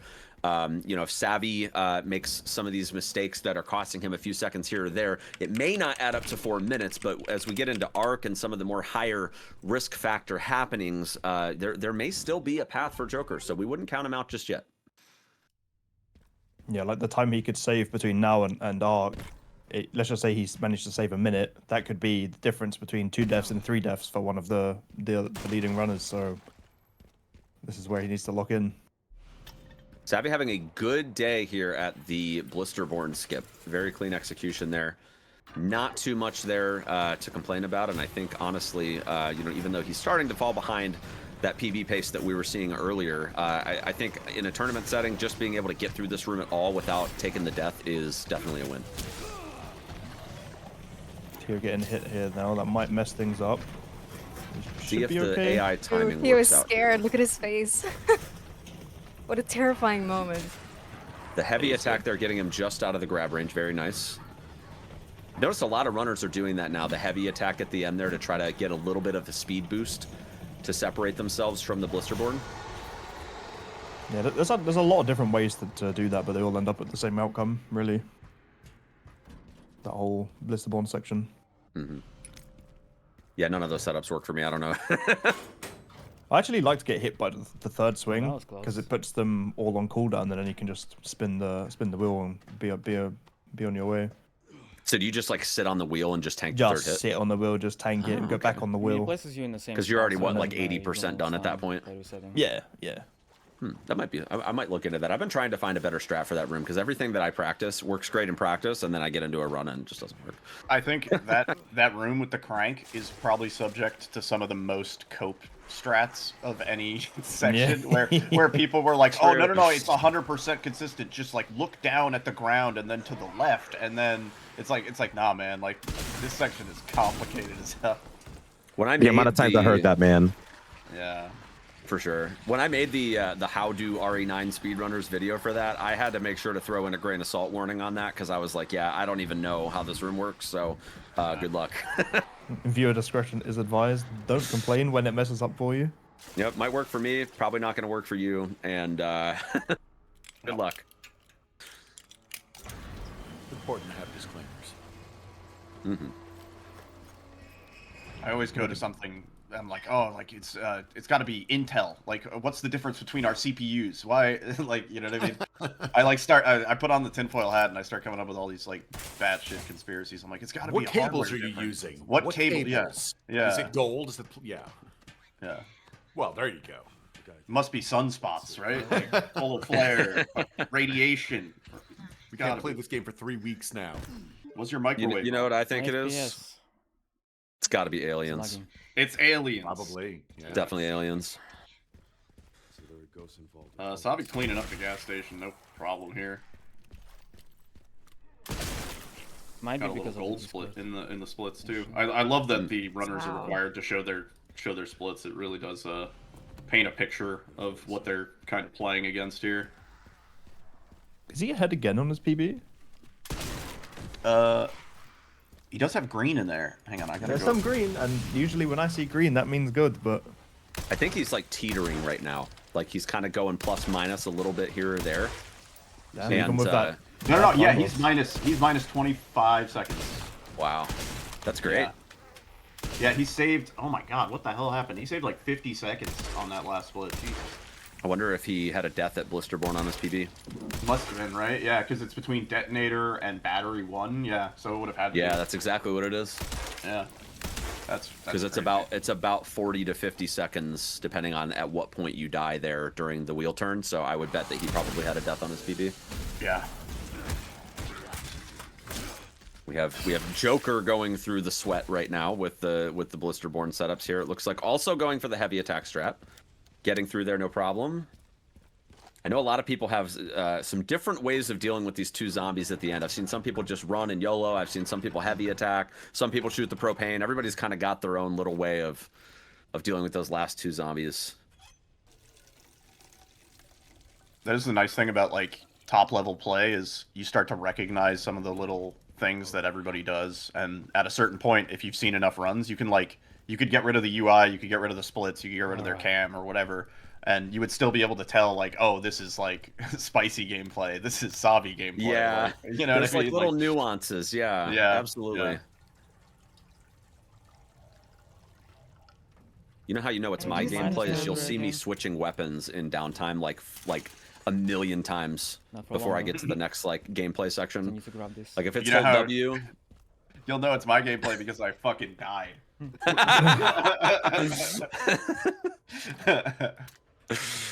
Mine would Unfortunately, be missing Time not heist, okay. Missing is actually able to save the execute strat there. I am not sure how he did that because the first one didn't work, but he was able to actually get the second one to work for him there and get the execute. That was really nice. I haven't seen that one before. Right, this is a good time to remind everybody that Yep. we're reaching about halfway, well not halfway, 2/3 of the run. We're getting close to the finale, so please, everybody, contribute to the prize pool. It's been a minute since we shouted that out. Yeah, this is for a prize, gamers. Your favorite runner could win something big, so please do contribute and support tournaments in No general. damage, nice. Yeah, just even $1 will help out. Let's get us to the 7,000. Thank you so much, guys. Yes, we're at 62, 86, 69, which Nice. dagger exactly. It's nice. It's much better than 6-7. And again, thank you most recently to Jeff Tropes, I believe, for dropping that fitty. Love that. Huge, huge, huge donations. Savvy getting through mortar room without too much trouble there. That was very clean. Well done. God. Still got to make it out in one piece, but getting out is a whole lot easier than getting in. So, I saw a new strat here. Let's see if Savvy goes for it, where you do a heavy attack after you drop off the mortar. You don't bonk the guy anymore. It looks like that is what he's going for. Gets that little bit of a speed boost just gets you past the mortar without taking the damage. If you don't do the heavy attack, you get hit by the mortar. So that was really clean. You're joking. Oh no! Oh, dude. Teo died. Unfortunate death mortars? there at the mortar. Oh, it's going to cost about 25 to 30 seconds there, oh my unfortunately. God, Missing also dies. That doesn't really matter because you have to retry right after you pick up the crank. Oh, okay, gotcha. Yeah. Yeah, Teo's death there costing him a little bit of time, but it's still in a scenario where having just enough of a lead over missing that the death is okay, but needs to kind of stay on his toes there, though, because any more deaths like that, and we're going to start looking at potentially a leaderboard change here. Yeah, I am keeping track. I'm going to do a time report in a second. Who killed me? Oh, no, taking the second death. Oh, no. Unfortunate there. Let's see the time. So terrible. 57:55 on the reload there. Still about 40 seconds ahead of missing. So definitely enough time there to still be able to recover without too much sweat there. But Who the fuck killed me? Again, Teo might not know that. So Teo might be feeling like he just potentially threw his entire leaderboard slot away. Oh, and we just had 2 new donations. Another donation from Hey. Toxic McToxy. Elisa, I need an Elisa narrated audiobook ASAP. I mean, you know, if that gets some money in my 4 streamer pockets, then I might just have to. And another donation from the almighty Bagpuss. Bro. Saying something about a Jill sandwich. It's also important. Oh, there we are. No, that's the wrong direction.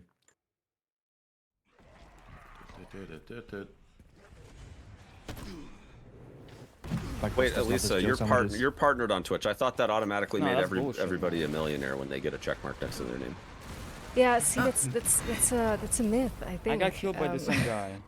Yeah, I got my check mark and I didn't see any cash coming in. So no. Have you updated your mailing address? Maybe they just didn't send it to the right address. Yeah, maybe. Oh, Hayes, I've been getting these massive checks for you for the last 2 years. Yeah. Wait, really now?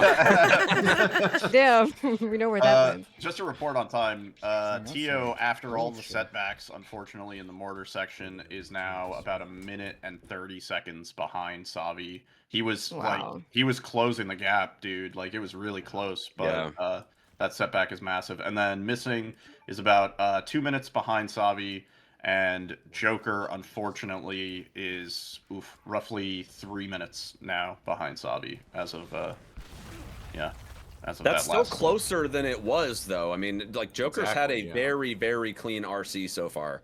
So if that keeps up, I mean, Joker's already made up about 40 seconds. Yeah. He has made 40 that's seconds. That's a really good pace for recovering there. Yeah, only since the end of, what was that, I guess, end of care center, right? So yeah, basement time frame. Yeah, that death not in not a basement's long been time to make up all that time. Yeah. Yeah. So as long as He things. might die Oh here, no! But he yeah. takes the death Yeah. here, Oh, setting him back again. Commentator No. curse. Oh, my no. God. Commentator Somebody curse. jinxed. Who We did gotta that? shut up. We can't talk about Joker anymore. Oh my Who god. jinxed it, man? Oh, Yeah, that's our terrible. that is That's our unfortunate for fault. Joker. That's terrible. He missed his shot there, and then he had to stay in front of the shooting soldier for too long, and then he started shooting. And at that point, he should have turned around and shot the guy with the shotgun and tried to wing it. But as soon as he pulls out that gun, it's game over. Now, is he getting hit from the guy on the right as he's coming up here, or is it the one that he's running past that's hitting him there? I think it's the one in front of him now, right? Yeah, he might even. Yeah. So Yeah, so he could have done that instead. Yeah, the other option too is you can actually run, instead of like in between those two zombies, you can run around the left side and then that dude completely whiffs. Yeah, that works as well, yeah. I thought That's the way that Joker I've been fans doing it lately because I just keep successfully, dying there. But the Joker fans had successfully manifested bad RNG for everybody else, so Joker could pull ahead. But damn, it seems to have They manifested a bit too worked hard. against them. Yeah. Yeah, Joker yeah, it taking a backfired. slightly variant strat there on the way out, rather than doing the heavy strat on the way out. He actually sniped the mortar zombie from across the map and was able to drop down without even having a mortar land in that area. That was interesting. I haven't seen that one before. Seems like the safest thing. Savi is like a minute on pace right now. Wow. Crazy. Yeah, what a run from Savia so far. Jeez. I think that's honestly just going to be like one of the biggest highlights that we talk about, especially in the finale here, is just that like Savia's just kind of on a roll today. Yeah. So, I mean, don't count him out just because he might be going up against, you know, the likes of Spicy. Don't count him out. I mean, honestly, Spicy's performance earlier today, like Trey really gave him a run for his money.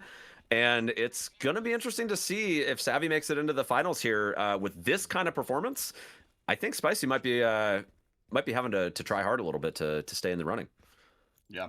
This And buffer. speaking of running for the money, hard to sorry, beat. the Almighty Bagpuss donated $13.31. That's and added the message: go towards buying a Jill sandwich. Hey, thank you so much, Almighty.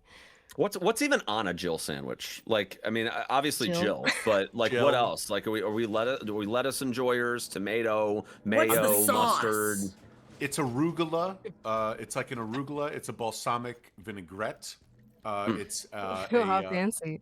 sun-dried peppers, not sun-dried tomatoes, sun-dried red peppers, and like a nice fresh mozzarella. Sounds kind of good. I'm not gonna lie. And Jill. Oh no, it's delicious. It's just you are And eating Jill. a person. So Yeah, true. Oh, lookups in the chat, please. Can we get the lookups in yes, the chat? everybody, Our as first many lookup Savatrue here. emotes. Our first Look one to up. reach the Look best up. part of the game. Yeah. Yes. I wonder if after now that we have the orphanage skip, we can have the the lift skip. That's what I dude. want. You get to the lift. That's what and I then want. You just go right to the cutscene. Yeah. You know, people are salivating for that Then motorcycle. who's gonna skip. look up? Don't get me Yeah. started Sure. on modding out skips in this game. My feelings are already out there on the internet. Yeah. The internet's feelings are also out there. Jeez. Oh yeah. As soon as someone sees a glitch they're like, "How? You're not allowed to do that. You're cheating in my single-player game that I'm not affected by, bro." The best hell? is man, like they're playing the game so fast they're not even like appreciating the game, blah blah blah. Meanwhile, getting like sniped, but like he's 300 hours deep, dude. Like Surprise. all these runners have been playing the game far more than you know the average Joe. You know, playing it's the funny game because once. people that don't understand speedrunning, like they just see the run and they assume that like we just didn't even casually play through the game first. This is how it started. Yeah. To be fair, like I know like for Moist Criticals bounties and stuff, like a lot of the people that jump into those bounties, they don't casually play the games first, Well, right? But yeah. that's a different scenario because the timing game's is so kinda- limited. And the games are kind of mid. Like they're not. Yeah, like, yeah, It's not for even a sure. game you would necessarily want to play casually. For really, sure. But. Yeah. But I also think that, you know, it's just one of those things where, you know, when you have a new hype speed game like Resident Evil Requiem, okay? Who's not going to want to enjoy the ever-loving hell out of that game first before the speedrun, right? Like, I know Bach and I specifically, like, we didn't even, like, touch the speedrun until we had, like, fully done all the challenges and did the final puzzle and all that stuff. And then we started looking at the speedrun. I was probably over 100 hours deep into the game before I even looked at speedruns. So my first playthrough was over 20 hours because it was just, you know, again, I've been playing this since I was a kid, and just to come back here and be like, okay, you know, this is the first thing we've had since Resident Evil 6, basically, that doesn't involve mold or Mother Miranda or you know, big booby goth mommies or remake. Yeah, exactly. So just to be able to, the idea of, I don't know, but also what it comes down to at the very heart of it, let people enjoy their shit. Yeah. Like if speedrunners were speedrunning RE8 or RE9 and then, you know, I don't know, committing murder, that's something to be concerned about, but they're just speedrunning a game. Shut up. You know what though? I'll be one of the first to say I love the haters. You know why? Oh, of course.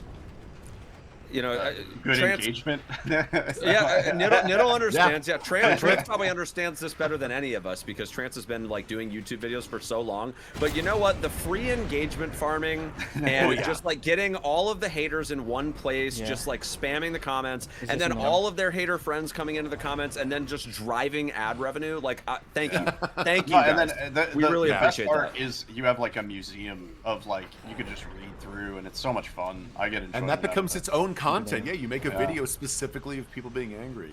Yeah, is there any rage bait anybody would like to drop right now? Any rage bait for the haters? You know, I actually have Kamu. Like basically, he's like my part-time like rage baiter, and he'll go into the comments whenever I post a new video, and he'll plant the seed. He'll put the comment like "you suck" or like, you know, like why can't you just play the game normally? And then all the haters will just jump on the bandwagon, and I'll have like 40 comments, like, and Kamu is literally the OP. No, he's right, guys. Can we get a check-in maybe on how everybody's time is looking? Like who's first, who's in second? Let's have a checkup real quick. I think we have some good moments. Everybody's there's no doubt about Savi being in first. I think we're still in the same lead here. Savi is still in front. Tio is about a minute and change behind, missing behind that, and Joker is still struggling to gain that lead back. Yeah. Oh, we got another donation from Toxic McToxy. Ooh, I Toxic. also want a Jill sandwich. Hold the bread. Which is super messy because then you just have a handful of arugula, balsamic vinaigrette, fresh mozzarella, sun-dried peppers, and human. So I don't know if that's like a It's gonna fall apart. That's a messy sandwich. That's a Jill salad. I think at that point you might as well, you either put it in a bowl and call it a salad, or just like put it in a meat processor and call it a meatball. Yeah. Or just make it, like a protein bar. Just carry it with you. That's up to Capcom. By the way, Savi actually really low on health in this bicycle section. I don't know if anybody noticed, but he got bit by the dogs a couple times. Oh man, his health is actually really like criminally low. Like there's he's at the end here, so it doesn't matter anymore. There's no risk of death anymore, but theoretically, for a moment there, that could have gone really badly. Especially, you do get one autosave during this. Actually, maybe two. So, like, if he died, it wouldn't be a considerable time loss. But the good news for him is that he actually gets a free full heal after the bike sequence is over. So that'll save him quite a bit of resources, having to waste potentially using a med injector or anything like that. And you don't actually take damage when Victor shoots you during the sequence where we proceed to play chicken. So, like, even if he takes a hit there, it's what matters is just that he gets the shot off first. I always thought of it as jousting. Right, yeah. I saw it for the first time and I was like, yeah, they're totally playing chicken. I thought it was like a John Woo Mission Impossible 2. What's great is using the mod with the bicycle and then it goes over the edge and it explodes. And you're like, wait. Alright, so a 109.33 from Savvy there, so we should be able to kind of use the end bike sequence there to get a little bit of a closer read on who's in the lead, but the lead definitely hasn't changed. It's just a matter of by how much. The problem is the margin is so big that by the time we do the calculation, there's a potential that something has happened that has caused some time loss. I mean, not in the bike section, but... True. In all the other sections, it's like... Well, Savvy will be holding W for a while until Mr. X, so he's got a couple minutes there. Yeah, totally. That should at least give Tio enough time to finish the bike sequence, and then we can kind of read that. But I think it's probably about a minute or so, maybe a little over a minute.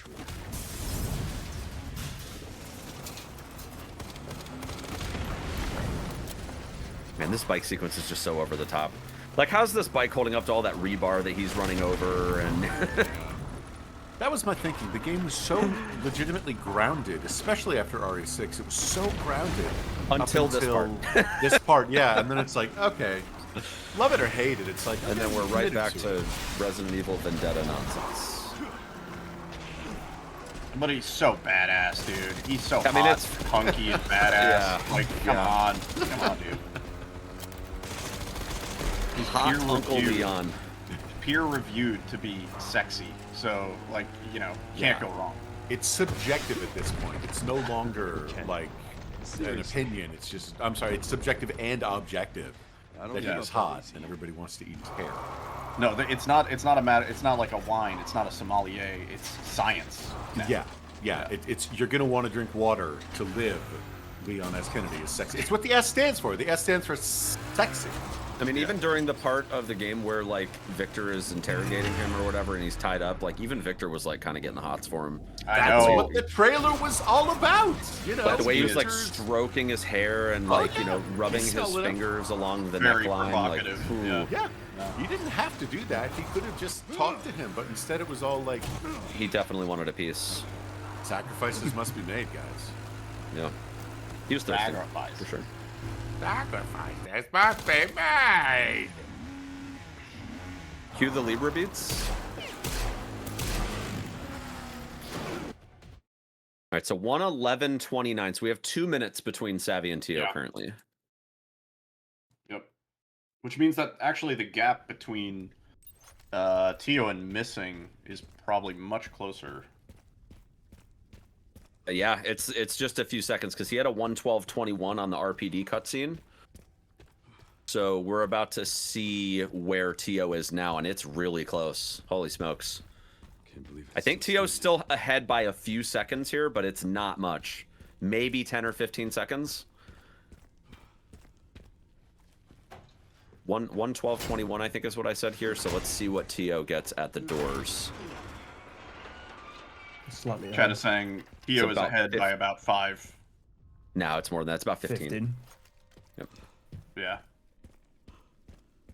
Oh, yeah. Joker still pretty far behind here, but I think Joker, we're probably not going to see any potential for Joker until Arc. Yeah, it's very unlikely that Mr. X is going to go that horribly wrong for anyone.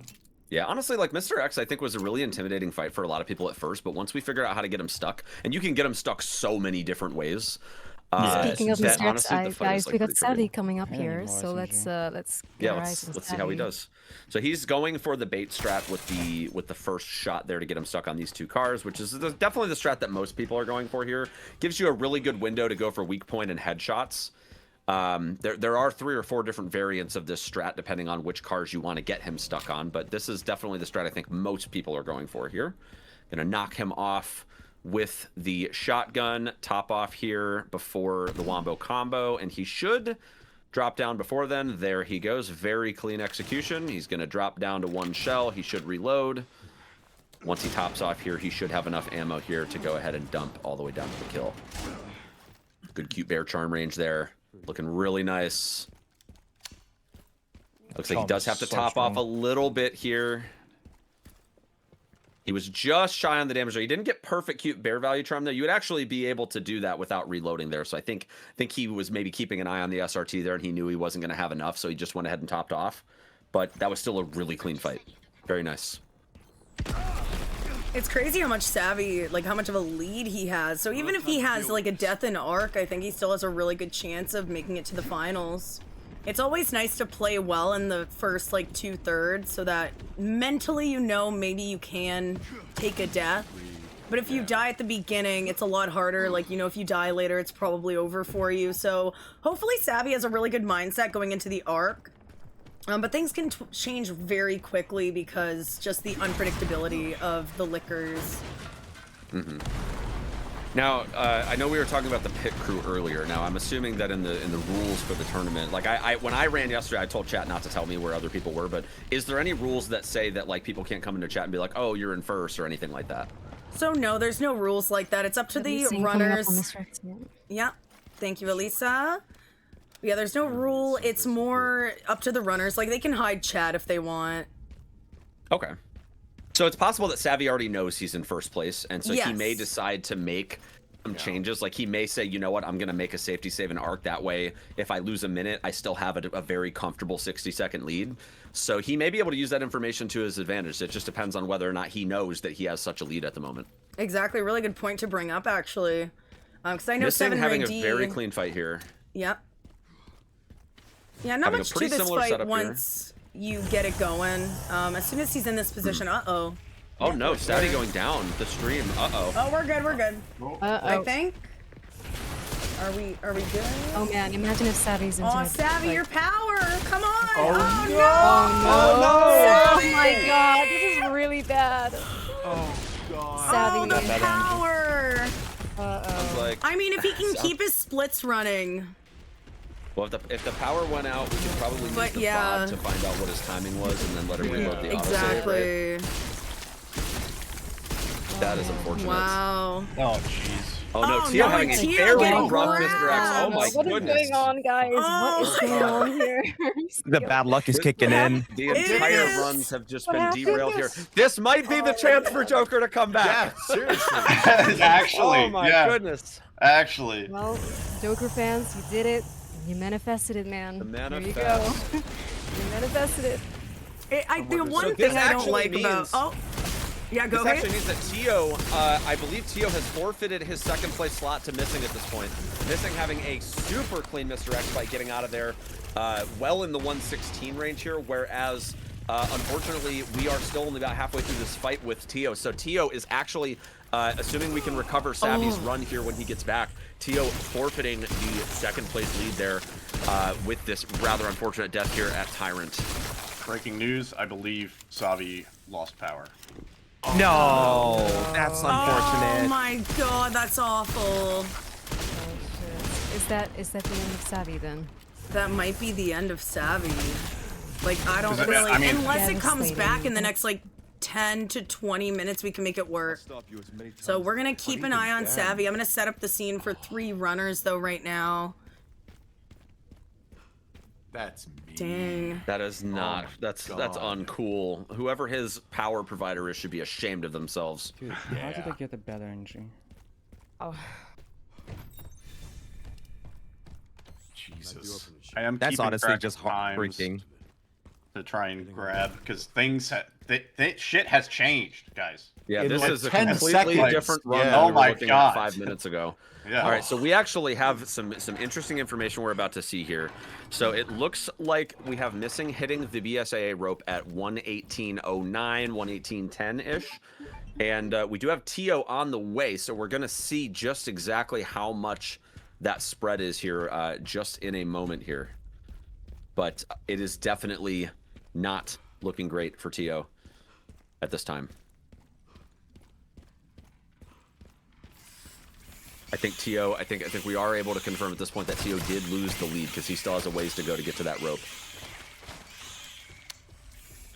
He's about to I think cross I into shot 118 him, so I territory think- here shortly, but I don't think that he's going to get the plant killed down the ramp Don't have enough. and reaching the rope in time before that 118.10. So we do have a leaderboard change here as we're getting into ARC. I have the numbers for you. Yeah, this is a pretty massive shakeup right here. So Missing is now in the lead. Tio is trailing behind by 27 seconds, and Joker is behind by only 1 minute and 13 seconds. Which Wow, what an impressive comeback from Joker so far. Yeah, Joker playing well on top of the sort of mistakes and just sort of bad RNG and bad luck has really kind of changed this. Losing the feed on Savvy is really unfortunate, but man, this is now very close. Yeah, it completely changed the entire dynamic of what was going on. Yeah. Yeah, this is a completely different. We're watching different runs at this point. I mean, in the last 20 minutes, Missing has clawed back like 2 minutes of time saves. Like, Yeah. Which has been insane. yeah, such a second wind. That's so crazy. You know, and Tio's kind of been, you know, to shine the light here a little bit on Tio, like Tio's been kind of coasting this whole round, right? Like not a lot of like crazy things happening here, but that one death at Tyrant has literally made the difference between him having a comfortable lead on Missing and Missing's just like steady gameplay here, like just a little beyond coasting, just like really locked in. Like that is the difference in how we've been able to see this change over. This arc section here is really going to define what's about to happen between Tio and Missing here, I think, and potentially Joker, because Joker was down 4 minutes and now there's barely a minute between them. Yeah, The Joker has decision- been going nuts here. The decisions between like safe and fast now, in terms of if somebody decides to opt out of a safety save or something like that, or do something crazy, like that is actually going to make a huge difference here. So I'm kind of curious, you know, if they do have a pit crew, if they are aware of this change, you know. I mean, the craziest part of it all is the fact that we have 4 people going to the next round, and with Savvy now losing power and potentially unable to come back, it means that only 1 person is being dropped from the next round. Maybe, just maybe, that means that Joker might still be able to qualify. Oof, and gets another chance. That would be quite insane. Yeah, it's really unfortunate for Savvy. I feel awful. He was doing so well too. Like, yeah, what Savvy terrible was on timing. pace, actually. Yeah. Yeah, and we've got Missing getting into our Tio not far behind, but having a little bit of a rough Plant 43 here, having to reload as much and dodge. So I think that this might be widening the spread a little bit here between Missing and Tio. Missing not having too many issues there getting past the first 2 sets of guards. The nade strat obviously being pretty reliable on that second set. It looked like he did have to take an extra shot at that first pack, if I'm not mistaken. But as we start to get into this next pack here, there's a new strat here where people are actually shooting these 2 guards in the back first rather than waiting for them to drop down. But he's double tapping just to make sure that they're all dead, which is honestly a really safe strat, because it does happen quite often where like you think you hit them in the head, but it actually only hits them in the shoulder or something like that. So that's really good double tap there by Missing, getting into the save room here to set up the insta-hunk kill. Of course, he's going to go into the box. He's going to go ahead and cop the upgrade to the hatchet and pretty much all the rest of the supplies that we're going to need for the rest of Leon's portion of the run here. So he's going to go ahead and reload the save in order to set up that glitch. Meanwhile, we have Tio getting ready to encounter the elite soldiers himself. So we're going to kind of see that hand in hand with the hunk kill that Missing will hopefully get first try.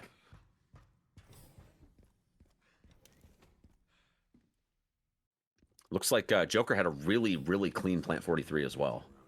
Oh, and April's just donated $25,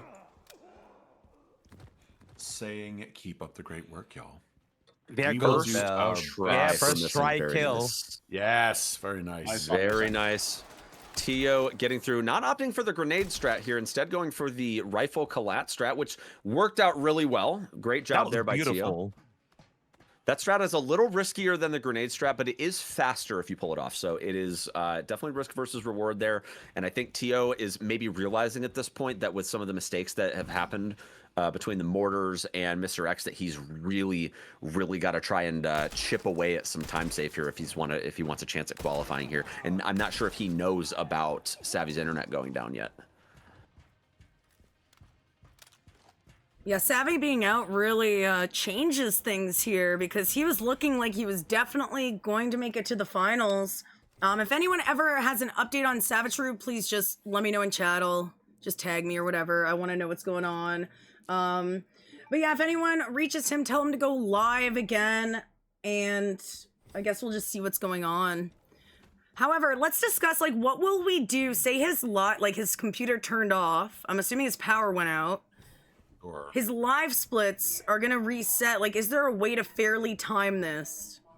We could probably have him load the most recent autosave and then just time the rest of the run and then just add the 2 times together based on like where he was when he crashed. Right. Yeah, Are you able to keep the auto splitter going? I guess you could just start auto split. You could manually put in the time that he was at that checkpoint, essentially. Right. Oh yeah, that's true too. First try, I think, on Tio. Yeah. There. Tio got the first try as well. Very nice. All right, so Missing is shortly coming up on the bane of every runner's existence in Arc, and that is whether or not He's going to make the decision to make the save, which he is, which honestly is not a bad decision.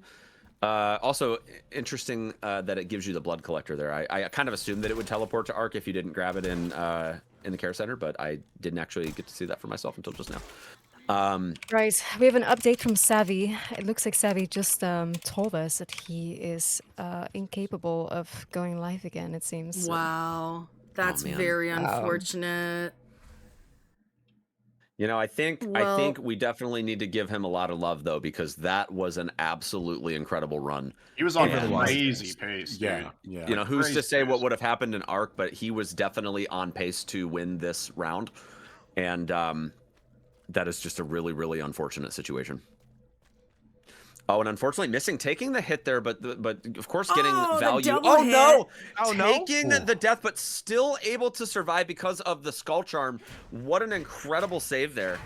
But unfortunately, that is draining him of his heals, so he really can't afford, especially with all of the enemy AIs now being completely jacked up. He's gonna have to improvise for the run back through here, because the enemy pathing, as we talked about earlier in this section, is that, you know, or not just this section, but the care centers, that once the AI wakes up, it's kind of like it's still going even when you leave.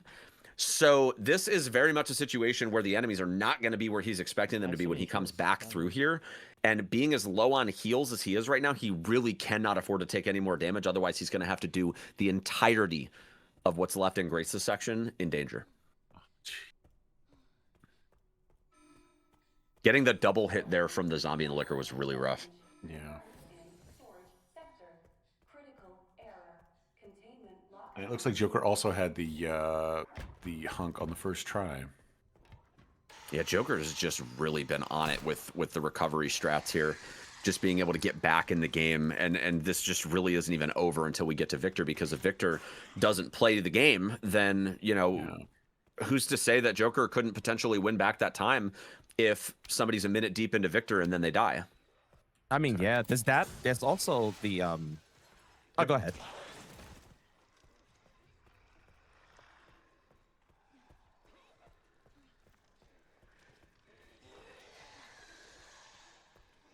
But even the liquor room with Leon could change the game. Oh yeah. We seen it earlier. It can go so bad so fast.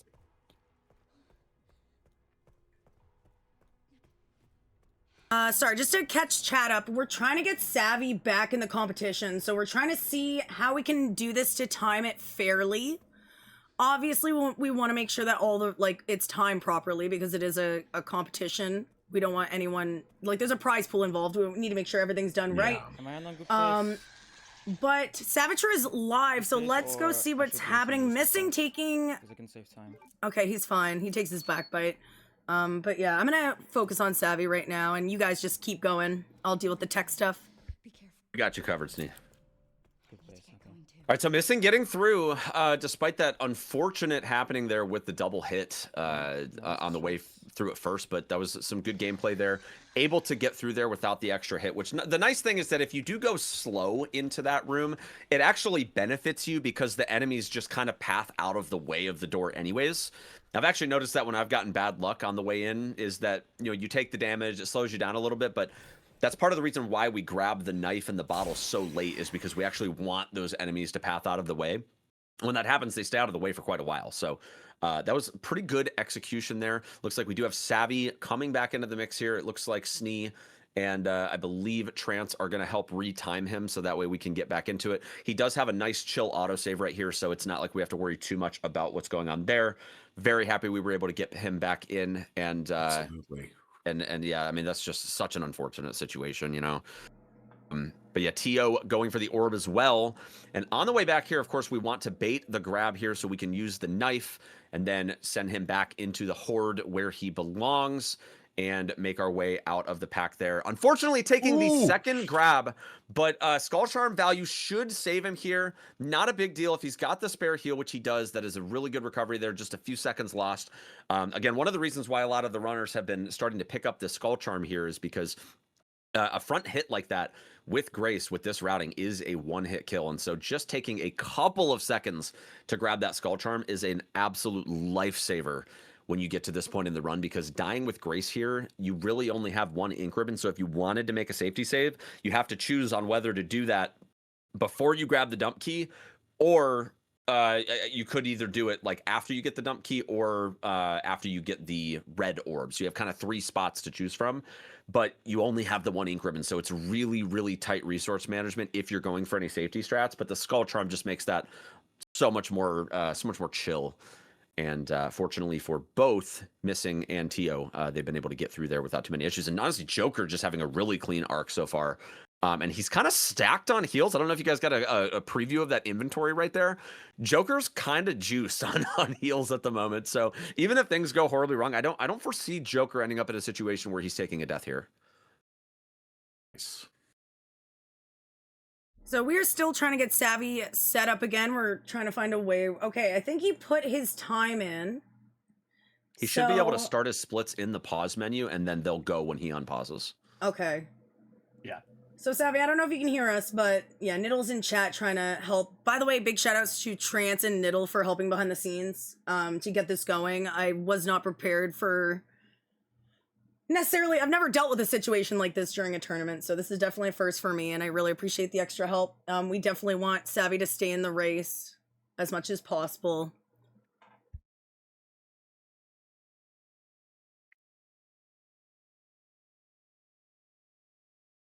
It looks like he should be ready to go here shortly. Pretty much everybody in the Grace section of Arc having, a couple hits here or there, but this has really been a decent Arc, all things considered. Nothing like overly leaderboard changing happening so far.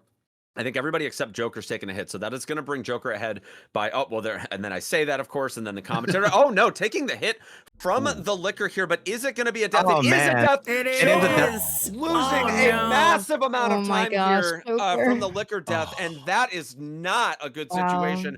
Just when we thought that the hope was coming back for Joker, he's just not able to reel it in that moment, and just really, really pain-inducing gameplay that we're seeing here. Oh my goodness. How unfortunate that was. All right, so Savvy should be starting any second now, doing his stretch, his war cry, and he's ready to go. Savvy is back in the competition. His splits are running.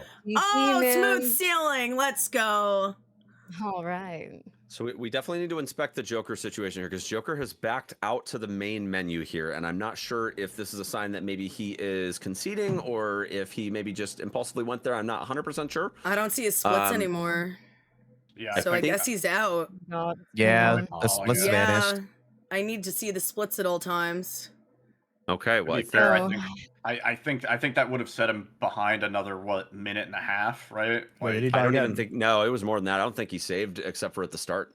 Oh, right. That's a huge time loss. I think that was 3. I think that was about 3 minutes.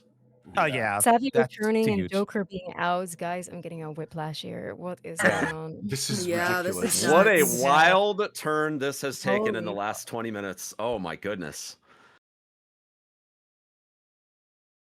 All right, so Savvy back in the action here, and so we're looking at where we're at now. Is this the right time for Savvy? Because I feel like, oh yeah, no, this is the right time for Savvy. Yep. Okay, I was looking at the wrong. I've been keeping notes of the different times when they hit cutscenes. So just to be clear for chat, so we essentially looked at the VOD and the time he was at the checkpoint that he was starting from, which was 1:15:04. So he set live split to start at 1:15:04. And he ran it. I told him he could skip splits if he wanted to, but I guess he was like, screw it, just send it. So yeah, essentially he is starting at the same point from the checkpoint that was made, same time, everything fair. All right, cool. Are we able to go into a 3-piece view here, Sneak? Yeah, I'm working on it right now. Perfect, thank you.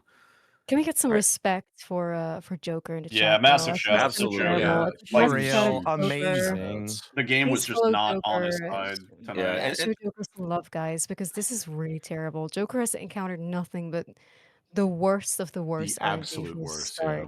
I Nothing feel but respect terrible. for the guy. You know, this is just a Just love scenario where players. we talked about this. You know, we were kind of going back and forth at Care Center that like this is a scenario where it doesn't matter how practiced you are at this game. If the game just decides to do something counterintuitive, you could be the best in the world at this, and unfortunately, there's just not much you can do to salvage whenever you take a death as grace, given the lack of autosaves.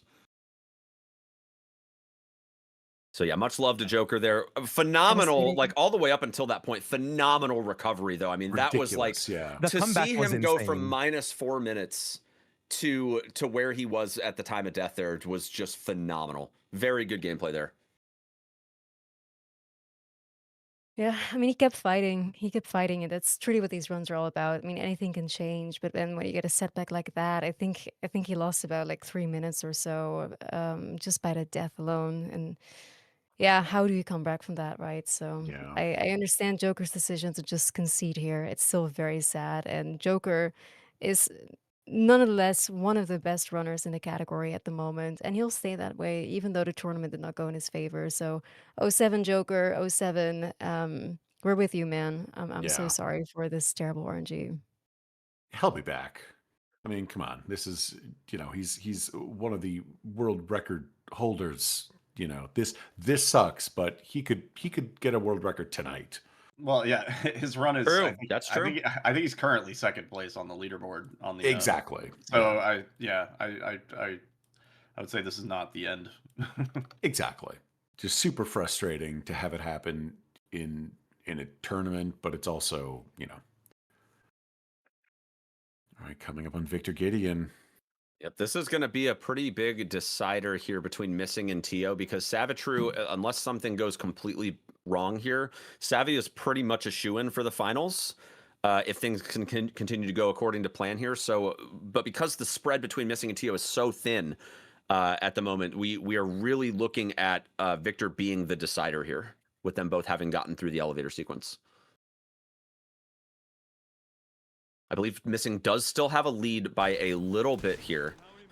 However, you know, again, if Victor decides to not play the game here, this could completely flip the script on what we're expecting here in the outcome. Yeah, I'm going to be doing a time check soon. It'll be a little hard, but I think I can figure out Savi's time as well. Great. All right, so we're getting the intermission here for Missing. This is the time to loot the room for any supplies that might be needed. Get a little bit of chip damage while he is going Super Saiyan and bringing that power level over 9,000. And at this point, we're just kind of hoping that we can get the damage threshold here below 10,000 HP. As long as he is at 9,999 or less, that will be the damage threshold we need for the rocket launcher. And then, of course, making sure that we get enough damage. Now, I did do a little bit of research yesterday into why I got screwed over by Victor yesterday. And it turns out that I actually dealt enough damage, but I think I was just a couple of frames late on the shots because he had already aimed the rocket and I was standing directly in front of him. Great drop of the rocket launcher there, going for the auto sort, and bye-bye, Victor Gideon going into Final Nemi, Missing, heading in to finish out the fight here with the grenade tech. And oh my goodness, this is so close. Missing needs perfect lineup here in order to lock in the optimal situation for him to be able to stay ahead of Tio here, because I think Missing is still ahead of Tio by a couple of seconds. Missing is ahead by 22 seconds, approximately. Nice. Savi still ahead. I still have to figure out the exact math, but it's like a minute. He's still ahead of both. Oh, Right. We got Hunk on the first try. Yeah, Hunk on Yeah. first try. That's everybody had really Hunk great. on the first try today. Good job, everybody. All right, Missing locking in a 138.22. Very, very nice. W's in the chat. Yes, GG Missing. Your GGs. first finisher of semifinals 2. Okay, Victor informing Leon that sacrifices must be made. A lot of great golds in everybody's runs tonight, honestly. Yeah, that's Oh, yeah. crazy. But Yeah. some of best is going down. Like, that's great. I can't believe how fast this route has been optimized. Like, this is the fastest I think an RE game has ever been routed. Yeah. Hardest difficulty, absolutely. Yeah. But I mean, it's as I think it was Elisa or Snee was saying earlier that, you know, we've got so many new people coming into the community. Or actually, I think it was Trance was saying that there's so many new people coming into the community like every time a new RE game comes out, and it's such a great thing for the community, right? Like you've got you know, like when Village came out, like Spicy just came out of nowhere, and like everybody thought he was cheating at first because he was putting up just these unheard of times on the leaderboards.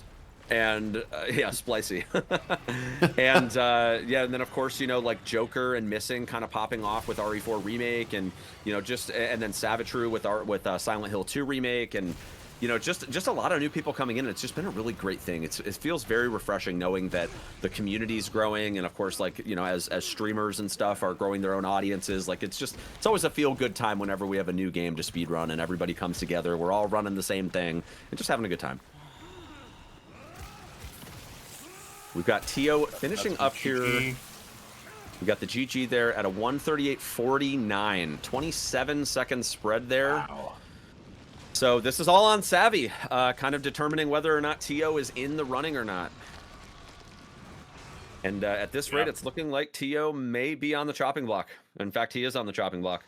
It was a great run from Tio, honestly. He had it pretty rough at the start, and the recovery was just kind of immense.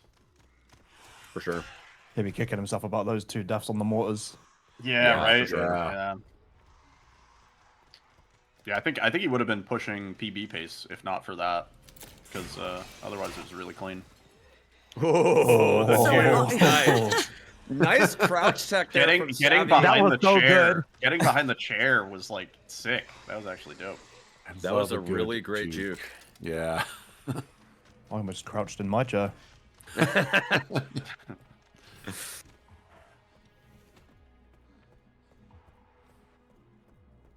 So it really all comes down to his labs. Like, this is kind of interesting how he fell behind, but he's actually in the, like, he's behind because he had, like, his power went out. Yeah. But now we're just all waiting on him to finish because no one knows what place they're in until Savvy's all done. So it's really all up to him.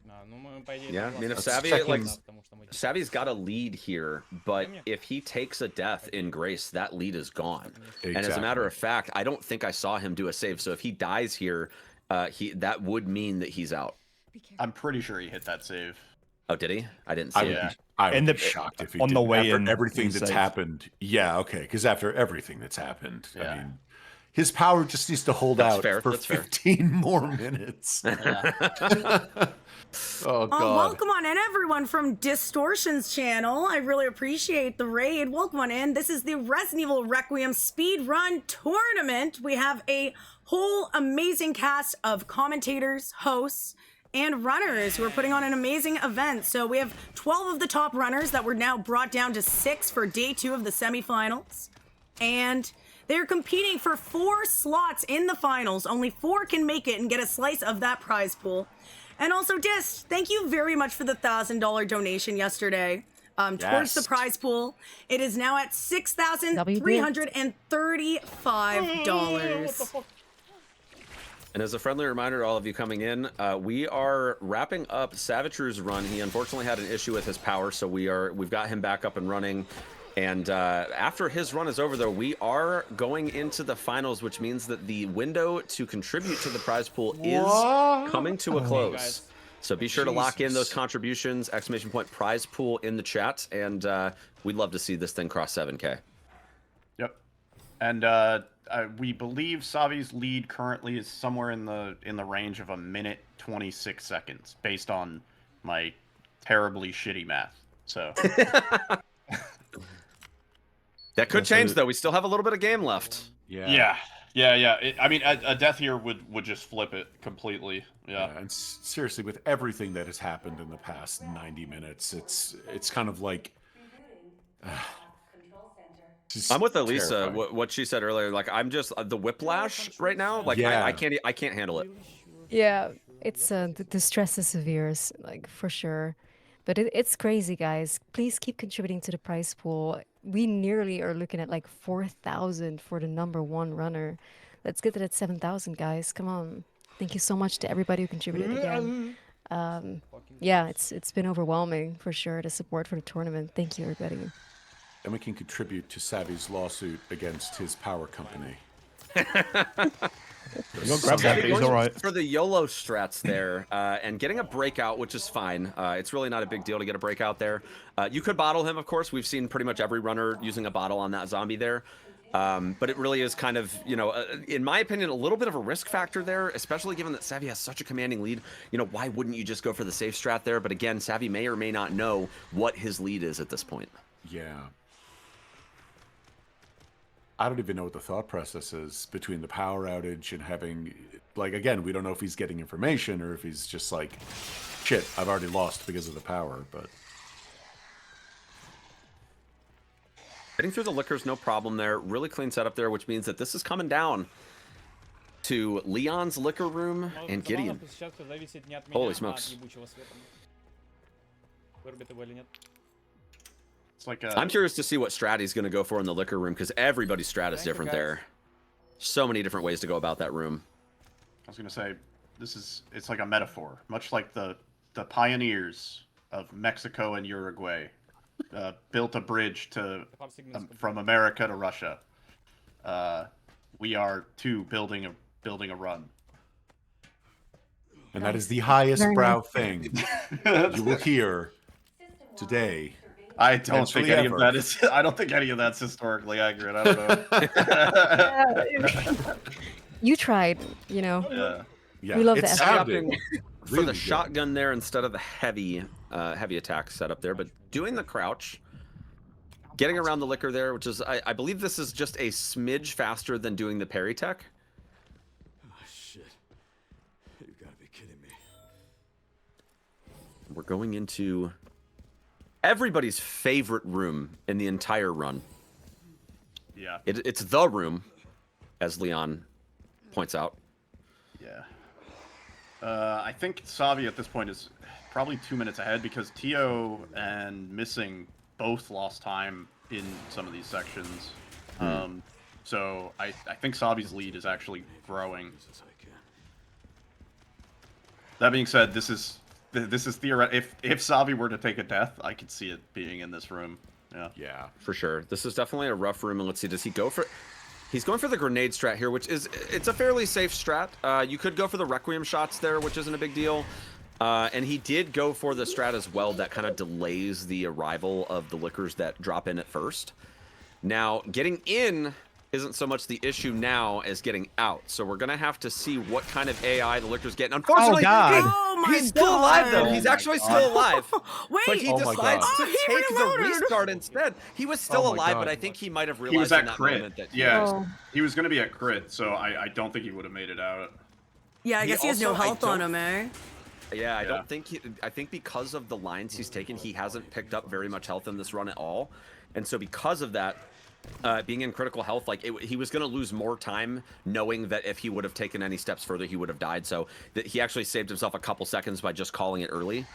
But man, this is really unfortunate because that time loss right there is going to make that gap between Tio and himself so much closer to where this might not be as big of a lead as we think at this point. Yeah, this may be huge for the other runners for sure. Yeah. So let's see again. Getting out is the real problem here. $10 and says has to be the most dramatic round in any Sneevil tournament ever. Oh no, grabbing. Yo, Lucy Lever, thank you so much for the $10. Oh my god. Awesome. Okay.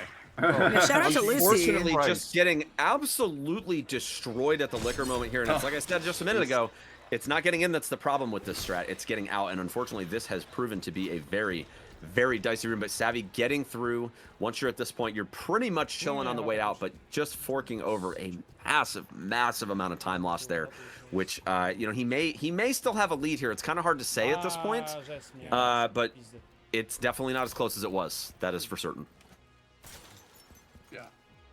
I'd say he chucked probably 45 seconds, maybe close to a minute there, which he would still be in the lead, but it's definitely a lot closer now.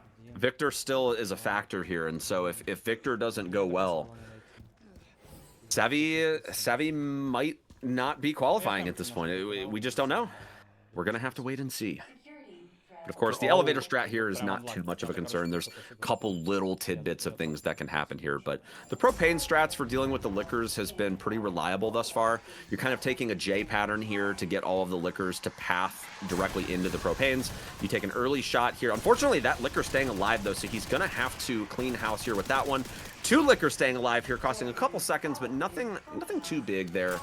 And I'm not sure if Savvy here is going to be going for the grenade strat or if he's going to try and just use the shotgun and the rifle to clean up here. Let's take a look and see. Looks like his grenade count here does look okay. He's going to go for the grenade strat.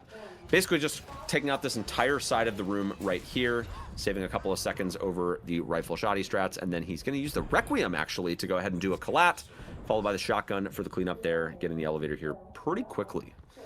Very nice execution there. Yeah, after all the fuckery that Savvy's been through, I feel like he's kind of become the underdog simply because of everything that has happened. Absolutely, and I think there's no denying here that if any of us were going through this, we'd probably also be tired and angry as well. And I think there's nothing better than to get to the end of RE9, basically vibing with Leon at this point because he's so tired and he's so angry and so beyond fucked with the T-virus running through him that like he's so over it, you know. The only thing that can make this better is if it was the banana mod and he was having that moment staring at the banana like, I'm hungry, but I hate bananas. Why is this the only food I brought with me? I'm allergic to bananas. That's why I'm having this blue thing happening. Do we have the times written down for our 2 other runners here? Yes, so we have Missing with a 1:38.22. And then Tio with a 1:38.49. So the time to beat is a 1:38.49. It's gonna be a nail biter, that's for sure. It is. What's gonna happen? So if Savvy finishes before Tio's time, he's in the finals. If he's later, Tio is in the finals. It's a battle. And good luck. Yeah. Well, I'd say Savvy, from the looks of it, still has an okay chance. It's looking like he's still ahead by a little bit, but it's hard to say because you have like the elevator ride and all that, and I don't think we tracked all the cutscenes up until this point. So, but I want to say it's about 2 minutes and 10 seconds or so, maybe 2:20 from the time the Victor fight starts until the run is over. So it's looking like it's going to be close. Yeah, this is exactly what I was going to say. This is what people in sports would call a very, very close game. What is really? I've never heard of that before. It's something it's a picture of video games, but it's a lot of very large, bulky men running into one another. That's basically sports. Oh, yeah, sounds kind of boring. Yeah, it is kind of boring. Yeah, there's no Elvis in sports. It's pretty shitty. Yeah. So guys, I don't know if we fully said, but Spicy and 7 Ray D are guaranteed to be in the finals. And so is Missing, I think. So Spicy, 7 Ray D, and Missing are guaranteed to be in the finals. So get ready, guys. And we're on the final fight. Just the time check here. Going into this fight, Sabi is 1 minute and 11 seconds. Okay. Definitely one here. All right. Sabi is a minute ahead. He's about a minute ahead of Missing. Oh, his parry timing's just slightly off here. Yeah. I think the nerves are just kind of getting to him at this point with everything that's gone down. You can definitely tell the pressure's high here with Savvy as he comes into this last fight. Unfortunately, just not able to lock in those parries here, which is just really costing him a lot of time here. And if he continues to take damage like this, he's got the heals, but if he's not able to wrap this up here and he takes a death here in this second phase here, he's going to lose damn near a minute, which means that the spread between him and Tio, if he has to start this fight over, is literally going to come down to single-digit seconds. This is the most intense thing I've ever seen in my life. I'm not going to lie. I am so unbelievably stressed out right now. You have no idea. Yeah. It's not good for my heart.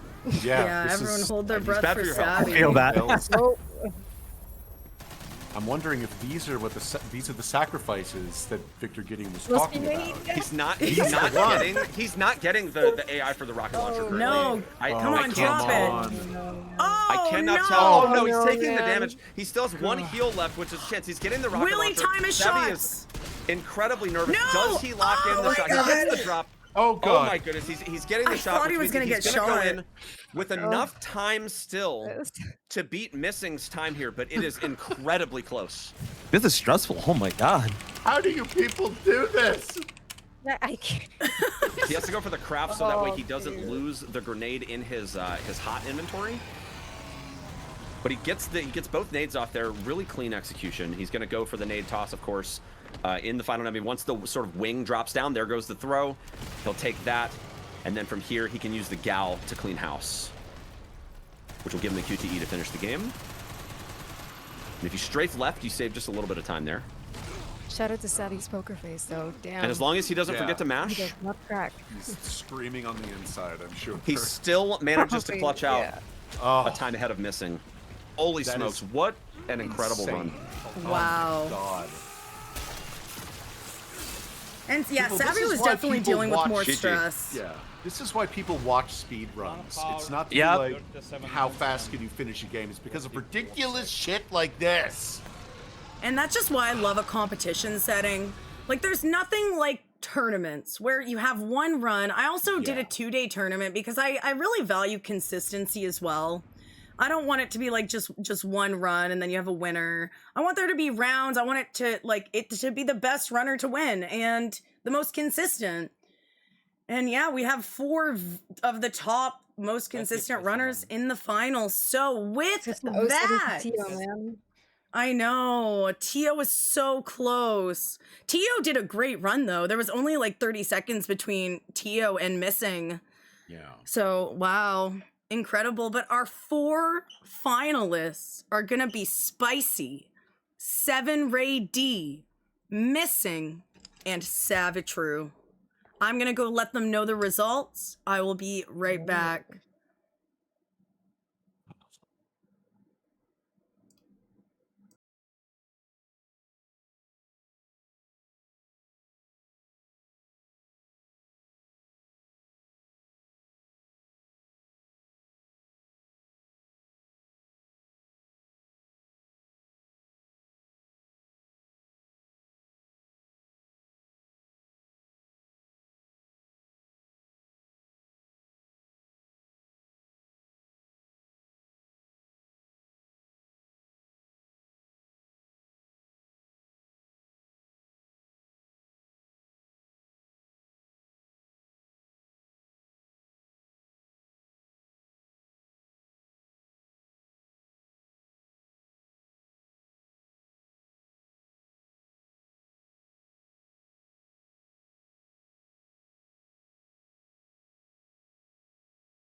That was crazy. I feel bad having to like knock someone out of the competition or 2 people out, but I mean, we've got to have 4 people in the finals, and now we have our 4 people who are guaranteed a slice of the prize pool. Like they're guaranteed. How much is it? How much is 5% of $6,370?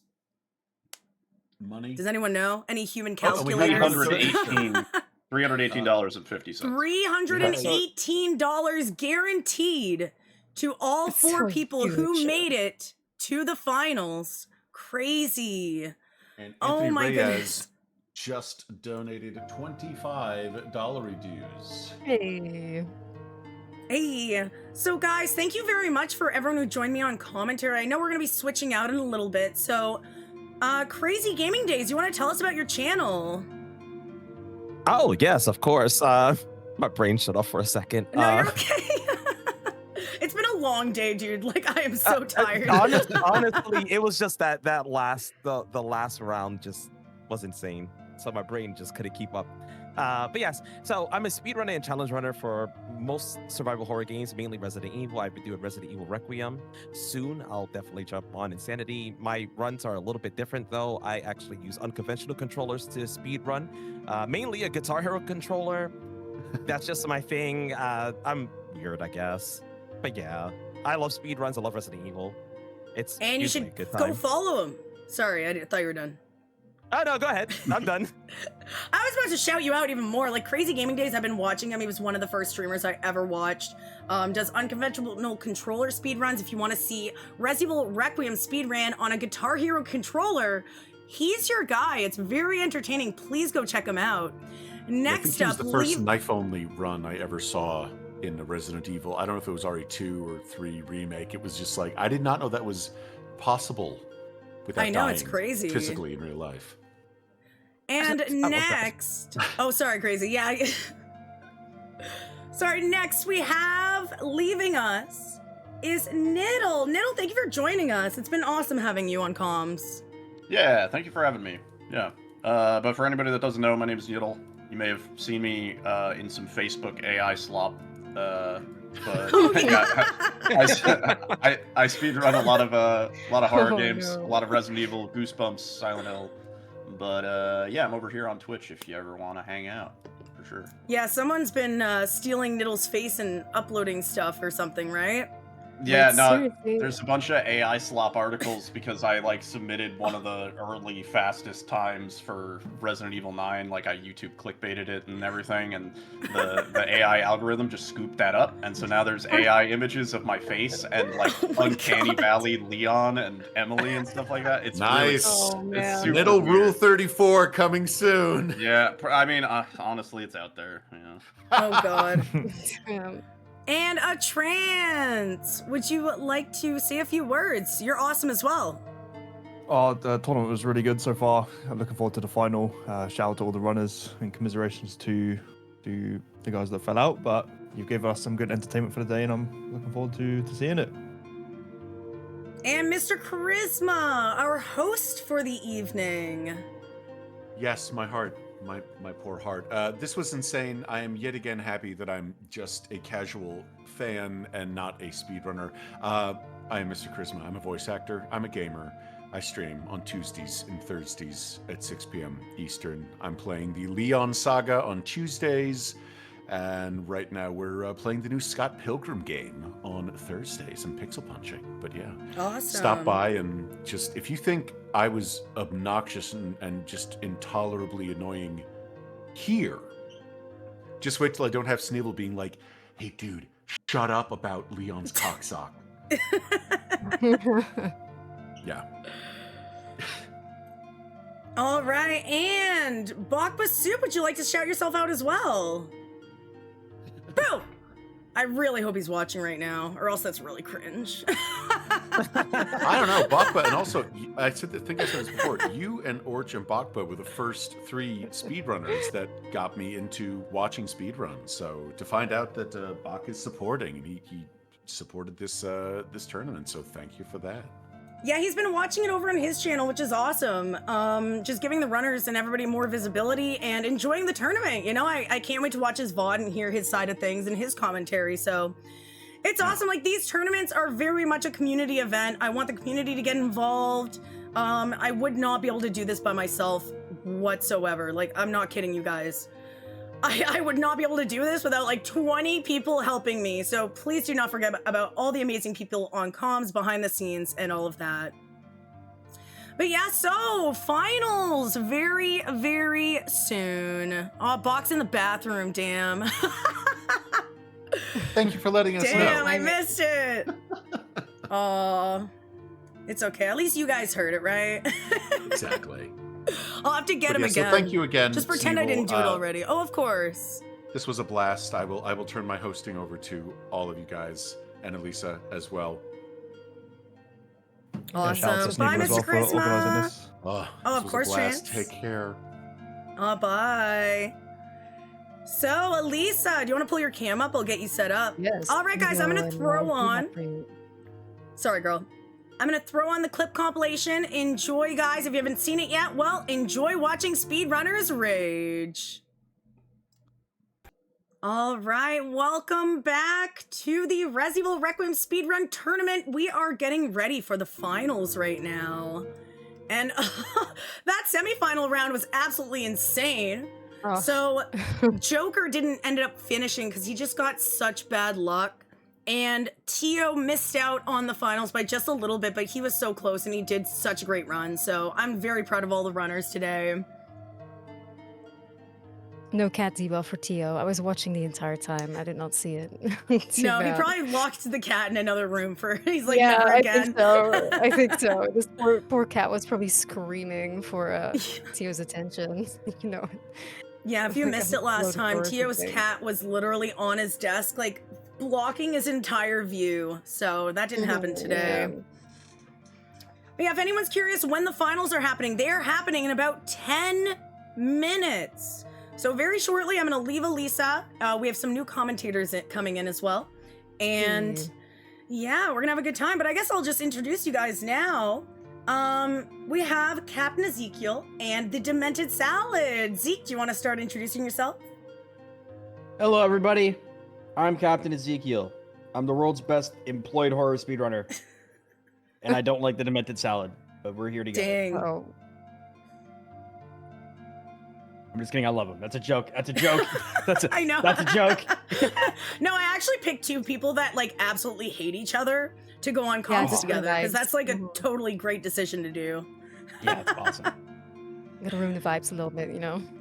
And Salad, how are you? I'm very tired, and I just want to say I also hate Captain Ezekiel, and that is not a joke. Actually, that was very upsetting. I'm traumatized. Hell yeah. Dang. Starting off right. All right, I'll leave everybody who doesn't get along. So have fun, guys. I'm gonna be setting up the next run. Yes, sounds good, Snee. I'm gonna take over here real quick because we had a bunch of donations just now, so I want to call those out because damn, the prize pool is growing just like far beyond like anything we could have imagined. So we have Anthony Reyes with $25. Let me make sure I can read the messages here. All right, Anthony says, great runs, good luck all on the final round. Thank you so much, Anthony. We had Conic with a $50 donation. Canada Chicken Man said this was the place to donate nuggets. I don't know what that means. Okay. We had Plata with the $60 saying this one. We have the Distant Joys in the chat. This again, thank you so much for the raid earlier. Really awesome. We love to see it. Irelia with the $20 saying yay for finals. We have Tom's Genesis with the $20 and a huge $125 from Sad Boy Turtles. Holy fucking shit. Thank you so much, man. And thank you to everybody for just contributing. The finals are happening. This is it. This is the time to get your donations in, people, if you still want to make sure these runners get paid because that's what they deserve. So, heck yeah. Thank you so much, everybody. It means a lot. Thank you for supporting tournaments, especially tournaments made by creators such as Snee, opposed to tournaments that are like, you know, sponsored by corporations, corpas, and then we cannot like swear or say anything crazy like the weird cocksock moment just now from Mr. Charisma. So yeah. All right. I love the dead silence after you said that. Yep, people are just gagged. But so was I, you know. But it's a Mr. Charisma moment. Yep. But that's why we love him, though. That's why we get him on, right? Can you imagine that happening in a Capcom setting? How dare me? Oh, it's just it would be over so fast. Holy shit, it would be really, really It would bad. go crazy. Yeah. So did you guys, Zeke and Demented Salad, did you guys watch the semis just now? Did you guys see the fuckery that was happening with Savvy and Oh stuff? yeah. I did. Oh yeah, that I was did. very It was interesting. It was certainly that is exactly what you would actually expect from a tournament. Unironically, is for everything to just Yeah, kind of crash routine. and burn like that randomly. Yeah, it's true. But Just we've I mean, had it's so just- many ups and downs already with like Nevs yesterday and then Savvy today. It's like I'm exhausted, man. I'm exhausted. Yeah. I mean, big ups to the runners to be able to keep it together. It's like a rough thing to do, especially when you're running something like Insanity, which is like a very high stress, no mistakes really allowed sort of thing. And you could see like that last one really came down to the wire. Like I was very surprised to see Savagery clutch that out. But it makes for a pretty stacked finals, I will say. Oh yeah, it's gonna be very interesting to watch.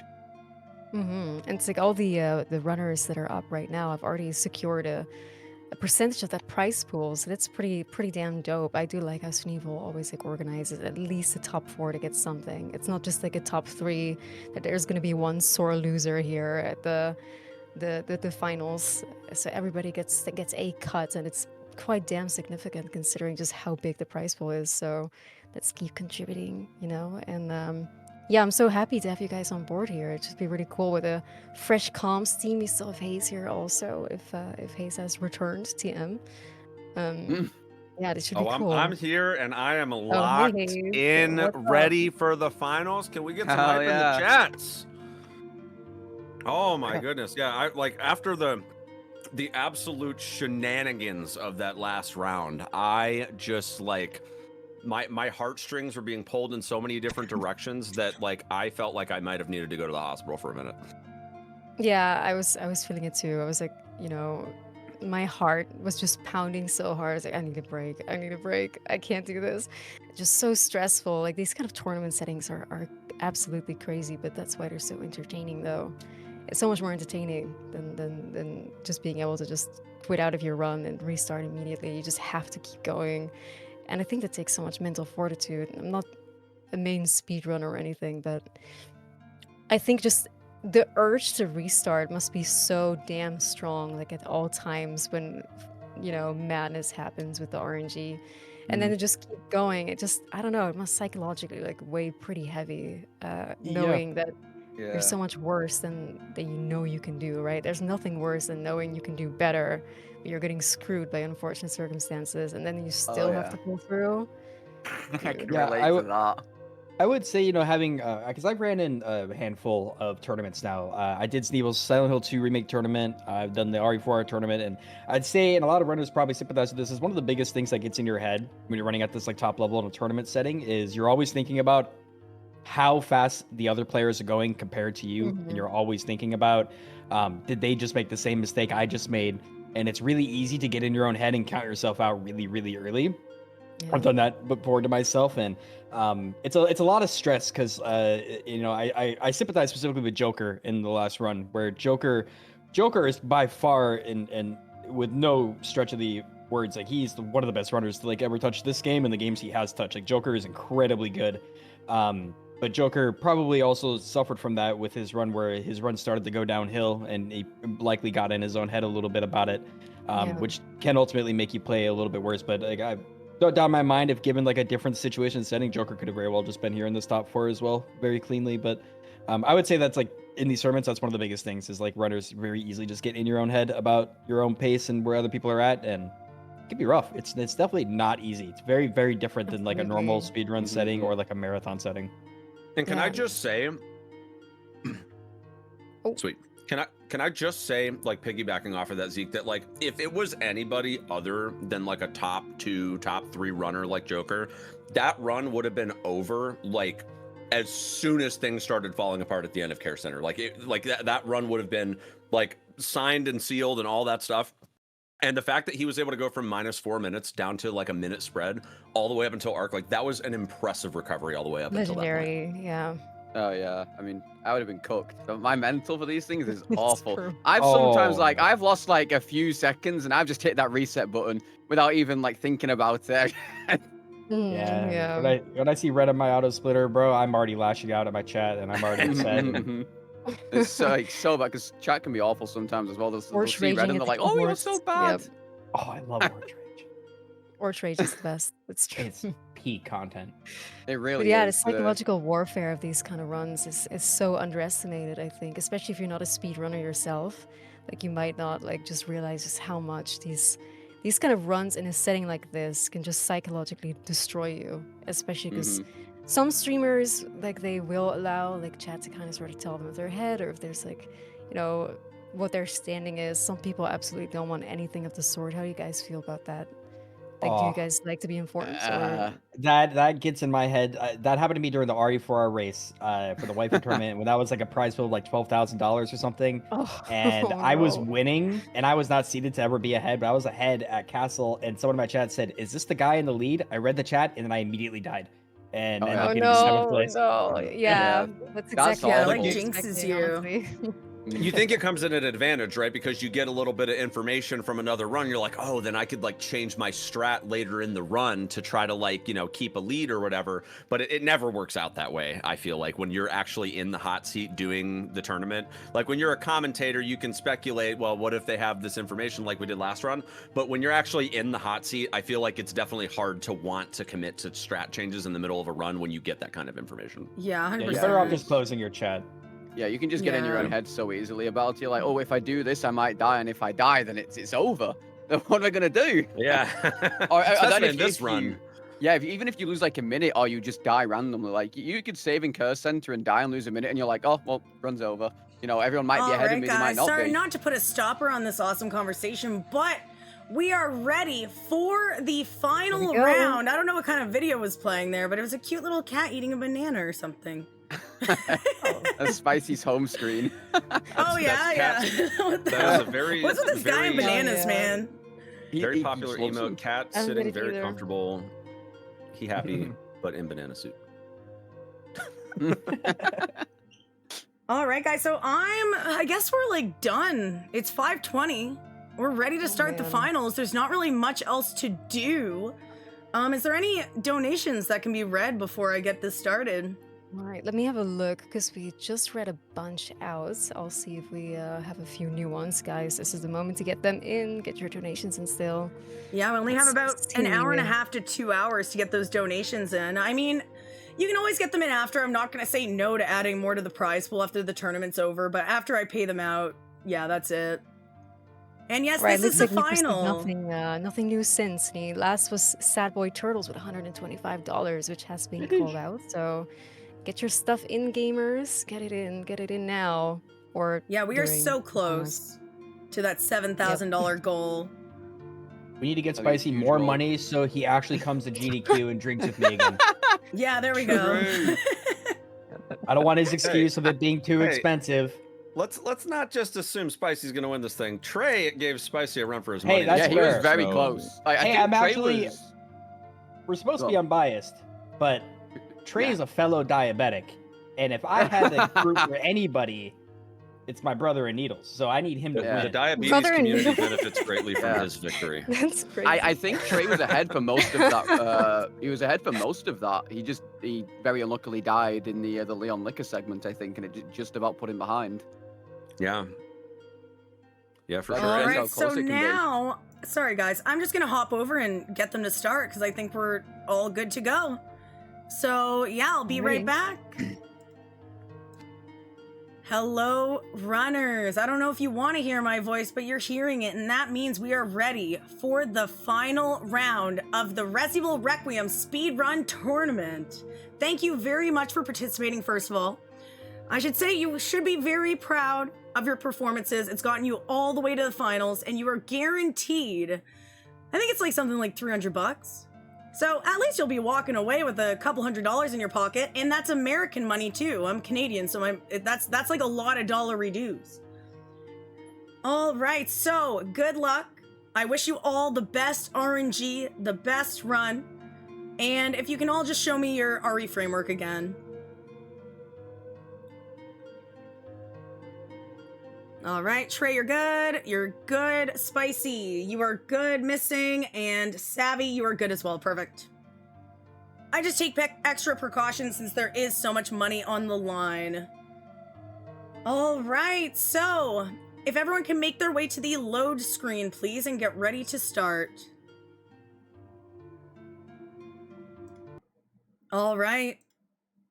It looks like we're all ready.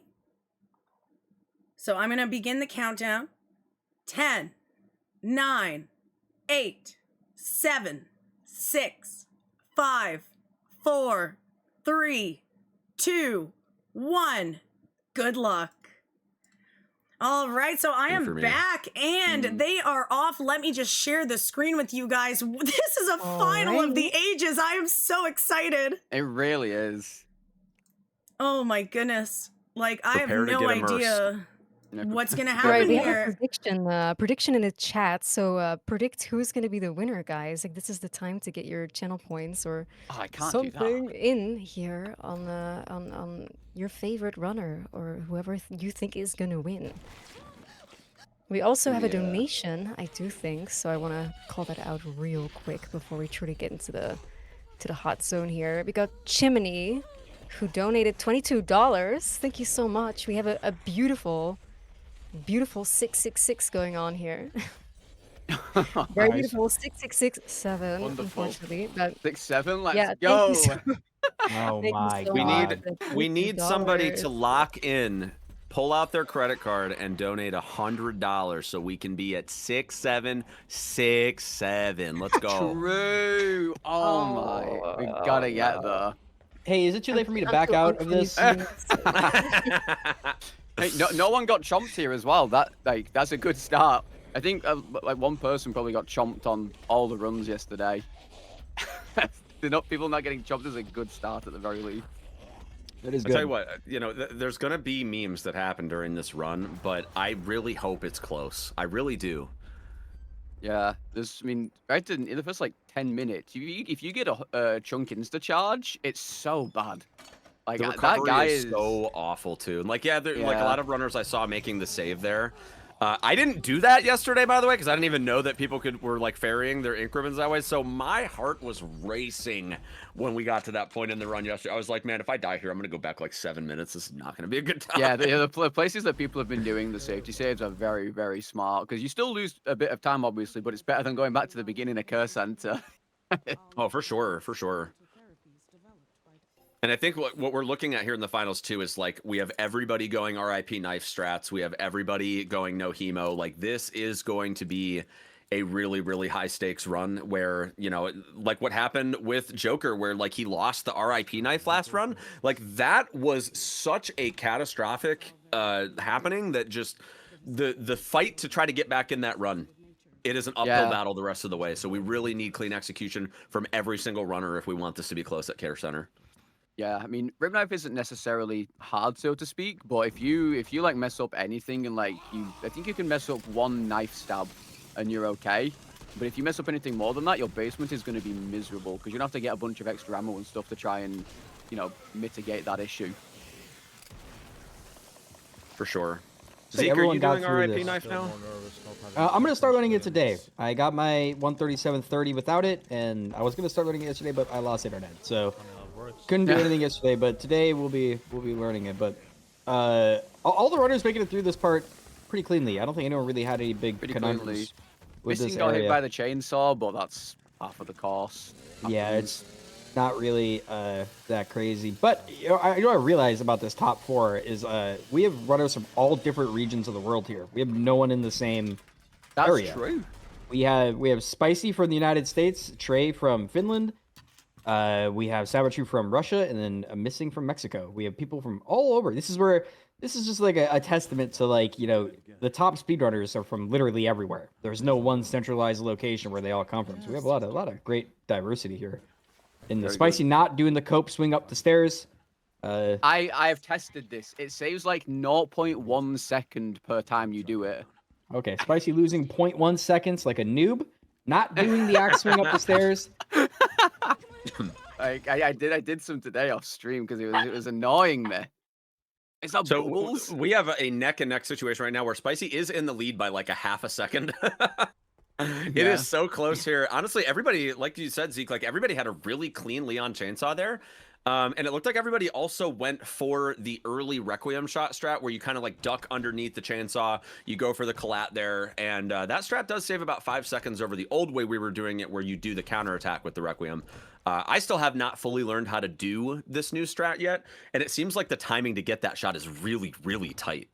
It is a little it could be a little swiggy because you'll get the animation. My problem with it is it doesn't look nearly as cool. It does not look anywhere near as cool. Look cool. I feel like a weenie when I do it because I don't do the cool little execute shot, but it does save like a crazy amount of time. But you do get it is hard because you have to hit the lady in the back in the torso or the head, or else she will live with 70 health, and it becomes a little bit more annoying at that point. Look at doing the chunk dodge here. Savagery stopping and waiting, and it looks like everyone else kind of just held W through it. Safer to stop and wait. Might have waited as well. Sorry. Oh, did he? It's only a second. Yeah, some people did, some people didn't. Yeah, it looks like Trey and Spicy, I think, held W through it, and looks like the other two probably didn't. That dodge is a little. If you're in a race setting like this, hell, I wouldn't even do it really in a marathon setting. I would probably wait. It works 9 times out of 10, but that one time it didn't would be right now. So. It's best. I mean, just imagine that you have to go back to the start of Care Center like this early in the run. It would be. It's not that much time loss. It's probably what, like maybe a minute, if that. But the problem is it's the mental health, right? Like you have to then go into the rest of this run knowing that probably every other runner didn't do that, and now you're behind, and you have to make that up the rest of the run. So the level of lock in that needs to happen if that were to go down would be very uncomfortable. Oh, yeah, wow, guys, not to interrupt you, but we've been getting a lot of donations in. Elisa, take it away. Yeah, I've been seeing it, but I didn't want to interject like this amazing commentary here. But we got a huge donation coming in. The prize pool is currently sitting at $6,980. Like we are $20 away from $7,000, which is crazy. Wow. So let me give some big shout outs here to the Tofu Survivor for $33. He just typed 67 ... Right. $20 from Rivers Lol. Thank you so much. Really appreciate that. We got Lucy Lover with the clearly I'm biased, but I'm rooting for Trey. Guys, an RE2 are a hero of mine, and he was so unlucky in the 4R tourney 3 years ago. Get it after Trey. So thank you so much, Lucy, for the $10. And we got Jason Peterson with $250 to the prize pool. Holy fuck. Jason, thank you so much. Absolute goat. W's in the chat, please, for that huge contribution. And we got Sad Boy Turtles with a very nice $20. Thank you so much, guys. And that makes Can I just jump in and say that we just hit $7,000. $7,000. Nice. Thank you so much, guys. Again, Wow. I can't stress it enough, but it means everything that these contributions are supporting these community-driven tournaments, because this is fully community-funded, community-organized, community-hosted, and community commentated. It's just, this is a community effort, guys. No Corpa involved, and that's how we love it. So it wouldn't be possible without your support. So keep those donations coming, and huge thanks to Snee as well here as we're in the finale for just getting this all together. Snee, you're amazing. Thank you so much for all you do for the RE community, and shout out to everybody here, basically. Shout out to the runners. This is just awesome. Thank you so much for the $7,000, guys. Let's go. True. Big shout outs to Snee for putting on these tournaments. She did one for Sound Hill to Remake, and that was also a banger event. And these events are what keep the hypes of these games alive for a little bit longer, and it keeps people's interest and exposes a whole different aspect of speedrunning competition to people, which is more important than I think most people realize. Very big. And sorry, that's Bubbles. He's also commentating. He wants everyone to know that all the runners have made it past Chunk, and Spicy's about to make it past Chunk. Everyone's past the first part of Chunk. And I'm going to let the other companies fill in, because holy shit, Bubbles. I noticed that everyone but Savvy grabbed the bag in the in the thingy room, the East keycard room. So only Savvy has 2 less inventory slots, which also means he definitely doesn't have the skull charm. So a little bit more dangerous here for Savvy. If he gets bit, it is over for him. Whereas everyone else at least has some sort of saving grace here. But that's what you gotta do in these types of situations. You know, if you're trying to get the money, you're in for it. You gotta do all the dangerous strats. Oh no, Trey got griefed. Oh no! Oh no! Oh no, that is unfortunate. Well, fortunately, the safety save there coming in clutch. You know, a little minor detour there, unfortunately having to go through chunk again, which is really not ideal. But that is so much better than the alternative, which would be where you have to start all the way back over from when Grace gets the Requiem at the beginning of the care center. Oh yeah, for sure. Which, man, like that was what was going through my head yesterday. I was like, man, if I mess up chunk here, this is gonna be so bad.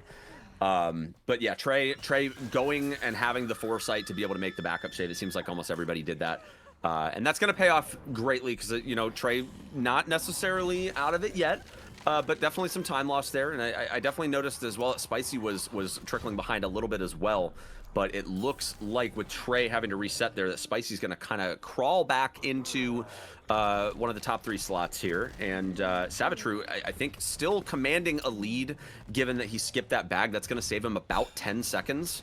With having to like drop the coins and go through all the animations, man, that bag pickup just takes so long. Holy smokes. It really does, because it takes so long for the actual pickup animation to go off as well. You have to wait for the actual light to disappear from it, and it's like, I have the bag, let me out. Please. Yeah, and while we kind of have this section where we're sort of running through on the way to the other wing here with everybody here, if we could maybe get the Matcherino goal bumped up to like 8K, and I would love to see a $5 train coming in from the chat so we can kick this thing up to 8K before we even leave the care center. That would be so sick. That would be incredible. That'd be great. Speaking of, we got a new donation, so they're coming anyway, even if if we don't have a new stretch goal yet. Ada Sargent, thank you so much for the $20. Let's see if we have a message that accompanies it. We don't, but still, Ada, thank you so much. It means everything. Thank you, thank you, thank you. Let's keep the focus on the runs. Yeah, so far, other than that small Chunk mishap, which I'm not even necessarily going to say is Trey's fault because Chunk is just a bastard. I think it was an insta-charge. Yeah, that is actually one of the most disgusting things Saffron's ever put into a game. That is horrible. The Chunk charge is both a blessing and a curse on Insanity. For those who don't know, that charge is exclusive to Insanity. It really makes arc sections a lot faster because we can bait his charge and get around him. But the problem is sometimes he'll just do it instantly, and it'll actually just soft lock your run, basically. And you have to reset back to a checkpoint, in which it's on Insanity. So you actually really don't get those. Yeah, you get to go back all the way to the beginning. Yeah, it's really fun. There's a reason a lot of people didn't even finish Insanity casually. Spicy is obviously the best runner for this game with his world record, but he didn't even finish it. I like to make fun of him for it. He didn't even finish it casually. He gave up. So in case anyone's wondering, that's how hard Insanity is. Insanity is actually disgustingly brutal casually. But I mean, the runners make it look easy when we're running like this. Other than that, what I was saying is, other than that Chunk mishap, like everyone's having a pretty clean care center so far. Savitru is actually having a very clean care center. Especially with skipping that bag.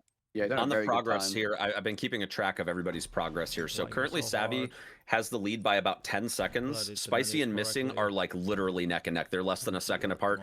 Prey is about 50 seconds behind Savitru. So it's still a pretty close race here. And, you know, Trey making the backup save there really saved him there. And of course, with all of the other high stakes stuff that's about to happen once the RIP knife stuff really gets going, starting at the Emily defense, like we're really going to start to see whether or not people are ready to take on the rest of this run. Yeah, well, even just this, you know, Chef could be in the wrong position here. We still don't really know why he sometimes just stood at the freezer. So Savvy could lose 10 seconds here having to wait for him to come around, which I think he does have Spicy to do. said he figured it out, that it was something Spicy is a liar. You should never believe him. Okay, it's fine. Yeah, So, if he spawns here, you lose like 10 to 15 seconds having to wait for him. And that's what's happening right now to Missing. He has him spawn there and he has to wait. Spicy doesn't have him spawn there. So Spicy's going to pull ahead here because of that. Oh, the zombie got Missing as well. Yeah, Savvy and Missing both got the Chef there. So Spicy's going to pull ahead by a couple of seconds. We're actually going to see because they're all literally, we're looking at the exact same thing here on all 3 screens here. So it looks Missing like could we've die got here. a sub 13 for Spicy, whereas Savvy is getting just over 13 minutes. And we have missing, falling behind here into third place with a 13-17 item pickup there. Oh 13-69 my pickup. god. And almost losing it there to the Yeah. zombie that aggroed early. Man, that is the most stressful thing ever whenever you come down that staircase. And like, you can hear him while you're like interacting with the wheel.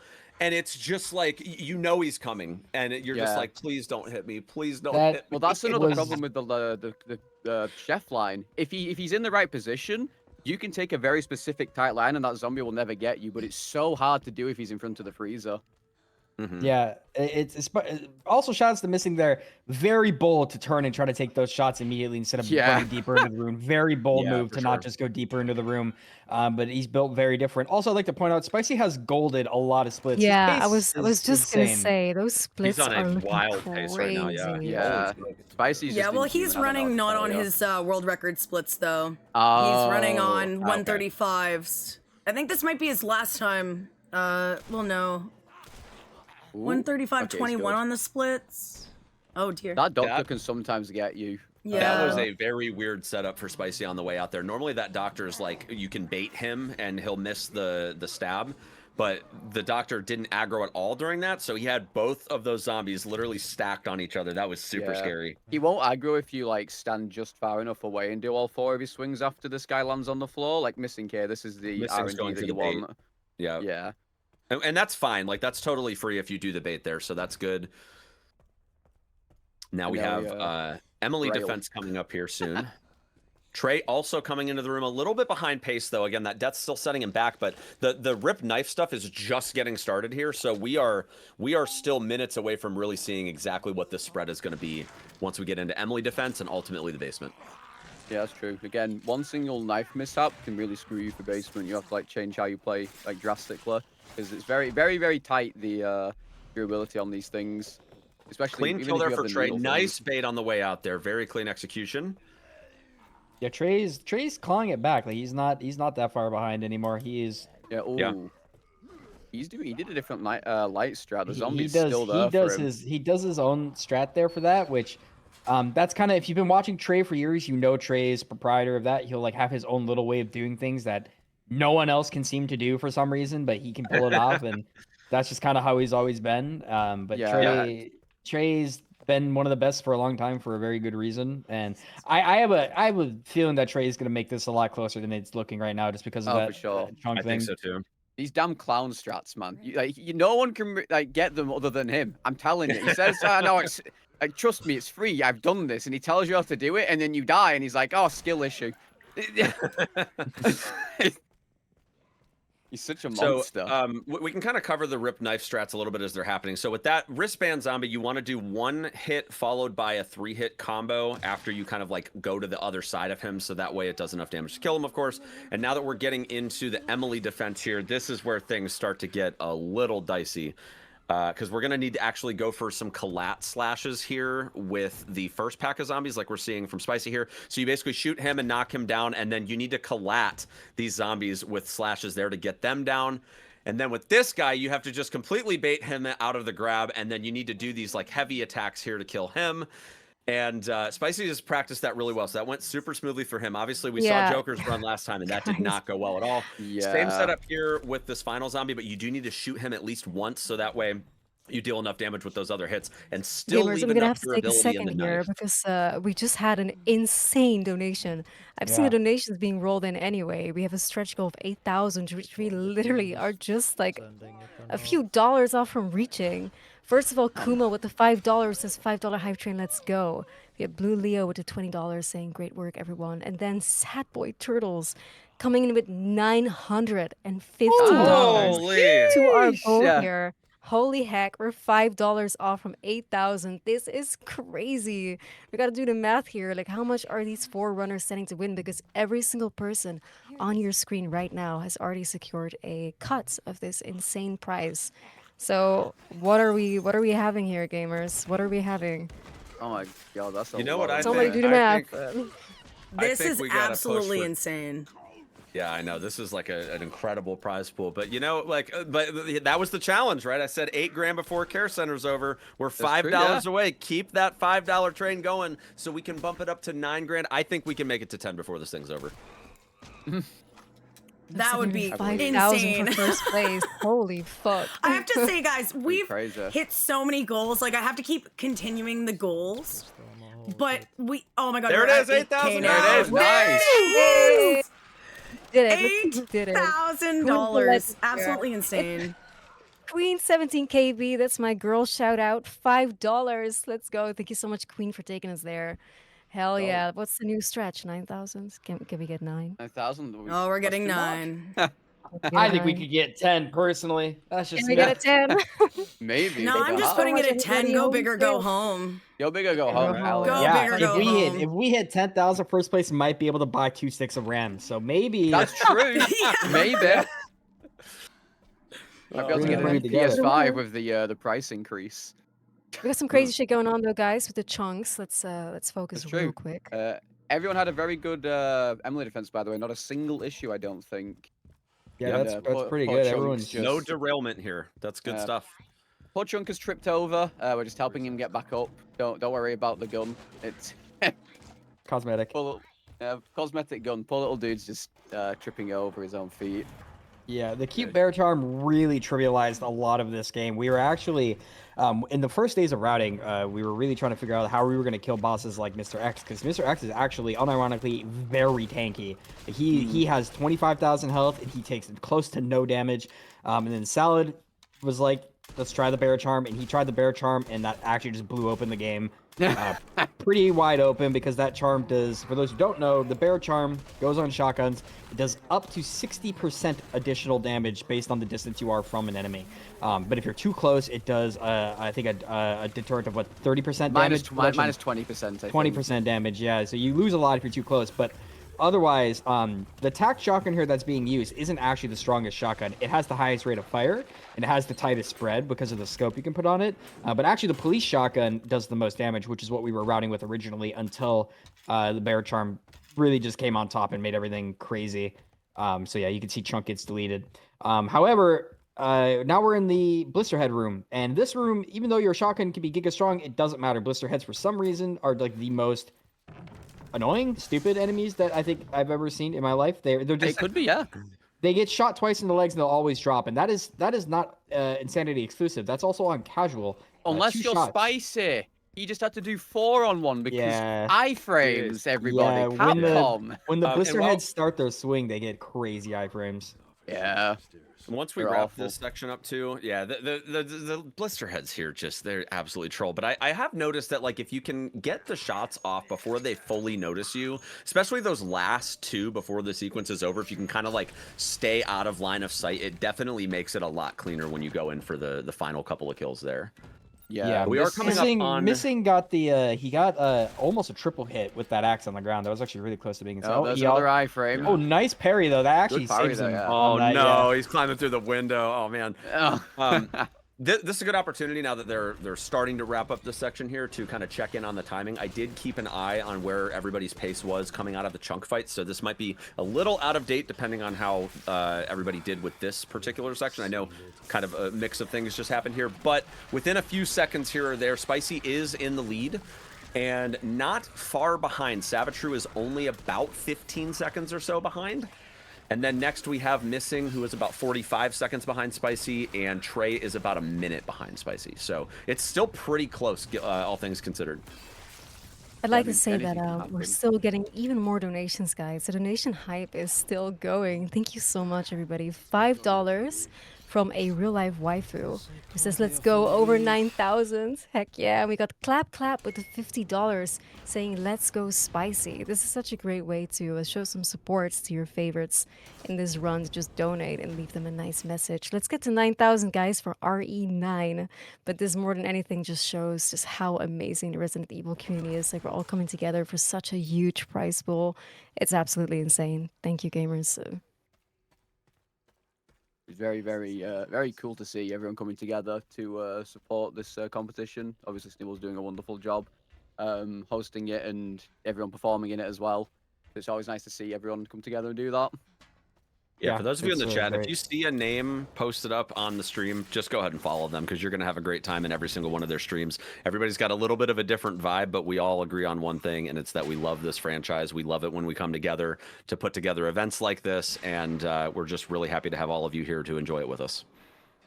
Yeah.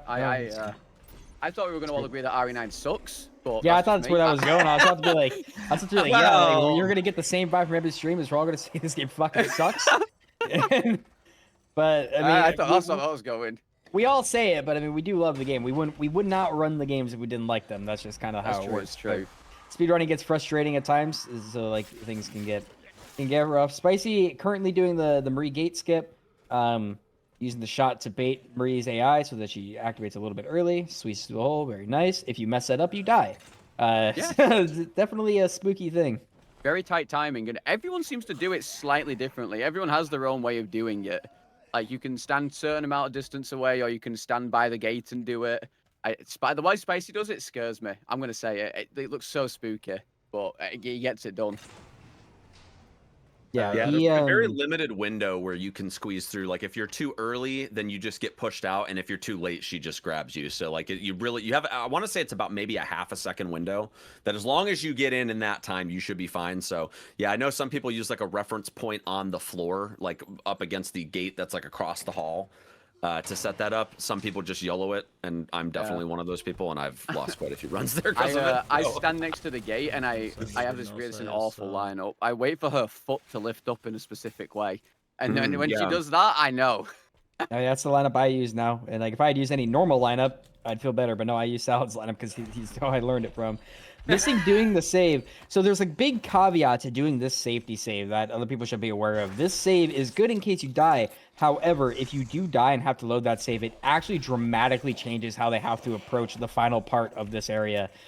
Because saves and loads change enemies' AIs after they have been loaded in. Marie is one of the most egregious examples of it, where if you save it and load, it actually will revert her AI to a certain point before her last action.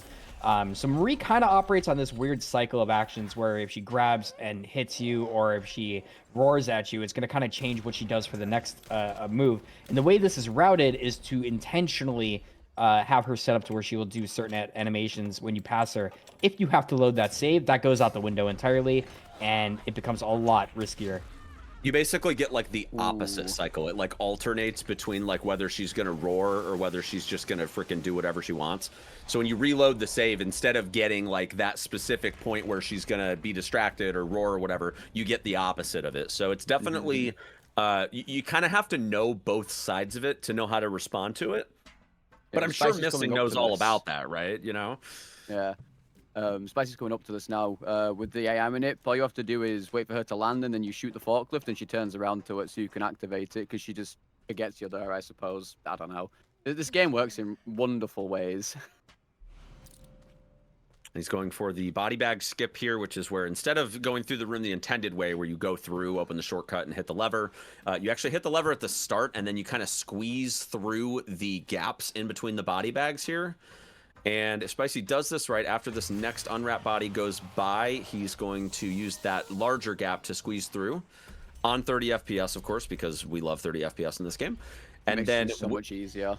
Yeah, for sure. And with this timing, it also lets you skip through a bunch of these. So you see how he's like kind of going at a diagonal here? You can also skip through this whole row of body bags, which compared to the other strat, it actually takes the same amount of time to cross the room, but where the actual time save is with this strat is the fact that you don't have to wait to cross that bridge. You can just kind of like go diagonally at 30 FPS to clip through all those bags. And I want to say that saves about 6 or 7 seconds or so. No 6, 7 pun intended. Yeah, but it is true. It's an awful one. Because if you miss that body bag, like if you don't get it, you lose like 15 seconds. It is awful. Spicy making a save before this, before the processing section, which a lot of you might think this section is actually pretty free, and on paper it can be. However, if Spicy were to crit a zombie and not be aware of it, he would die. There is a very funny thing with this where if you crit a zombie, because he's going to pre-shoot their heads, because it takes 2 headshots to stagger them on Insanity. If you crit, it is meant to stagger instantly, but if they're on the ground, they can't stagger, so it actually resets the shot timer. So if Spicy were to shoot one, he's going to time the second shot for when they get up. to stagger them. So if the shot had crit beforehand, it's not going to stagger and he would die. So the safety save there is pretty critical, but hopefully there's no crit memes and no big problems with that. Happy to see though, if you look at this, all runners are at processing. The run has kind of closed its gap a little bit. Everyone is here at processing now. Gray's catching up a lot.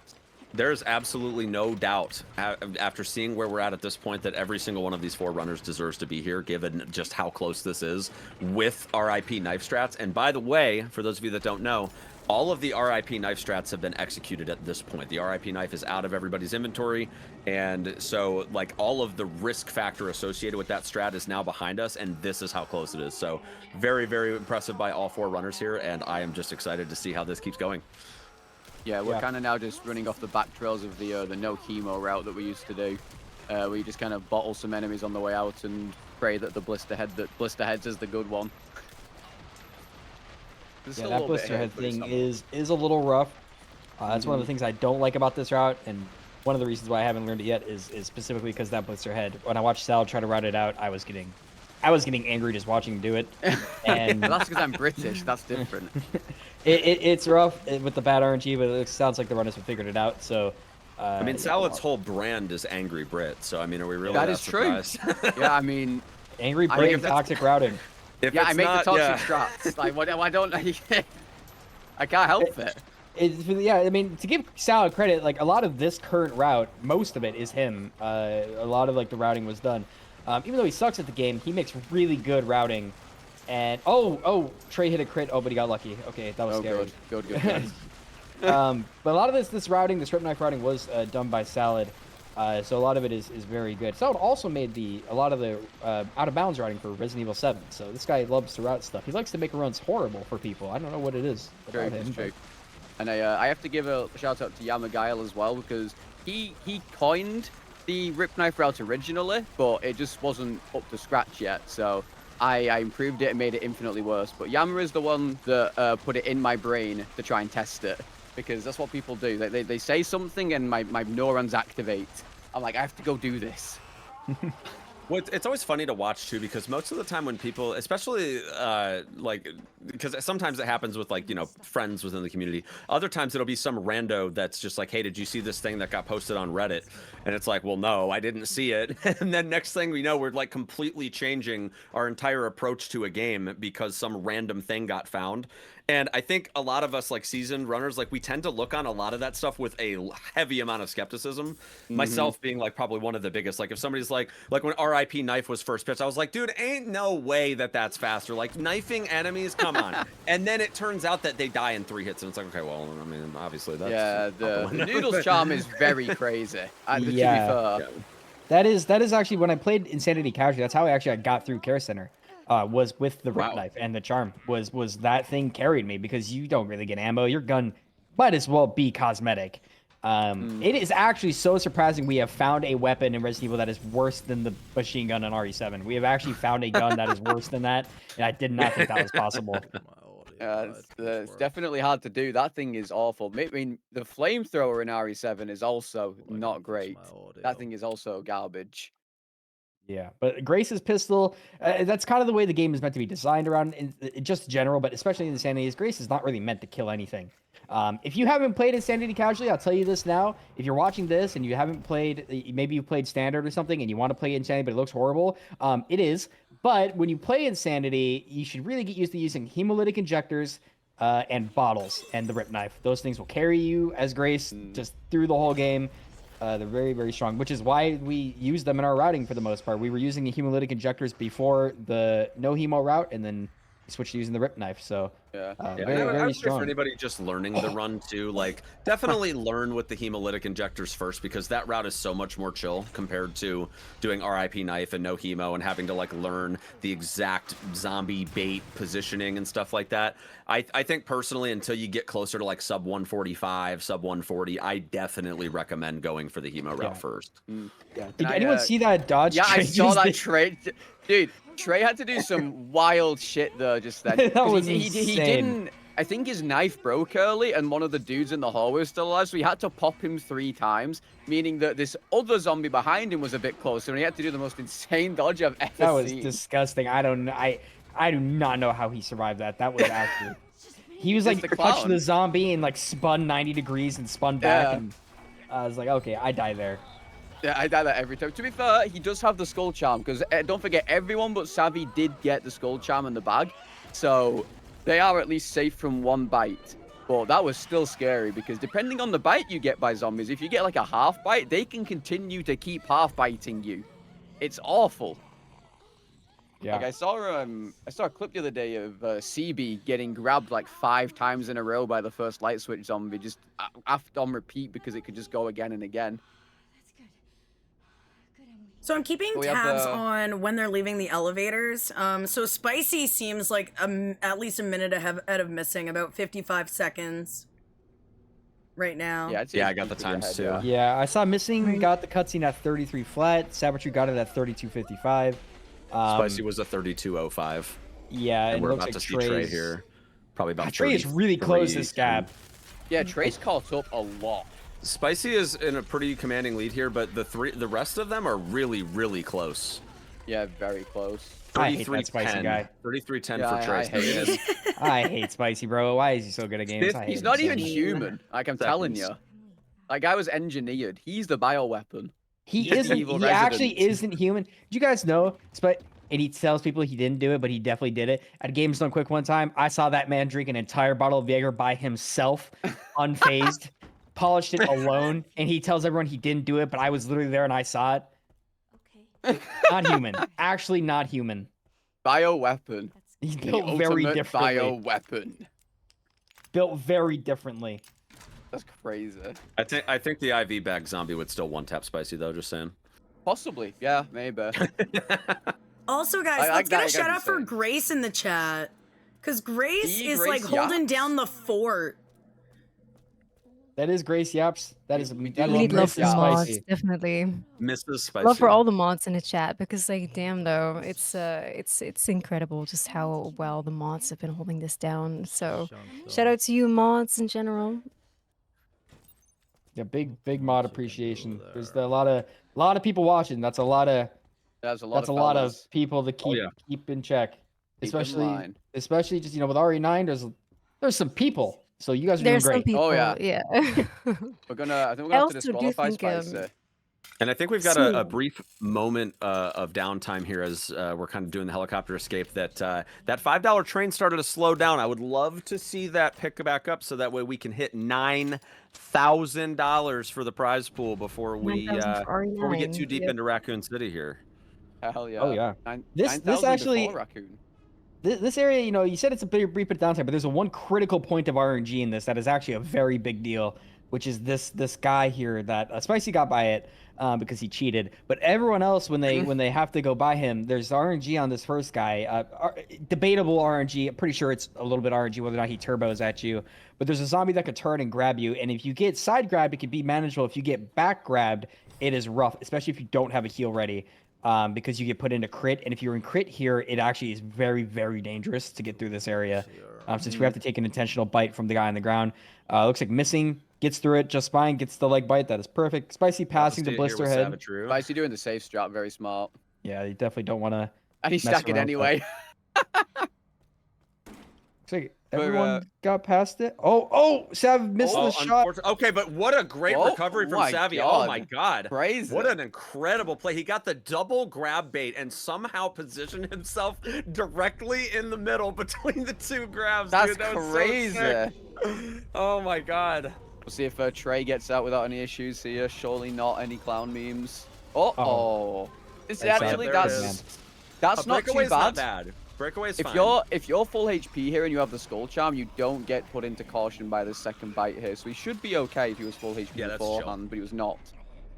He might so have a heal. Yeah, he has a heal. No! Missing ground by the blister head. But it's okay Will he though. be able to get by though? Always. Yeah. He's just standing there. That's nice. Close call though. That's got why griefed by having the the camera. skull charm here is so important. Like if Savvy didn't stagger there and he did try doing that, he would have straight died because he doesn't have the skull. Oh, he needs to have the skull charm by this point, so it would have been alright actually.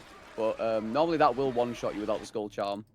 Yeah, the skull charm is broken beyond belief in this. Like, so good. The text on it is very misleading because it says it has a high chance of preventing death, but it actually, that shit's as a long guarantee, bro. as you are healed, you will survive the hit, which is very clutch here, and it's especially clutch in Arc, where The fact it that is. You can survive a liquor slash in caution is just wild.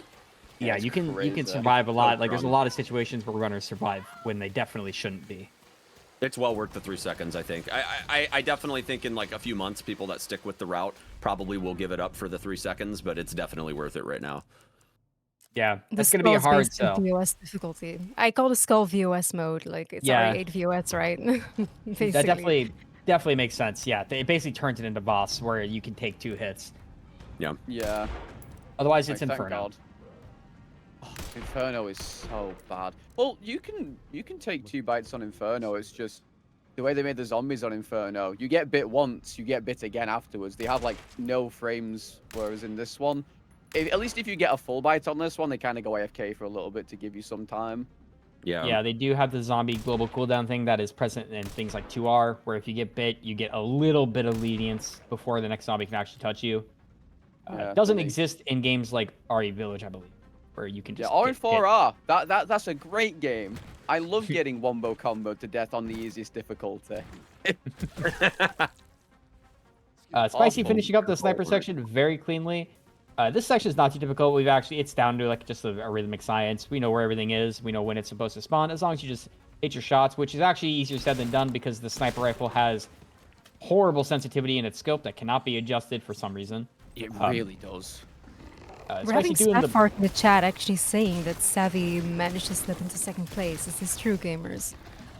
I would say, given that Mistin got hit, it's probably feasible to assume as much. Yeah. It's so close, though. Like, up until Helicopter escaped, there was only a 15-second spread between all 3 runners. Spicy still commanding a lead by about 50 seconds or so. So if Spicy keeps playing the way he does, then I think we're definitely looking at most of a leaderboard change with the other 3. But even in Raccoon City, I mean, things definitely can still take a turn for the worse. So Spicy died to mortars fairly recently. I don't remember if it was like during tournament or when he was just doing runs, but like Spicy definitely still doesn't have RC down to a perfect science yet. So we'll just have to see. I will say Missing is back in 2nd now after that because unfortunately Savvy messed up a couple of the shots on the final zombies, and if you don't do that very like specific final part in a certain way, Grace will keep trying to go through the door for like another 10 seconds.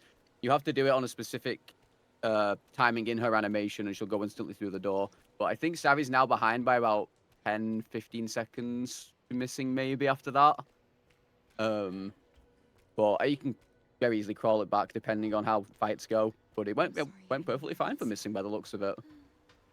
Also, it looks like Trey has just like completely recovered from the reset he had to do earlier. Like he is going in basically on the same pace as Savvy did. So like this really is quite close, with the exception of Spicy.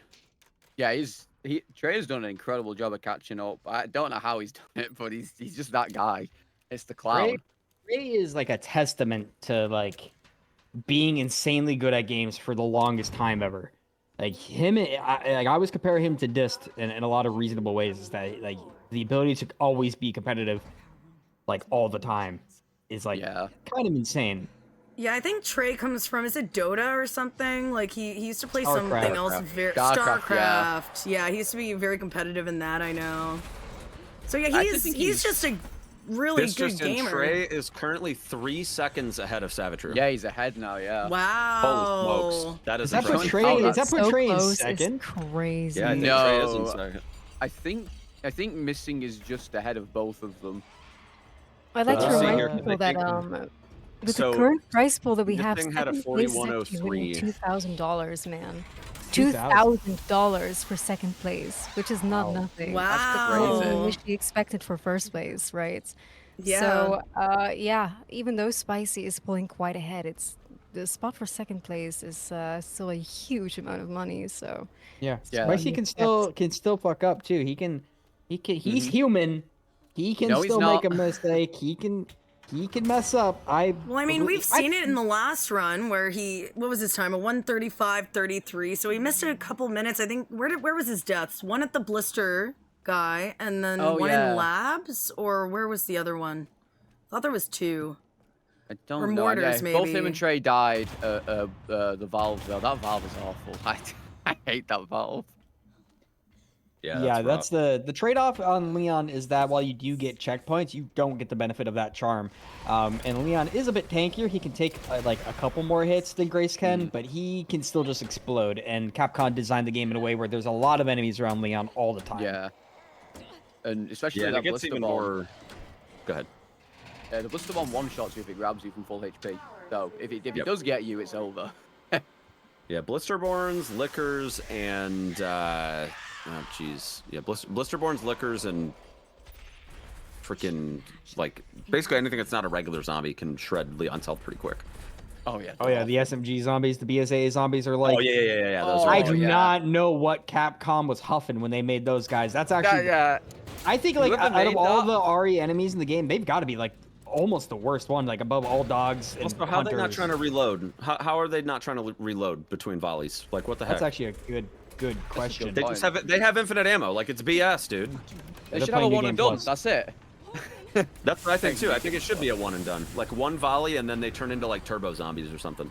That'd be a good idea. Maybe we should hire this guy some more. They- Fire they the have other guy. ammo for done.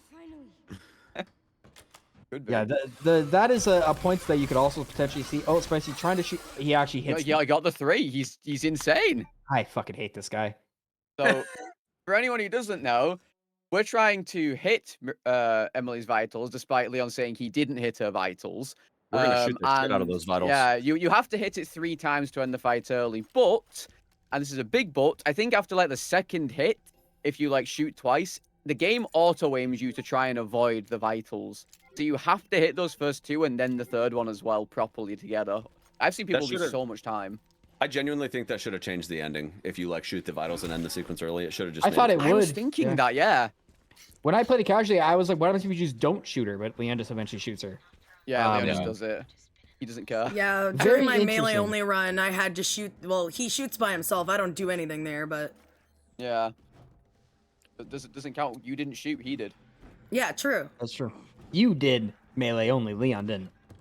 That's true, exactly. All right, Oh, Trey God. also leaving this area now. Let's see. Everyone's getting how out he- there. Yeah, I imagine everyone. This area is kind of hard. Other than on the vital shots, it's kind of hard to lose time here. This place is pretty on rails. Savitru getting the vitals after about 5 or 6 shots, so not too bad. That's usually about what you would expect, truthfully. Ending the area at 44-17. I didn't see what missing ended it at. He got a 4401. 4401. Okay, when Trey not coming up on it. If he hits vitals fast, he will be Might just be ahead, yeah. Oh. One more. 44-16.9. One Just second about, spread. yeah. Holy smokes! No, less than a second. Wow. 0.1 second essentially behind ahead of Savitru. So I have the totals here for half one going into RC. So Spicy locked in a 43.05, and then right behind him, which isn't really that close, we have a 44.01 from Missing, so just under a minute spread there. And then behind him, we have Trey at a 44.16, and basically at the same pace, a 44.17 from Savvy. So this is like really, really, really close going into the second half. But the second half, there's a lot of little stuff that can cost a lot of time, and I think gas station, I think that mortars, there's going to be a lot of things coming up here that I think are going to widen the spread quite a bit. I think mortars is going to be a very, very big point of potential contention. I mean, even Spider, Savvy got really unlucky in that last one. He climbed the ladder instead of... That ladder's a menace. That ladder is a menace. That's why I don't do that way anymore. There's a different way you can do it, and it makes it so you don't have to deal with that. And it's the same speed.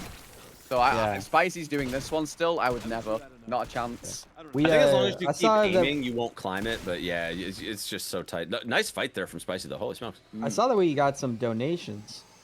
Yeah, we did actually. I was having a look at that. So Tori IX just donated $20. Guys, we're trying to get to that $9,000 for RE9. Can we get 9,000 for RE9, please? Let's go, gamers. Thank you so much again, everybody. But let's get there. Let's make this legendary together. Yeah. I want to see That's 9K big. before RPD. Get to it. No, I'm just kidding. Do it right get your now. mom's credit card. Get the funny numbers off the back. Don't do that. Put them in. Don't do that for legal reasons and protection of Sneeze channel. Do not do that. That is Yeah, a don't joke. do that. Don't do that. Talk to your doctor first, okay? We do have missing going for a slightly different variant of the spider strap. It's still getting a really, really clean fight there. That was nice. I think that variant's better personally. Yeah, that was pretty fast actually. My God. Is this guy like a speedrunner or something? Jesus. I wouldn't say so. I thought this was a casual playthrough. Is that not what we're watching? It's a 4 perspective let's play. Savvy going for the same strat as Spicy, looking like the positioning is lining up pretty good there. I think one might have missed there, yeah. Not quite landing the shot there. Should still be all right. Ooh. Oh, no! And then getting hit by the legs. No, there we go. It's still decent as long as you get her before she fully blows Savvy's away. gonna have to buy some shotgun ammo for sure here. He is very low right now on it. Yeah, he that reloaded is too much, so he couldn't go for the cap upgrade here to save it either. If you don't get big bear charm value on those shots, the spider like jerks its body at the. Oh my God! I hate that so much. Oh, Trey, No. it's fine. No, it's fine. Yeah, it's fine. Does he Still have got bear the charm damage, range thank here though? goodness. He's He still in a might be decent okay. position. Yeah. Yeah, he's good. I he's think good. he's fine. He'll He have has to to top reload a off couple one shot. times. The legs again. Oh, Come on, I Trey. would Yeah. just go. There you go. There we go. Nice. Okay. Good save from Double Trey. spider meme. Both Savvy and Trey just copying each other. I don't know. They've got each other's streams up or something. They just know. I would say that I hate Trey, when that happens. Trey can reload there. That's fine. I think that a cap upgrade could have been a decent option there too, since he was already down to 0, and you do have to do the shot there anyways. But his ammo is looking significantly better than Savvy's after that. So I think that's where I rate my ammo. Savvy's skipping the buy and the upgrade here. Might be planning to do the upgrade later. I think that doing the upgrade in that box there's a lot of value in it considering you are forced to open that box. So Yeah, usually it would make sense to do it there, but he's I guess skipping it's out only 'cause on he's it. getting 2 ammo back, you know? Yeah, I mean, he did reload too much. Yeah, I think that is a good point. It would be a waste to do it right now, as he would burn a lot of potential ammo. I would garner a guess that if he's going to do it, he's probably going to do it before going up to the apartment block. Oh, my God. taking the death in the warehouse. BSA, bro, we were That's an just uncommon Yeah, death we were right just there. talking about them. It looks like an uncommon death, but it actually can happen very, very easily. If your shotgun doesn't stagger the zombie, which shotguns Resident Evil games, Keck W, if you don't get your whole pellet to hit him, he will not stagger. And you have literally 2 shots to get it before you die, essentially. So you see Savvy going for a safe strat here now with the rifle, which is a really consistent way to kill this guy. But the reason you obviously want to go for the shotgun is just like Zeke said, the spread of the shotgun, if you get a tight spread on it, it will kill him in 1 shot. But if you get really bad RNG, it can take up to 3 shots to kill him, which if it's a 3 shot, you're basically just dead anyways, because he times his volley with the SMG to where you'll just die in the middle of that 3rd hit. But yeah, the rifle's still a reliable strat.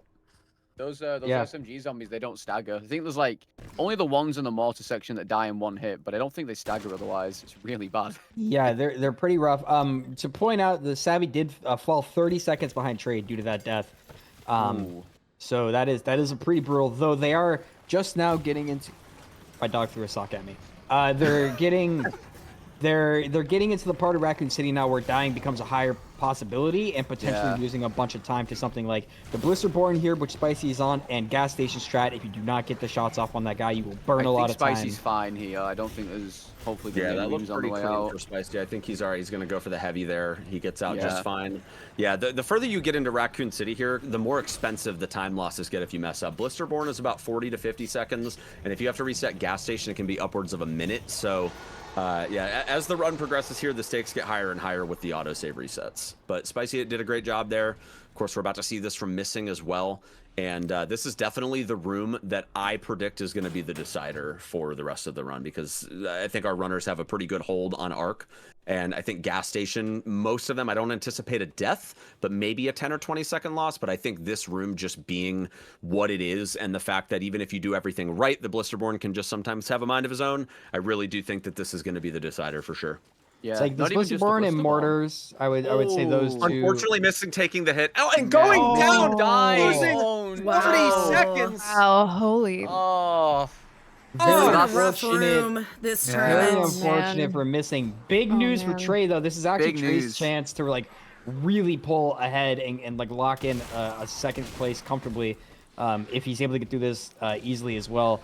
Another place outside of this area that can really jeopardize is a gas station is relatively on rails, but if you do not get the stagger on the kick into the execute, you will burn a lot of your ammo in that area, which will actually can jeopardize the remainder of the game. Yeah. Hopefully we have Missy here going for it again. Good swing to look up, avoiding the aggro from the enemies and getting back on it. Looks like he might have this time around. Yeah, that's because like it's not even just a Blisterborn. The two zombies around him can also grief you. If you just bite there and you're not at full HP, good luck. Or even like it's like if you just see them on your camera, they will try and grab you. You have to be so careful with your camera, especially if you're like using the FOV mod, because it kind of messes a little bit with how they see you. Yeah, you got to be really careful. Trey now pulling ahead of Missing by about 30 seconds. Nice. So Trey has really gotten back into this. Yeah, passing that red barrel at 5501 and 5507, which is Missing was about 5137. So yeah, about 30 seconds ahead of Missing. Sabatru, I think, is like neck and neck with Missing now. I think they're very close to each other. Yeah, I think they're based very on what I'm close. seeing on this. And Trey now basically holding a second place for about 20 to 30 seconds. Spicy's still cheating, so he's winning. Yeah. And now he's entering the gas station, and he's gonna take out these zombies with a sniper rifle. This whole like shooting section, you can lose time if you miss, but otherwise a lot of the time it's gonna be in very static positions, at least in the general same area to line up and take shots at. Spicy's gonna blow some shotgun ammo here since he's allowed to go down to 0 almost. Because he's going to refill it later and use the sniper to finish everything off. And now this is where this shot's very important. If he messes up this stagger kick, it could lose a lot of time. So he's going to take a shot when he spawns, which is going to stagger the zombie behind, get the kick. He gets to execute. Beautiful. He's just too clean with it. Very Very good. nice. Now I think it's After these important to timer note here. updates, we have a big update for donations as well. I kind of sorry to interrupt here, but obviously it's very important because these runners need to get paid, guys. We got Poison XVY with $25 and Sednak with $50. Thank you so much, man. We have about roughly 40 minutes or so left in the run to get this goal to $9,000. So keep it going, gamers. Get the hype up and show your support for the runners by contributing to the prize pool. Yeah, that's absolutely. Also, Elisa, don't feel free to just tell us to shut up at any point and say read up any donations. Oh, We I'm won't doing take it. Yeah, we won't take it personally. Just tell us to shut up. Yeah, just cut us off. It's totally fine. I will point out that remember that Trey did lose a lot of time to chunk earlier, like a massive amount of time to chunk earlier. And to be where he's at now is disgusting. It's a testament to this guy's skill. I would have mentally checked out the moment that happened. I would have been writing it off already, like unironically.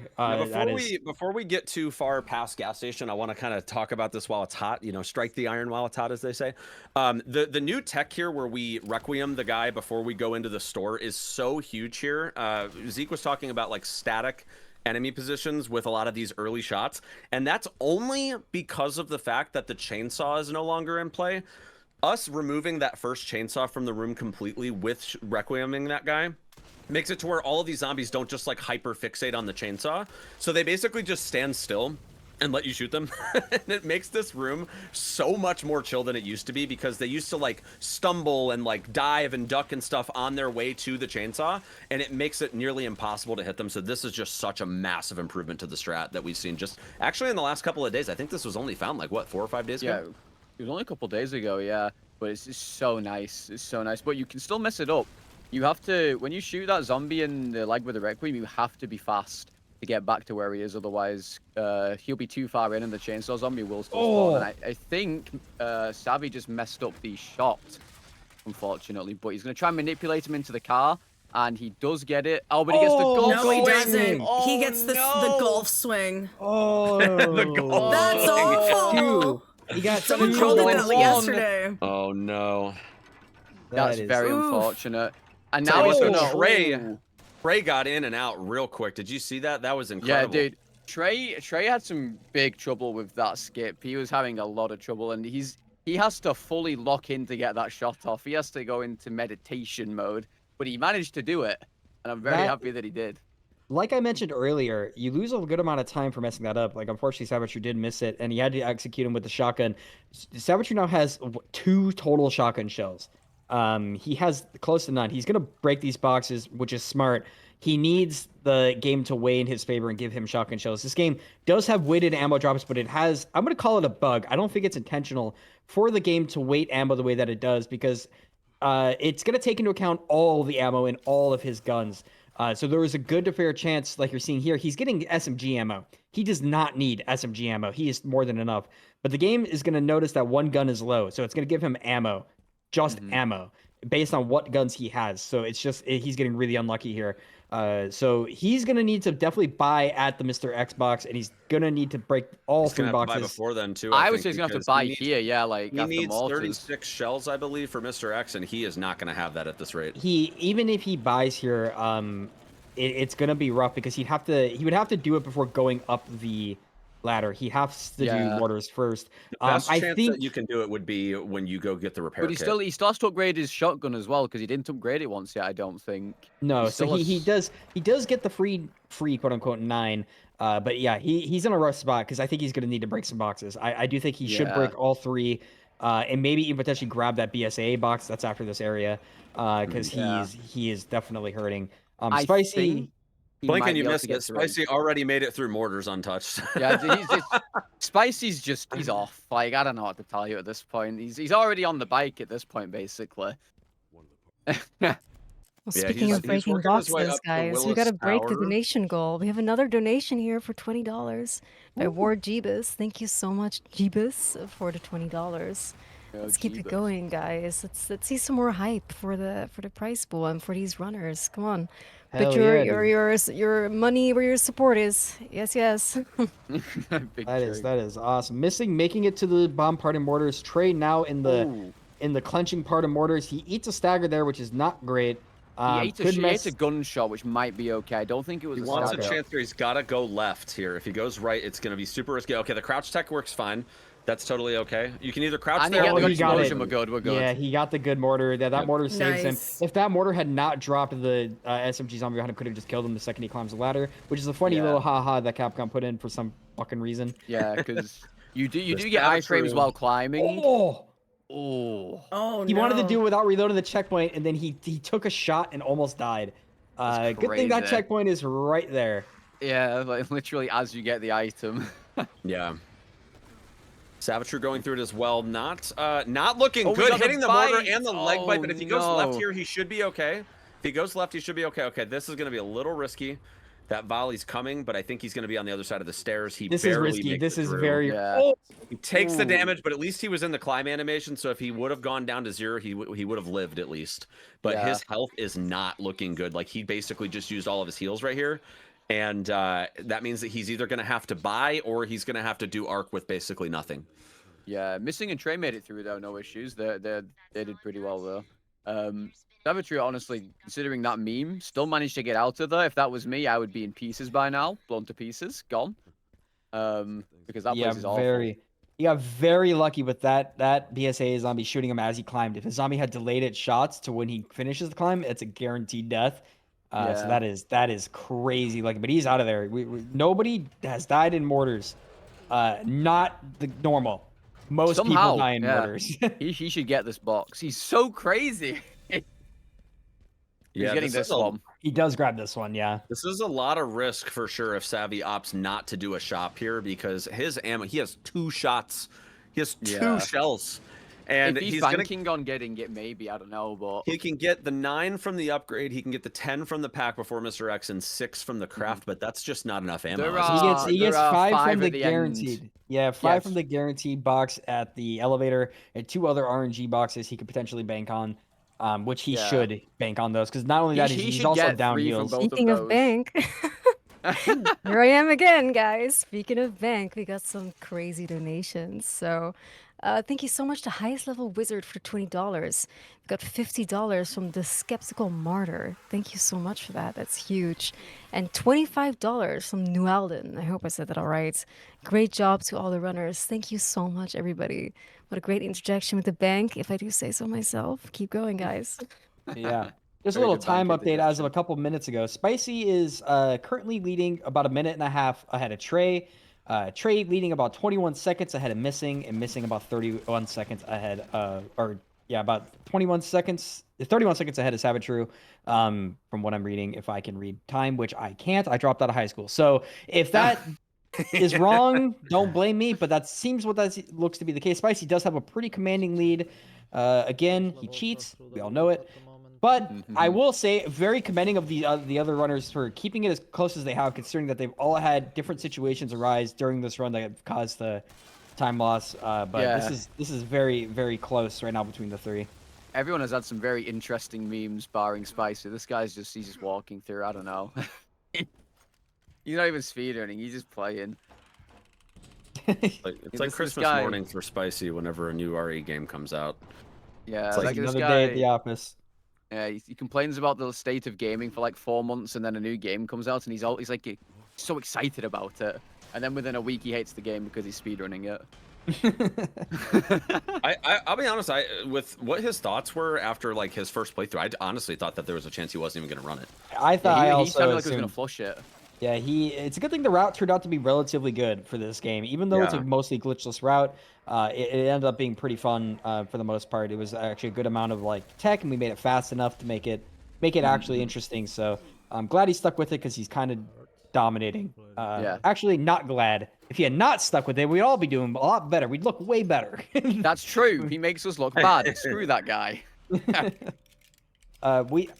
For the record, we all love Spicy. I've been good friends with Spicy for 5 years. These are all jokes. I don't actually think he's cheating. He is cheating, but we don't actually think anything negative of Spicy. He's actually just good. We did think he was cheating originally. For those of you that don't know the backstory, when Spicy first came into the community, nobody knew who he was. He had like 4 viewers, and like he literally posts his first speedrun ever on SRC is a world record, and it's not even just like, oh, like I won by like 4 seconds. It was like 3 minutes faster than everybody. And everybody was like, who the fuck is this guy? He's like gotta be cheating. And so like all the mods were like scrubbing his runs with a fine-tooth comb, because historically speaking, RE3 remake, people that come in and submit times that are that far under record is just like, there's literally no way it's legit. We had way too many people in RE2 and 3 remake that got banned for that because we literally pulled up a spectrograph and found that they were cheating. But like Spicy was legit, and just literally since day one, it's just been a meme. We love Spicy, but that's just his thing. We just call him Spicy. Spicy television. Yeah, he's built very different. But that being said, this part of the run, very small like variance in what can really happen. This area is very on rails.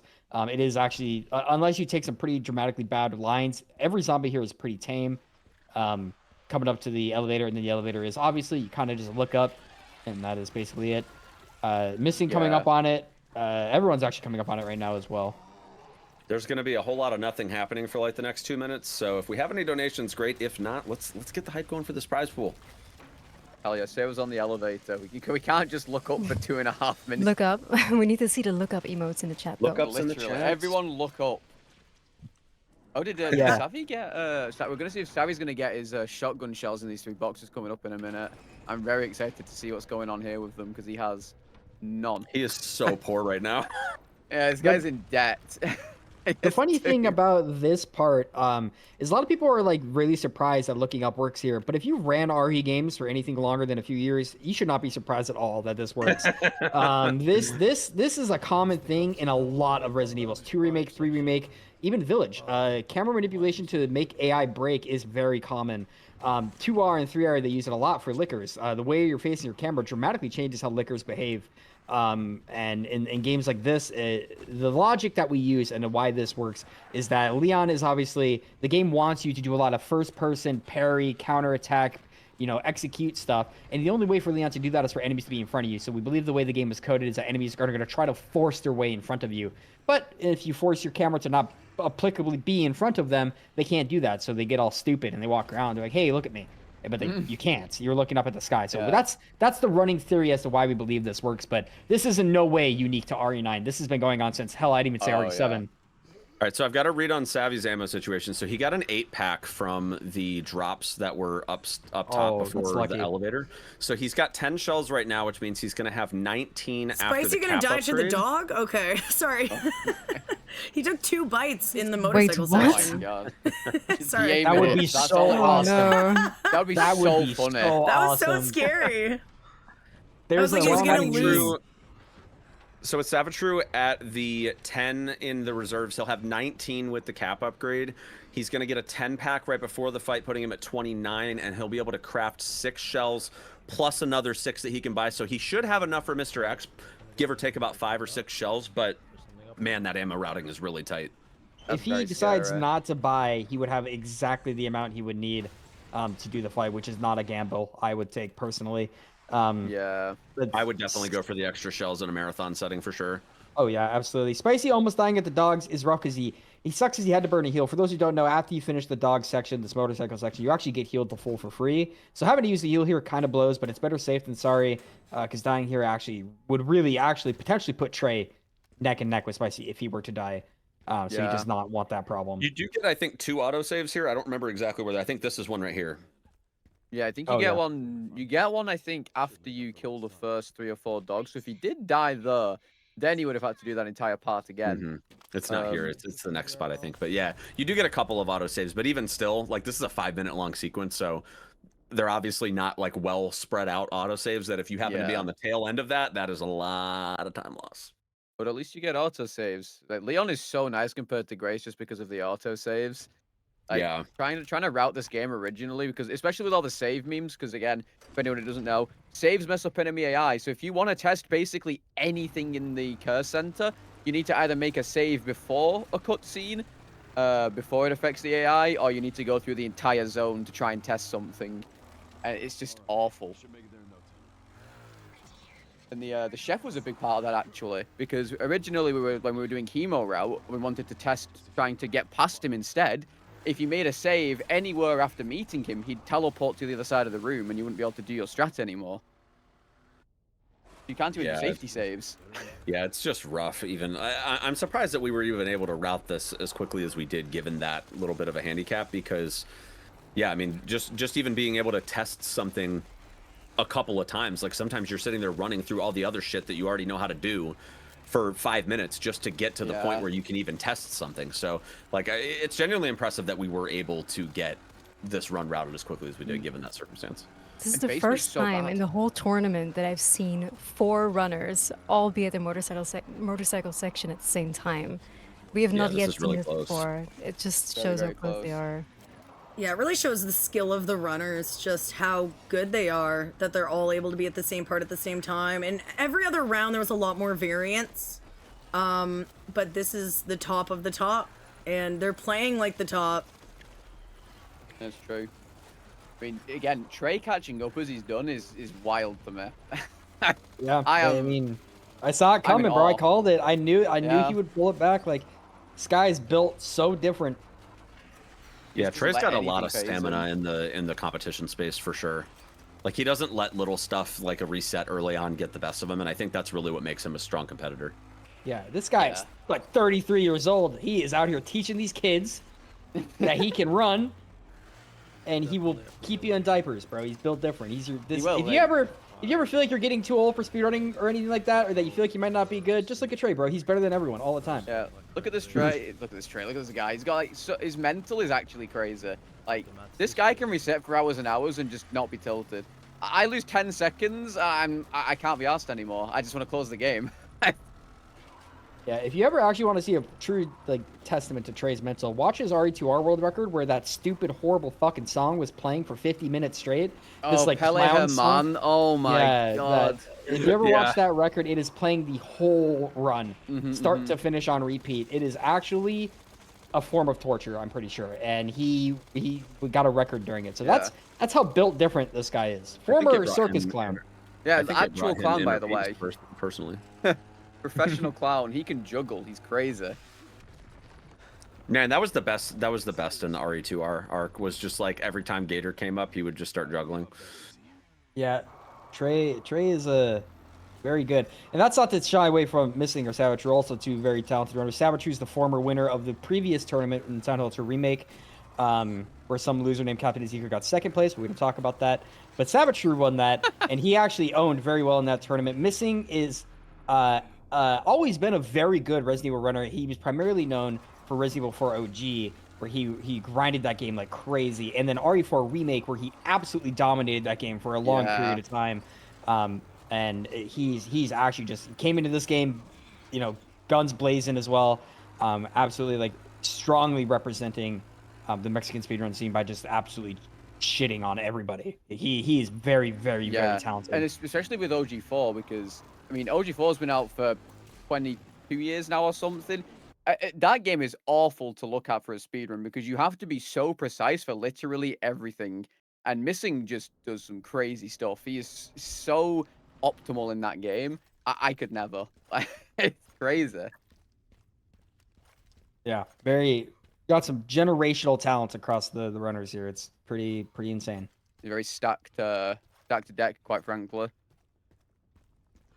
All right, so I do have an eye on everybody coming into RPD, so you can get an idea of the pacing. It is absolutely no surprise that Spicy is in the lead currently, 108.03 going out of the bike sequence. Not very close here, but Trey at a 109.37, so about a minute and a half, just a little over a minute and a half separating them. And then followed by Missing, who is at a 110.09, and Savvy with a 110.46. So we are really starting to see a split here. But Arc has yet to come, so it is definitely anybody's game here. Like, even though Spicy is in the lead by nearly 3 minutes between him and Savvy, a death at Arc is pretty much that whole gap right there just gone, even with safety saves. So, like, that's definitely still a risk factor for Spicy. And I mean, he had a good run against Trey in Arc earlier, but if he's not able to maintain that momentum, then it's still a possibility that Spicy's, you know, don't count your chickens yet, you know? Yeah, I mean, even with the Skull Charm, you can get super memed in the Grace section. I have been absolutely ruined before I can even try to heal by 2 lickers. If they attack you at the same time, it's over. And they can do that. Yeah, because that first room is awful as Grace with the multiple zombies and the lickers. Yeah, Spicy doing Mr. X here. Very methodic, very straightforward strat. Looks like he's got the setup pretty perfectly here. All he has to do is just kind of gun him down while he's stuck in this little corner. Looks like he should take care of it pretty easily. Mr. X, kind of a pushover, even though he is, I guess, what I would consider to be the second most technical boss of the run. I would say Gideon is a little bit more technical in terms of the way you have to execute him. But he kind of falls over in the same way that Chunk does, assuming you stand in the right places. And yeah, Spicy just kind of runs over Mr. X with relative ease. Leon's been through this before, and he's done RE2. He knows how to deal with this guy. Tired and angry. That's the way it goes with video game characters at this point. Yeah, I mean, Leon's old now. He's cranky. He wants his kids off his damn lawn. I don't have time to deal with this. He's like, I'll kill you again, Mr. X. I don't even care. Like I love he's like, that bro. cutscene when like Mr. X first shows up and he's like, I remember you, and then he fucking gets thrown across the room and he's like, oh, I remember that too. Ah, my back. I was like, Attica.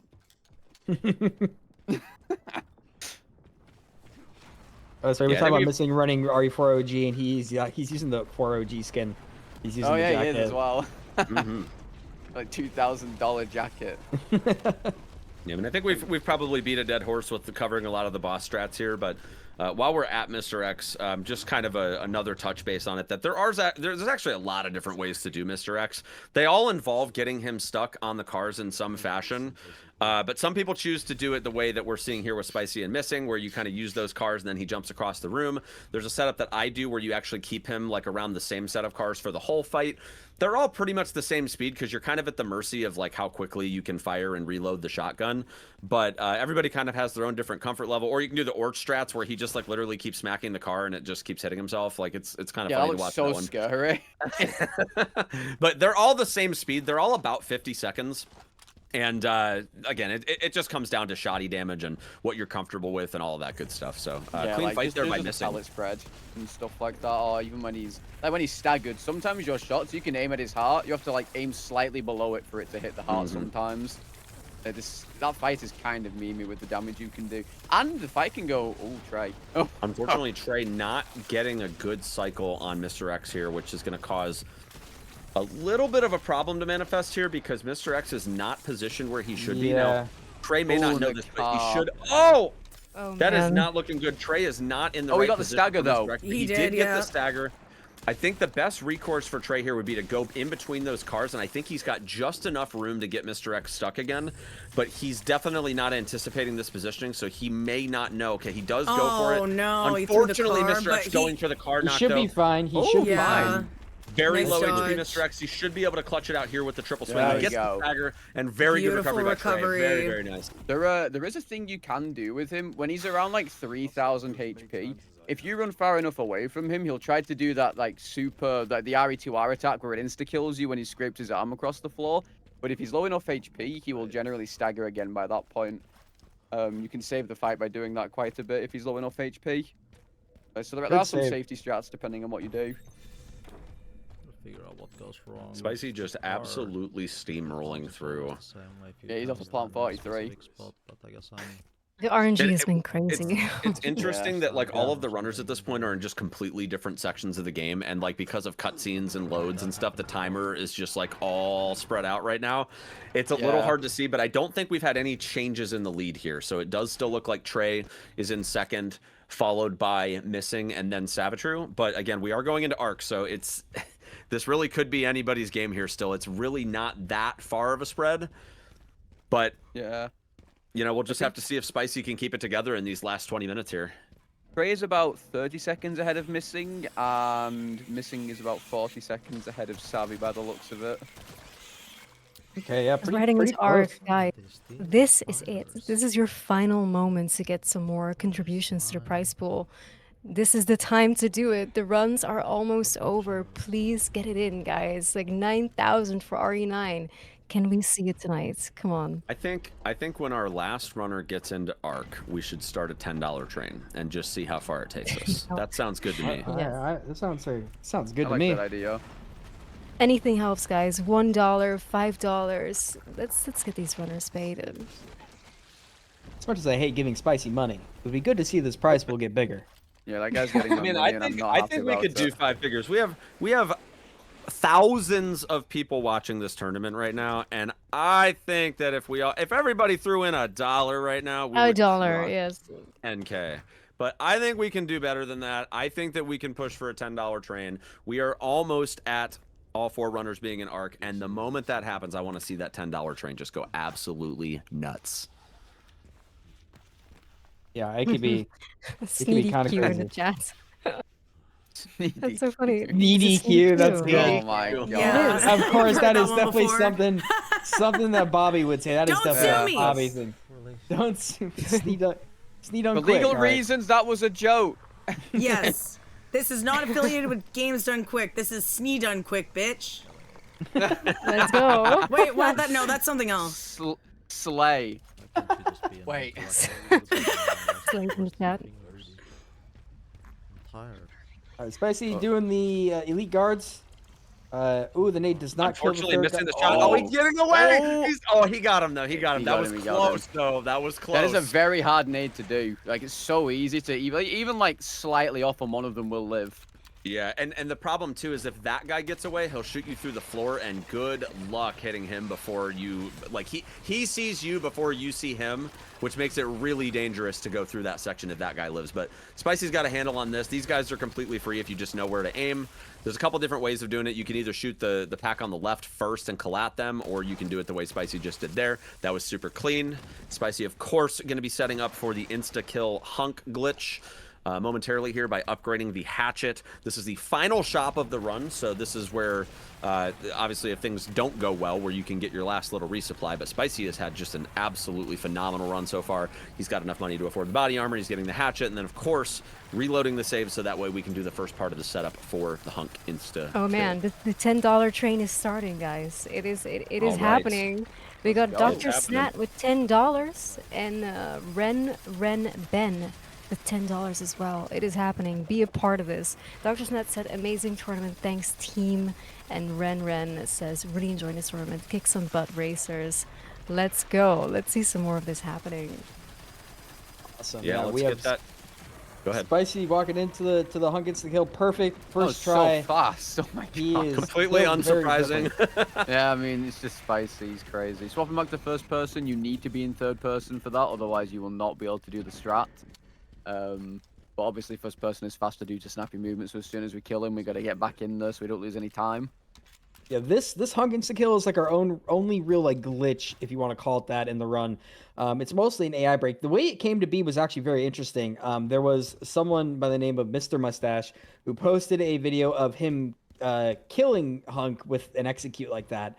And I looked into that strat and was trying to figure out if it's real or not. And we were able to figure out that it's due to some save memes. And then me and Spicy got to work on it. And we were able to figure out how to actually force it to happen, which is by hitting any sort of autosave after you kill the elite guards, and then reloading that autosave, and then reloading the save at Hunk, which works in the same way as changing Marie's AI by reloading saves there, which is what set us up to learn that you can insta-kill a Hunk. And we originally thought it wasn't going to save time because of how you had to go out of the way, but then we routed around upgrading at that box, because thankfully the boxes give you an autosave, and we can use that to give us the Hunk insta-kill. So that is one of the cooler things about there, and I think that's a very cool tech, because otherwise doing the fight fast and avoiding the phase transitions is actually kind of toxic. It is actually very annoying. Yeah, you got to rotate around them. Thankfully, we can just do this insta-kill here. So very cool strat. So shout out to Mr. Mustache for finding it, and then me and Spicy for figuring out how it works. That being said, Right, the $10 train just keeps going, by the way, guys. Yep, I see it. Miss Tiffany Chanel with the $10. We got Poison XVY with another $10. We got Eduardo with $10. Oh my god, they just keep coming. This is crazy. I need to refresh this page because holy heck. The train, I mean, Hayes, you started it, and it's fully happening here. Well, everybody is Eduardo. in ARC now, so that train is in the station, and it's not going to be here long. So get on the train before it leaves. $10, please. Come on, y'all. $10 from Eduardo Villa Gomez. Thank you so much. $10 from the Skeptical Martyr, and another $10 from Ryan Blazing. I hope I said it right. Thank you so much, guys, for being a part of this train. Skeptical said choo choo, and Ryan said fun tourney. It sure is. Thank you so much, guys. Let's keep this going. We got Spicy now in one of the nerve-wracking parts of Arc, where he has to go past all these liquors. He did make a safety save, which is very smart. You should definitely do that. Grabbing the acid bottle, grabbing the key now. He's going to see where these liquors come in at. Nice crouch on that one. Very good. Now the pass-through should be relatively free, assuming that this Palehead behaves. Zombie. That Palehead is very scary because it looks like he's going to grab you, but he just about misses you with his startup frames. And Trey getting a nice kill as well on Hunk there. Pretty good, pretty good. Savvy coming up to it right now. Hopefully he should also get it first try. Missing just about coming into labs, hot on Spicy's trail. Yeah, very clean Hunk kills. Everybody's done a really great job with Hunk today. And yeah, I mean, the arc section here with Grace, even with the Skull Charm, things can definitely get derailed pretty quickly here. But so far, so good from Spicy. I know a lot of people are skipping the acid bottle on this liquor in here now. There's a really great clip of me, by the way, saying that I never get hit by that liquor, and then I just immediately get hit and die. Yeah, I'm telling you, man. Like, they say it doesn't happen until it happens, and then they're like, oh, no. And it's not happened to him yet, but it will. Maybe it happens right now. Let's see. Yeah, with that liquor on the surface, Spicy has died to him once before. I remember telling Salad, I don't think he can kill you. I think it's a skill issue. And then immediately after I said that, I did run and died to it. So now I also throw the acid at him. Because he is just a nightmare. I mean, it doesn't take any time to get the acid. It just takes a couple seconds to throw it. Yeah, it's like a second or two to throw it. But it's just, especially in this setting, not doing it, in my opinion, is a little psychotic. But I don't know. That's just me. Yeah. True. Guys, I have just one big question. Is Spicy on world record pace? I don't believe so. I don't Not with think his, so, no. not with his He's- safety saves. Spicy is on a very clean run. Oh, Oh, what was that? Uh-oh. Captain Well, Ezekiel? oh, What? no. Oh, Instant he has a lot juice. of heals. Holy. spot here. Oh, and the liquor is on him as well. Licker's like literally right there, but I think he's gonna make it through. He's fine, yeah. That was really scary though. He shouldn't die if he gets hit because he has the skull charm protection, I think. But I that's don't think the very liquor follows risky. you in here either. The problem though right now is that the enemies are really spread out, which means he may take another hit on the way out. Man. Oh, he The should this think guy in he'll the be back is okay. a little dicey, but he made it through just in time. Yeah, we're fine. Just got to be careful of this next room because I don't know whether you have to run around the zombie. He might bottle him instead, actually. Yeah, he's going for the bottle strats. Yeah. anyways, like I was saying, Spicy on a very clean run. Yeah, it's very And- clean run, no issues. Yeah. Spicy's Right. world record has no safety shots whatsoever. So the safety saves alone are probably lost him enough time to not be. But he is on a very good run still, regardless. This is a phenomenal Spicy. marathon pace for sure. One of Spicy supporters just gave $50 to the prize pool, saying, "Let's go Spicy." Vixenus, thank you so much for that. We got more of the $10 donations as well in the $10 train by Amy Can't Fly. Thank you so much for the $10. We got the Gnarl You Know with another $10. We got Rob Chopper Pickled Orange with $10, and then Rob Pickled Orange, which I assume is probably the same guy, with another $10. Thank you so much, guys. Thank you, everybody. Yeah. Yep, keep going on that $10 train, you guys. The run is almost over. Most of our runners are well into the Grace section. And after that, there is just a few minutes of Leon gameplay and a whole W with Grace before we are at the final boss. So keep those $10 trains going in. Let's hit 9,000. RE9, 9,000. We got to line up the nines, guys. RE9000. Holy, Leon's in the wheelchair at this point. Like, Chris is in the car home. $9,000. It's worth Chris is mentioning also that still Retirement alive. home. Yeah, still alive. of Yes. course. Still Oh, yeah. alive, still They never done. Capcom refuses to kill off people. I, for one, think Leon should have died in this game canonically, but that's just me. Yeah, I mean, with they're too no scared. when they finally gave us the choice to choose between releasing or destroying Elpis, my inner dialogue was just like, well, Leon is like giga fucked right now, so if this isn't an antiviral, his It isn't only gonna go chance is well. we release this and it hopefully isn't an antiviral. So that's why I picked release on my first playthrough, is because I was like, clearly it's the only hope, right? Yeah, So- it's just, Capcom are so scared of killing off characters unless they've just been introduced, because it's like in RE6, for instance. They set the entire campaign up for Chris to die at the end, and then they chickened out at the last second because they didn't want to get shouted at by the fans for killing a main character. They're just so scared of it. Yeah. They gotta It's worth just rip off the mentioning Band-Aid, dude. how close this still is, even in Arc. If Spicy had died there when he got grabbed by those zombies, he would have actually lost his pacing to Trey, and would have fallen behind him. Trey now Trey also getting the short end of the Oh, stick too. no. Oh no, taking the Oh, hit. no. Does not have another heal, but he. Oh my oh, God, he you gets guys it. are He has it in. left. Come And he's only on. got one heal left. Come on, Trey. He's got the one green herb left. I don't know if he realizes it. He does have one left. He's gonna have to take another grab though to get out of here, unless he manages Oh, to no. somehow touch out there. But he doesn't have the knife. He's gonna take the bite. Trey. But Can you make it out of here in should be fine on the danger? way no out. way. There's a liquor right here.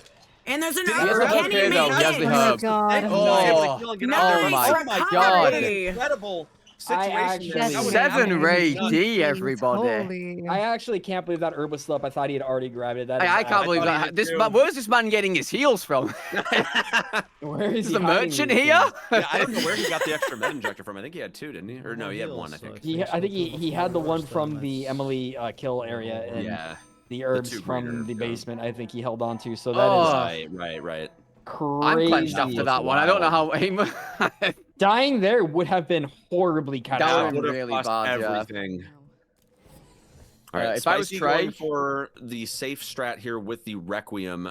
Basically, if you sidestep off of the drop point there on the catwalk, it kind of like these liquors tend to go a little bit more AFK. They're not as aggro.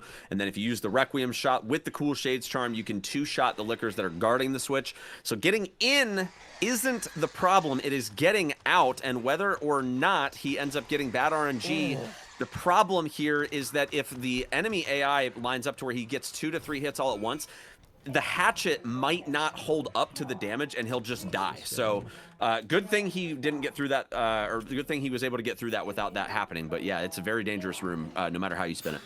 I just want to point out, Trey ran past that last palehead, which is very RNG if you get bit or not. This man did that on 200 HP with 2 lickers in between him. Like, this guy's crazy. He didn't even bottle him. Sabatru getting beat up in this gray section. It gets out. The Skull Charm, unironically, has saved every single person here, I think, except for Missing.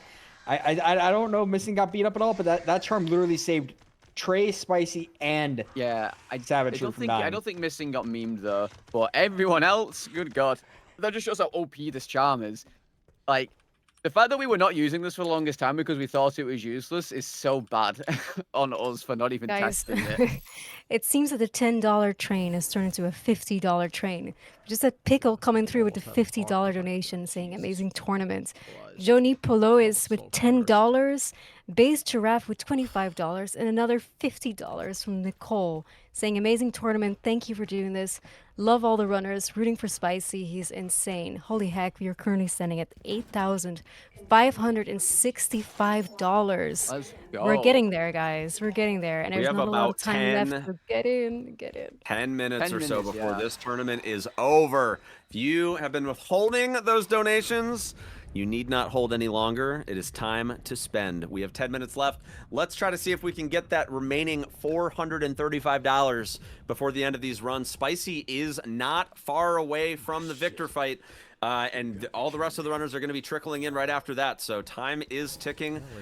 Before that $10 train leaves the station, get those $10 donations in. If you've got a 50 to spare, get the 50 in. Unfortunately, Missing, taking the hit and the backbreaker. Thank goodness he healed beforehand. Otherwise, he would have just lost a ton of time there. Fortunately, making it through there. But once again, I said $435. Just a few minutes left in the run.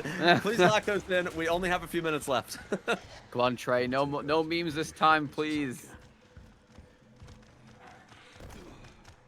This is crazy. This last part here, if anything goes wrong between Trey or Missing, they could swap spots really fast. It's only about a 30-second gap still between the two. Yeah, it's really tight. It's gonna this liquor section right now for Trey is actually gonna be. This might actually be do or die on whether or not he gets second place between this and Gideon. So far, he's doing the grenade strat, which is a pretty safe strat to do. It eliminates the grouping of the liquors around the door. But now he's going to see what his RNG looks like. First liquor to the ceiling. That's good. Gets that parry. As long as you're behind the liquor on the ceiling, you can't get hit by its jump grab. Another jump. Good parry. Good parry. This guy, really nice by Trey, actually. Oh, nice parry. What the hell? That liquor from downtown. Even if he would have taken a grab there, he would have taken some damage, but he would have been fine. But yeah, I mean, that definitely is... You want those liquors to be staggered out, because like I mentioned earlier, if 2 or 3 of them all go for attacks at the same time, even if you parry, your hatchet just will not hold up to all of that damage, and you'll just literally die. Like, it'll shred you. Yeah. Full body armor, full health, all the way down to 0, even with a full hatchet. So that grenade tech is very, very reliable for preventing that from happening, and very good on Trey for being able to get through there and maintain his position. I mean, especially Man, we have another huge dono alert, guys. Huge dono alert from the Fast Dad. $250. Let's go. Holy fuck. Let's Saying, go. let's try not to tell my wife about this one. LOL. Secret is safe with All right, us. Fast Dad. Thank you so much for the $250. We're getting closer and closer to the 9,000 for RE9. Just so Hell close. yeah. Spicy walking into Gideon. Yeah, 185 left. Can you guys do it before Spicy finishes? Gideon, are you faster than Spicy? Find out now by entering your credit card details in. Can you imagine if Spicy just pressed the wrong button, just accidentally pressed A? Oh, what a nightmare that would have been. Spicy coming up now on Gideon. The way this fight works, you've probably seen it a few times, but I'll just give you the little play-by-play. Gideon is a fight that we need to manipulate his health bars so that he drops his rocket launcher. A lot of people don't know this, but when Gideon pulls out his RPG, if you do enough damage to him in a certain window of time, he will actually drop it, and it is a one-shot kill to anything you use it on, including Gideon himself. But the way we do it on Insanity is you see Spicy kind of setting up his health, because he will phase at about 12,800-ish area. He will phase and jump up. Spicy getting kind of beat up. His axe is broken, so he doesn't want to repair it. That was dangerous. That was very really spooky. dangerous. But Gideon's phasing now. His health, I can't really see Spicy screen, the health bar on the screen, but he's setting him up now to be at a, between 9 and 10,000 is usually the sweet spot where you want to be. And he's setting up his health so that when he comes down, he's going to phase almost instantly, depending on whether or not he gets some good RNG on if Gideon does like the crazy swinging or not. And we need him to pull out the rocket, and Spicy's going to position in a way to where he can shoot him and time his shots to where he will drop the rocket. Mistiming these shots is catastrophic. It will lose 1.5 minutes if you mess this up. Gets bad RNG. He does the going crazy, swing everywhere, Dr. Octopus type stuff. He gets hit. He has 6 heals. He's chilling. Gideon pulls out the rocket. See if Spicy can get the rocket out of his hands. Nice in one shot. It's a crit. Holy smokes. Wow. The Spicy television, the 5%. I don't know what to tell you, man. Yeah. He's just And crazy. a couple nades here to finish off Nemi. Beautiful. Holy. Spicy is less than a minute from finishing, and we are only $150 away from $9,000. Let's go. Heck yeah, we got some contributions here. Let me just shout out these people real quick because we got some mad action going on. Brother Beats with $10, thank you so much. And Base Giraffe with another $25. Thank you so much, gamers. Let's keep it going. Just 150 away from our goal. Spicy missed the grenade insta-kill on Nemesis. He's a noob. Haha. Can't believe it. Qualifying for that. And holy shit, is Spicy our winner? Let's see if he's able to hit that last quick time event. His mouse just turns off. Mouse turns off and Grace, Grace, unplug it. And Grace, quick. The winner of the Resident Evil Requiem Speedrun Tournament is Spicy! Spicy will be taking home over $5,000. So crazy. GG Spicy. Crazy with it. Damn. We still are in for the second place though. Yeah, we have actually a very tight here. Because missing also on Gideon hits the phase transition at about 135, and Trey starting the fight at about 133.50 is when this fight is likely to start for him around that area. Missing just as a setup, get the rocket launcher drop the same way Spicy did it a moment ago. Waiting for Gideon to drop down. Hopefully he gets this too, but no one has the luck Spicy does. May not get a crit, but still, if he hits these lined up shots correctly, he has to wait for Gideon to completely finish this phase transition. He gets the instant pickup, which is actually huge. Oh, nice. He got the cheeky turn as well for the extra frames. 2 shots to drop him. Hits the rocket on him. Perfect. Nice. On to Nemi. 1 nade. Very good first nade. Yeah, very good. Doesn't have to do the checkpoint reload either. Now, Trey is ahead of Missing right now by about 40 seconds, it looks like. So I think that, like, Missing cleaning up here, it's very important for Trey to make sure that he locks in these last few shots here to get the drop on the rocket launcher, because if he fails this, that is over 1 minute of time loss, which is going to put him in 3rd place. Yeah, this is actually very much on Trey to make sure that this does not mess up. Missing finishing off his run here, but while he does that, I think he's going to lock in like a 136.22, 23. It should be around that 20, area. Yeah, 25 maybe? Yeah, it's like 25, yeah. Oh, yeah. Very respectable time. Very, very respectable time. 26. I was wrong. Okay, Trey getting the phase transition. He had to do a couple extra shots here as he landed. He really needs to make sure that he does not put him into a spot where he can't drop the rocket. This is actually really bad. Very bad RNG. Oh, nice. Okay, he gets the rocket pull. Gets the rocket drop. Nice. Very good. Very good. Very good. All right, so there is still about 1 minute left here. So Trey is currently about 10 seconds ahead of Missing. And it is so important that he does not miss a single grenade throw here, because if he has to reset, he is going to lose his position in 2nd place. So much time. And he could, if he does miss a grenade, he could try and machine gun everything, but if he misses the big tumor, it takes a lot to take that one down. It takes a good amount of time. But he gets it. One he gets the insta throw. Very good. Last nade to wrap it up. GG, Trey. That is good huge. job, Trey, head over to the left. Yeah, that extra second's going to be huge. Wow. You never know. And I think that's going to be a 135. No, 136. That'd be a 136. 7? Oh, yeah, 06, 07. No, it's going to be a 2? No, never mind. Very nice. 136.04. Very nice. Only 22 seconds between them, which is crazy. That's insane. Savvy had to hit the reset there because I believe he missed the first grenade. I think you got it this time. Nice. And then you just Wow, gotta finish up the fight. what a round. What a round. Very, very I close know. between Missing and Trey for like Those and last Savvy for three a lot of spots were that. close, yeah. Yeah. So we it looks kept like we swapping have between our each other. standings now.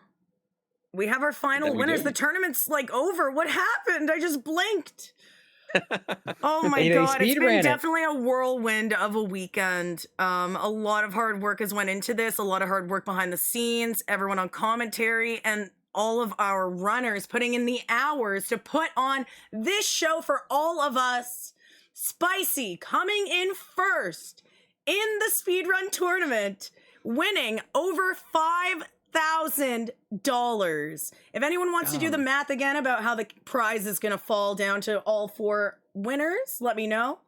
But second place, it's looking like it's going to go to 7 Ray D with Let's over go. $2,000. Very, very clown. nice. Third Huge. is going to Missing with over almost $900. Wow. And then in fourth place, Savitru coming back. Hey, Savitru had a really rough day, man. Savitru's power went out twice. He didn't even know if he'd be able to compete, but he showed up. He made it to the finals, and he's going to be walking away with $400 and something. So that is awesome. Thank you to everyone in chat who made the prize pool so big. I'm going to go let the runners know how they did. Just give me a sec. All right, runners, great job today. You all did amazing. Congratulations for getting to the finals. So I'm sure you're curious how you did. I don't know if you all know the results yet, but I will just share it again with you so that you know. In fourth place, with a time of 1:37.55, Savitru, congratulations for getting to the finals. You will be taking home 5% of that prize pool. And congratulations again. You did great today, no matter the power going out. You were probably like a little bit phased because everything wasn't going according to plan, but you still showed up. You did a great run and you made it to the finals. In third place, taking home 10% of the $8,800.50 prize pool is... Wait, which one was I on? My mind blanked. I'm on... Wait, am I on second place or third? No, second place. Sorry, second place. Guys, I'm so tired. Please, I'm so tired. In second place with a time of 1:36. 04 is 7 Ray D. Oh, third. Sorry, wait. Oh, guys, I'm so sorry. In third place is Missing with a 1:36.26. My bad, guys. I hope you already know the results, so I didn't just ruin it for you. But anyway, it's been a long 16 hours of tournament. My brain is now on slow mode, and it's not working. But Missing, you were in third place, taking 10% of that prize pool. 7 Ray D, you were in second place with your 1:36.04. You did amazing. You're going to be taking home, I think, let me double check. I think over like $2,000. So Trey, enjoy the money. Nice, man. Everyone gets a piece of that prize pool just because you did so well and got all the way to the finals. Now, Spicy, you must be feeling pretty good right now because you are the winner of the Resident Evil Requiem Speedrun Tournament. Congratulations, sir. You will be taking home over $5,000. And I hope you're very happy with your performance because you performed great. Thank you very much to all the runners. Sorry for messing up the results. I'm just so tired. And I hope you enjoyed participating in the tournament. It was so much fun putting it together. It would not have been so successful without everyone just like putting their full effort in and showing up and doing awesome. So thank you very, very, very much. I really appreciate it. All right, let's go back to the commentary team. All right, I'm back, guys. We have our top 4 and we have our winners. Wow. Woo! That's so insane. exciting, but it's so sad at the same time. It's over. I know, it's over. Yeah, what a tournament. Oh my gosh. I'm just going to say sorry, yeah. Very good job. Oh, I tried, man. I put my heart and soul into this and I just hope you liked it. Oh, and I'm just really happy, guys. No, you did it's good. Really, really cool. Yeah, you did a very good job. Oh, thank you very much. Like, it is a lot to put all these events together, but also it's a community effort. It's not just me. Trust me, guys, it's not just me. It is everyone on commentary, everyone behind the scenes. There's the whole mod team. There are people like Niddle the whole time was giving us like timestamps and stuff. There's so many people who all come together to make this what it is, and I'm just so proud to be part of the Resident Evil speedrun community. Yeah. Don't let me get emotional. Stop. But it is, this is just really cool. 6 years ago, I was watching my first like Resident Evil speedruns, and now I'm hosting the Requiem tournament, and I just don't know where the time went, but I just hope everyone enjoyed it, and what a great showing from all of the runners. I'm insanely proud of everyone. Commentary, oh my gosh, that was insane. It was nuts. Like, I'm guessing, did most of you guys think that Spicy was going to win? Yes. Yes. I mean, candidly, I thought so. candidly and transparently, yes. I was confident in Spicy's ability to win. Yeah. I think that Spicy performs really well under pressure. He's historically a top runner. I think that he has all of the chemistry to basically win every tournament. But I also think that if we look at tournaments over the last several years, like I was just telling Zeke and Elisa and Salad while you were checking in with the runners, like that gap is closing quite a bit. And I think that the runners that have been around the scene for a while, like they know how Spicy plays. Like they're starting to study that and try to figure out like how do we navigate this space that by somebody that's basically been dominating it for the better of 5 years now. And while Spicy still remains the victor in a lot of these tournaments, I really do think that that gap is closing, and Spicy is going to have to work a whole lot harder at the next tournament if he wants to stay ahead, in my opinion. Yeah, I would say my brain said Spicy, my heart said 7 Ray D. Same. I mean, the first match was really, really close. Like, it could have gone either way in that one, so it could have gone the same way in this. It's just how the game goes.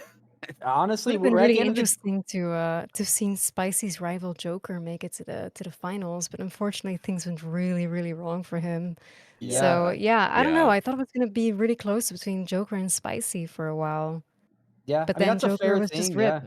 Yeah, RE9 gives and RE9 takes. That's the thing with these tournaments that a lot of people got to remember is this isn't a speedrun setting where you can just sit down and reset. Joker is unarguably like one of the best runners to touch this game. Not even close with a lot of other people besides like Dist, Spicy, and Trey. The thing is, though, is this is not a speedrun setting. This is not normal. You are playing in a very unusual circumstance where you have to perform with one run. And if anything goes wrong, you're kind of just fucked. And unfortunately, that happened to Joker. No doubt in my mind, given Joker a second chance, he would have probably been in these finals, and he probably would have also given Spicy a run for his money. But, you know, that's just the name of the game. You just at the mercy. Yeah, Elisa, sorry, if you want to turn your camera on, I could pull you up here as well. Yeah, let me go ahead and do that. Oh, awesome. But yeah, Joker got knocked out super early. Well, not super early. He made it to day 2. He had a great showing in day 1. I think he had the second fastest time from day 1. But yeah, that's kind of why I chose Insanity for the tournament, because anything can happen. Like it's like basically one-hit kills. Luckily, the Skull Charm actually negated a lot of that. So good thing we kind of found that before this tournament. Like imagine this tournament with no Skull Charm. Oh my god, imagine Grace Labs. Everyone, everyone but missing would have died like if this had started 1 week earlier, that would have been the case. People would not have had that. And I see people in chat. You want Spicy for an interview? Well, if Spicy is down, Captain Ezekiel is willing to interview Spicy. So we're going to be able to hear a little bit more from our tournament winner in just a little bit. Spicy, if you hear me, feel free to just join the live channel whenever you're ready. And yeah, we can get to an interview. I don't really have a scene set up for it, but we'll make it work. Oh, yeah. Oh, I'll ask the hard-hitting questions, guys. Don't you worry. I've known this guy for a long time. I will make sure you get your answers. This is the Alyssa Ashcroft wannabe over here. Taking over for Alyssa, yeah. Without the axe to the neck, of course. Let's hope so. All right, so I'm going to tag Spicy if someone wants to let him know if he wants to do an interview. I don't want to just drag him in here against his will. You should do that. Should I do it? Oh, you should drag him in. I'm going to drag him in against his will? Okay. What I'm mute on OBS. Oh, hey, Nice. Spicy. Oh, hi, Spicy. Hello. Spicy, congratulations. Holy shit. Thank you. Big congrats, buddy. Congrats, Spicy. Thank you, Captain Ezekiel. Thank you. Juice. Thank you. Spicy, very would you be stressful. down for an interview or anything after, or you want to de-stress? It's up to you. Zeke wants to interview you. An interview with Captain Ezekiel? I Yeah. would turn it down personally. Just You saying. better fucking believe it. Mm. If you decline, you're a pussy. I'll do it. Oh, damn. Okay, there we go. Did it?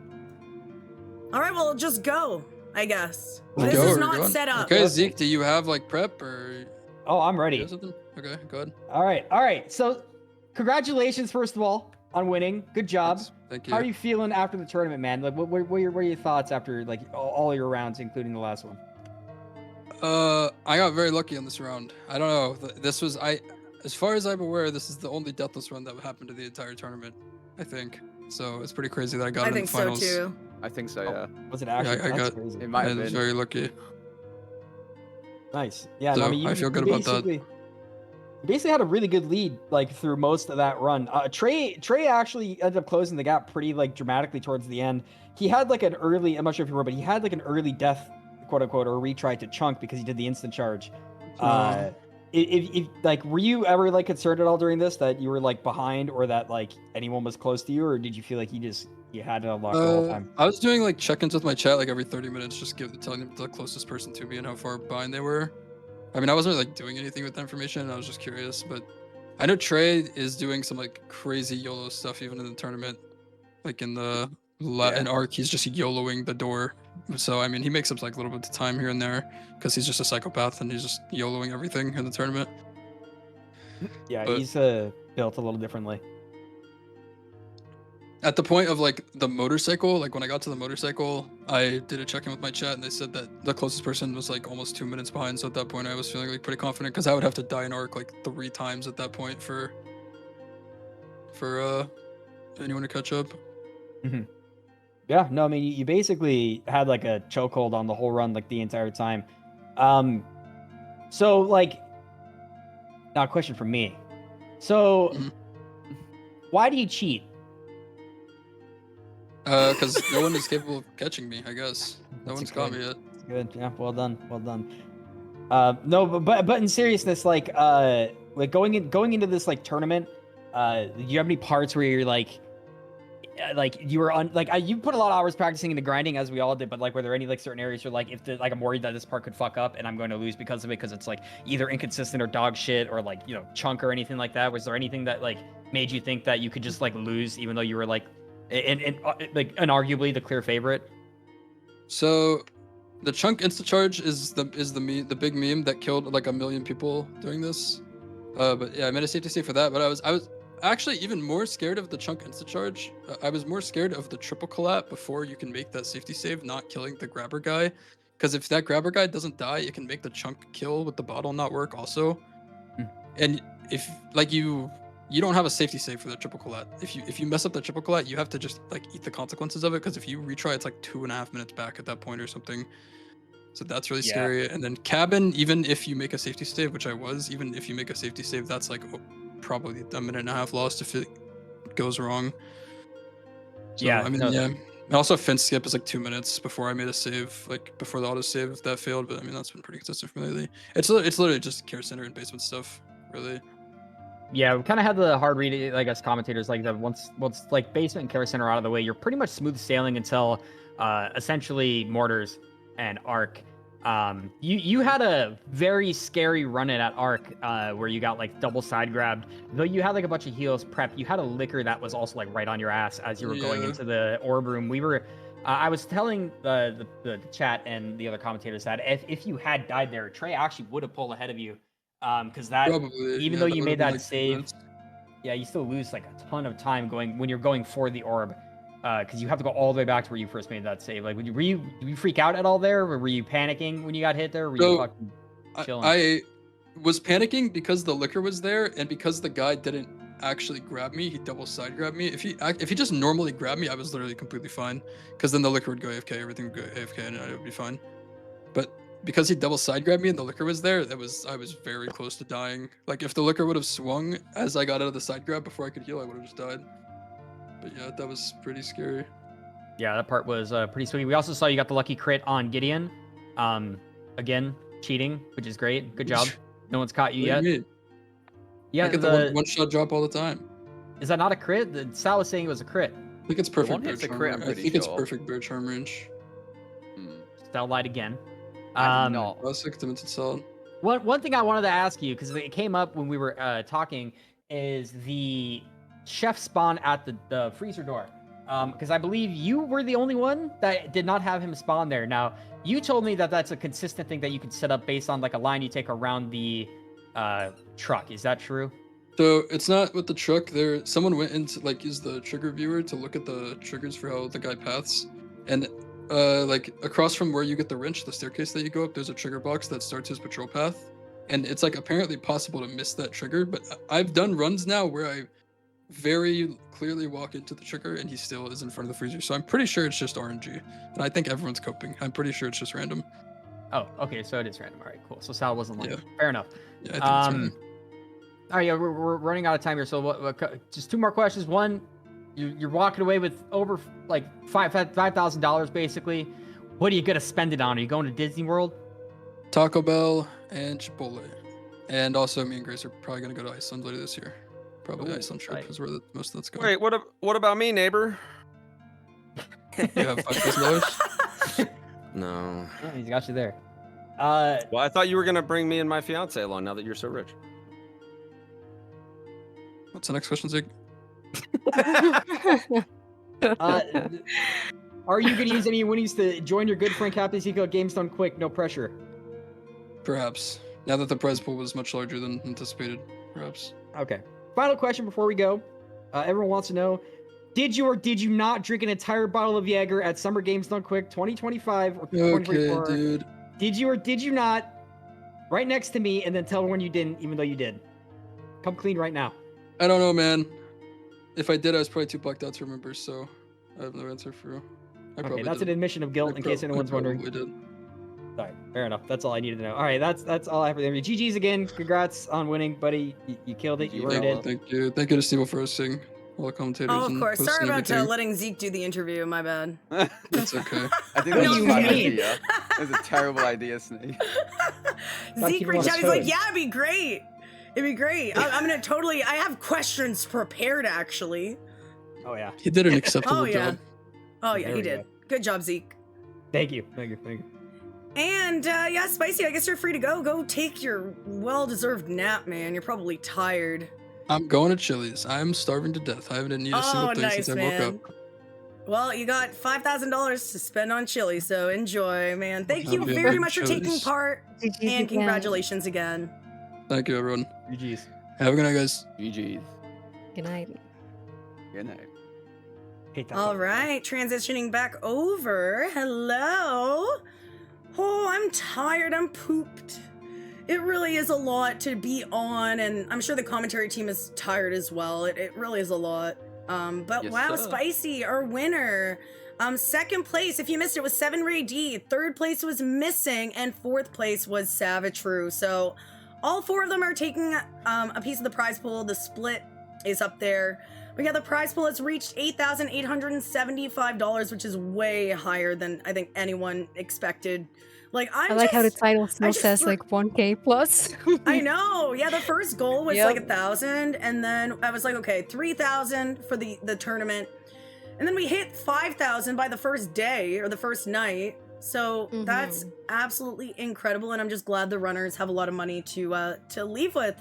So, commentary team, thank you very much. You did a great job commentating that finals, right, chat? You liked that commentary, didn't you?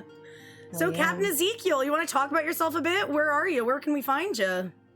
You can find me at twitch.tv/Captain Ezekiel. I'm also a horror runner. I run all these games. I run at GDQ frequently. You may have seen me around do a couple things, but I am employed, so I'm not as good as these guys. But I do be speedrunning. That's where you can catch me at. Nice, and then Hazeblade.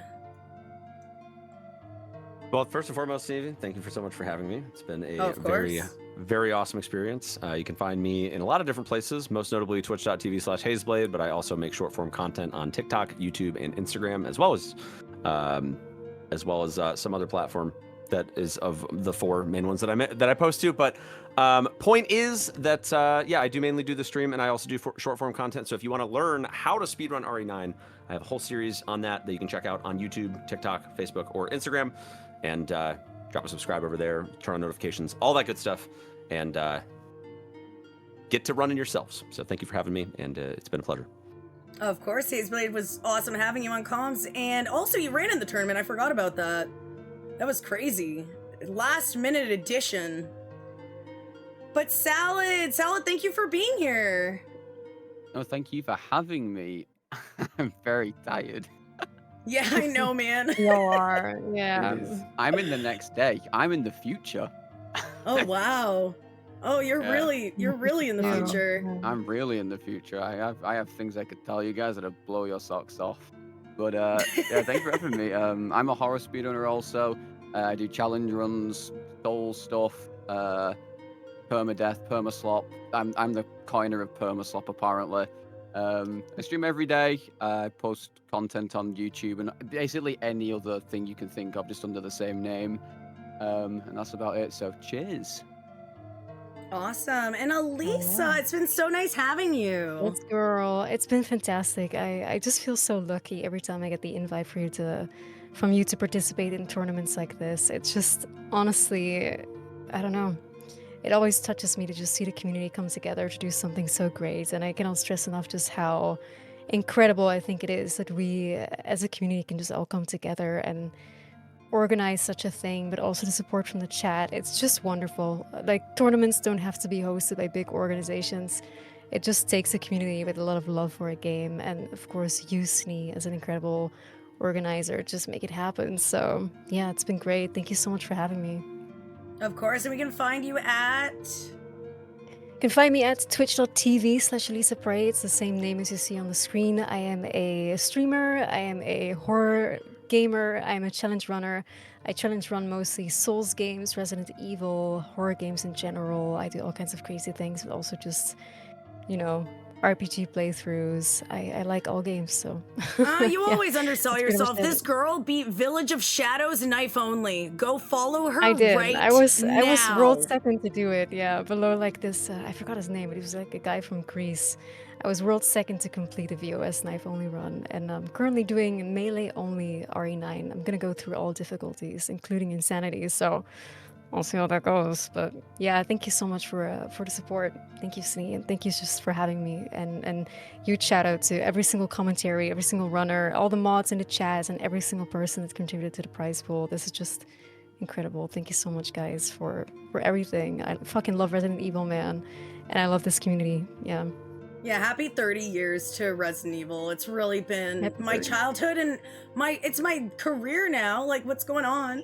I went from watching my dad play Resident Evil to doing cool shit like this. So I'm very grateful for everything that Resident Evil has brought me in my life. And Elisa, thank you so much for joining me for this awesome tournament. It was awesome. I'd love to like, be what can I back. say? When is the next one?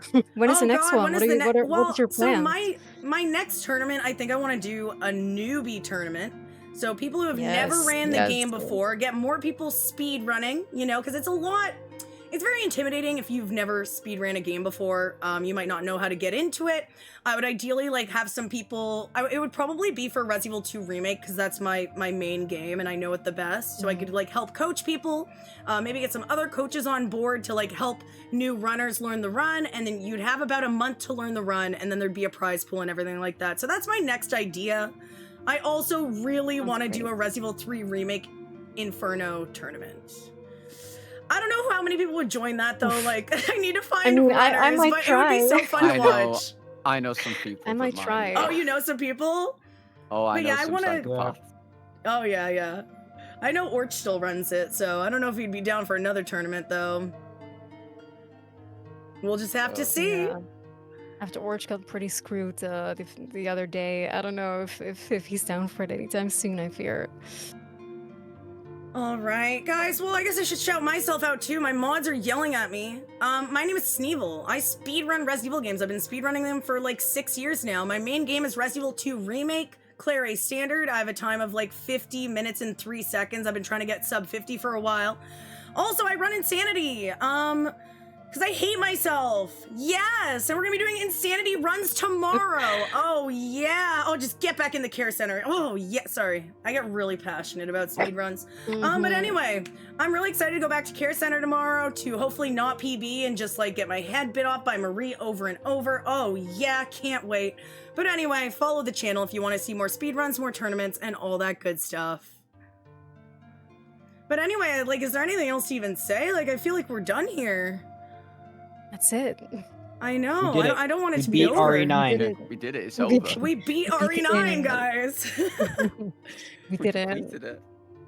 Yeah, well, I think the way to close this off properly, don't go anywhere yet. We're going to put on that clip compilation one more time to close out the show. It highlights a lot of Resident Evil speedrunners, and I hope you enjoy it. And also, another shout out to Bakba Soup. Thank you very much for restreaming the tournament, giving everyone in this tournament more visibility. All of the runners, go follow them. Commentators, go follow them. Follow Elisa. And I hope you enjoyed the show. Enjoy the clip compilation. And stick around for the raid. We're going to be raiding one of the runners if they're still on. So in the chat, let me know which runners are still on. If Spicy's still on, we could go raid Spicy because he did win the tournament. So, but I think he's going to go get some food. Anyway. Enjoy the clip compilation. Good night. I feel honored to have hosted this amazing tournament. And I'm sad to say goodbye, but this is goodbye. Bye, everybody.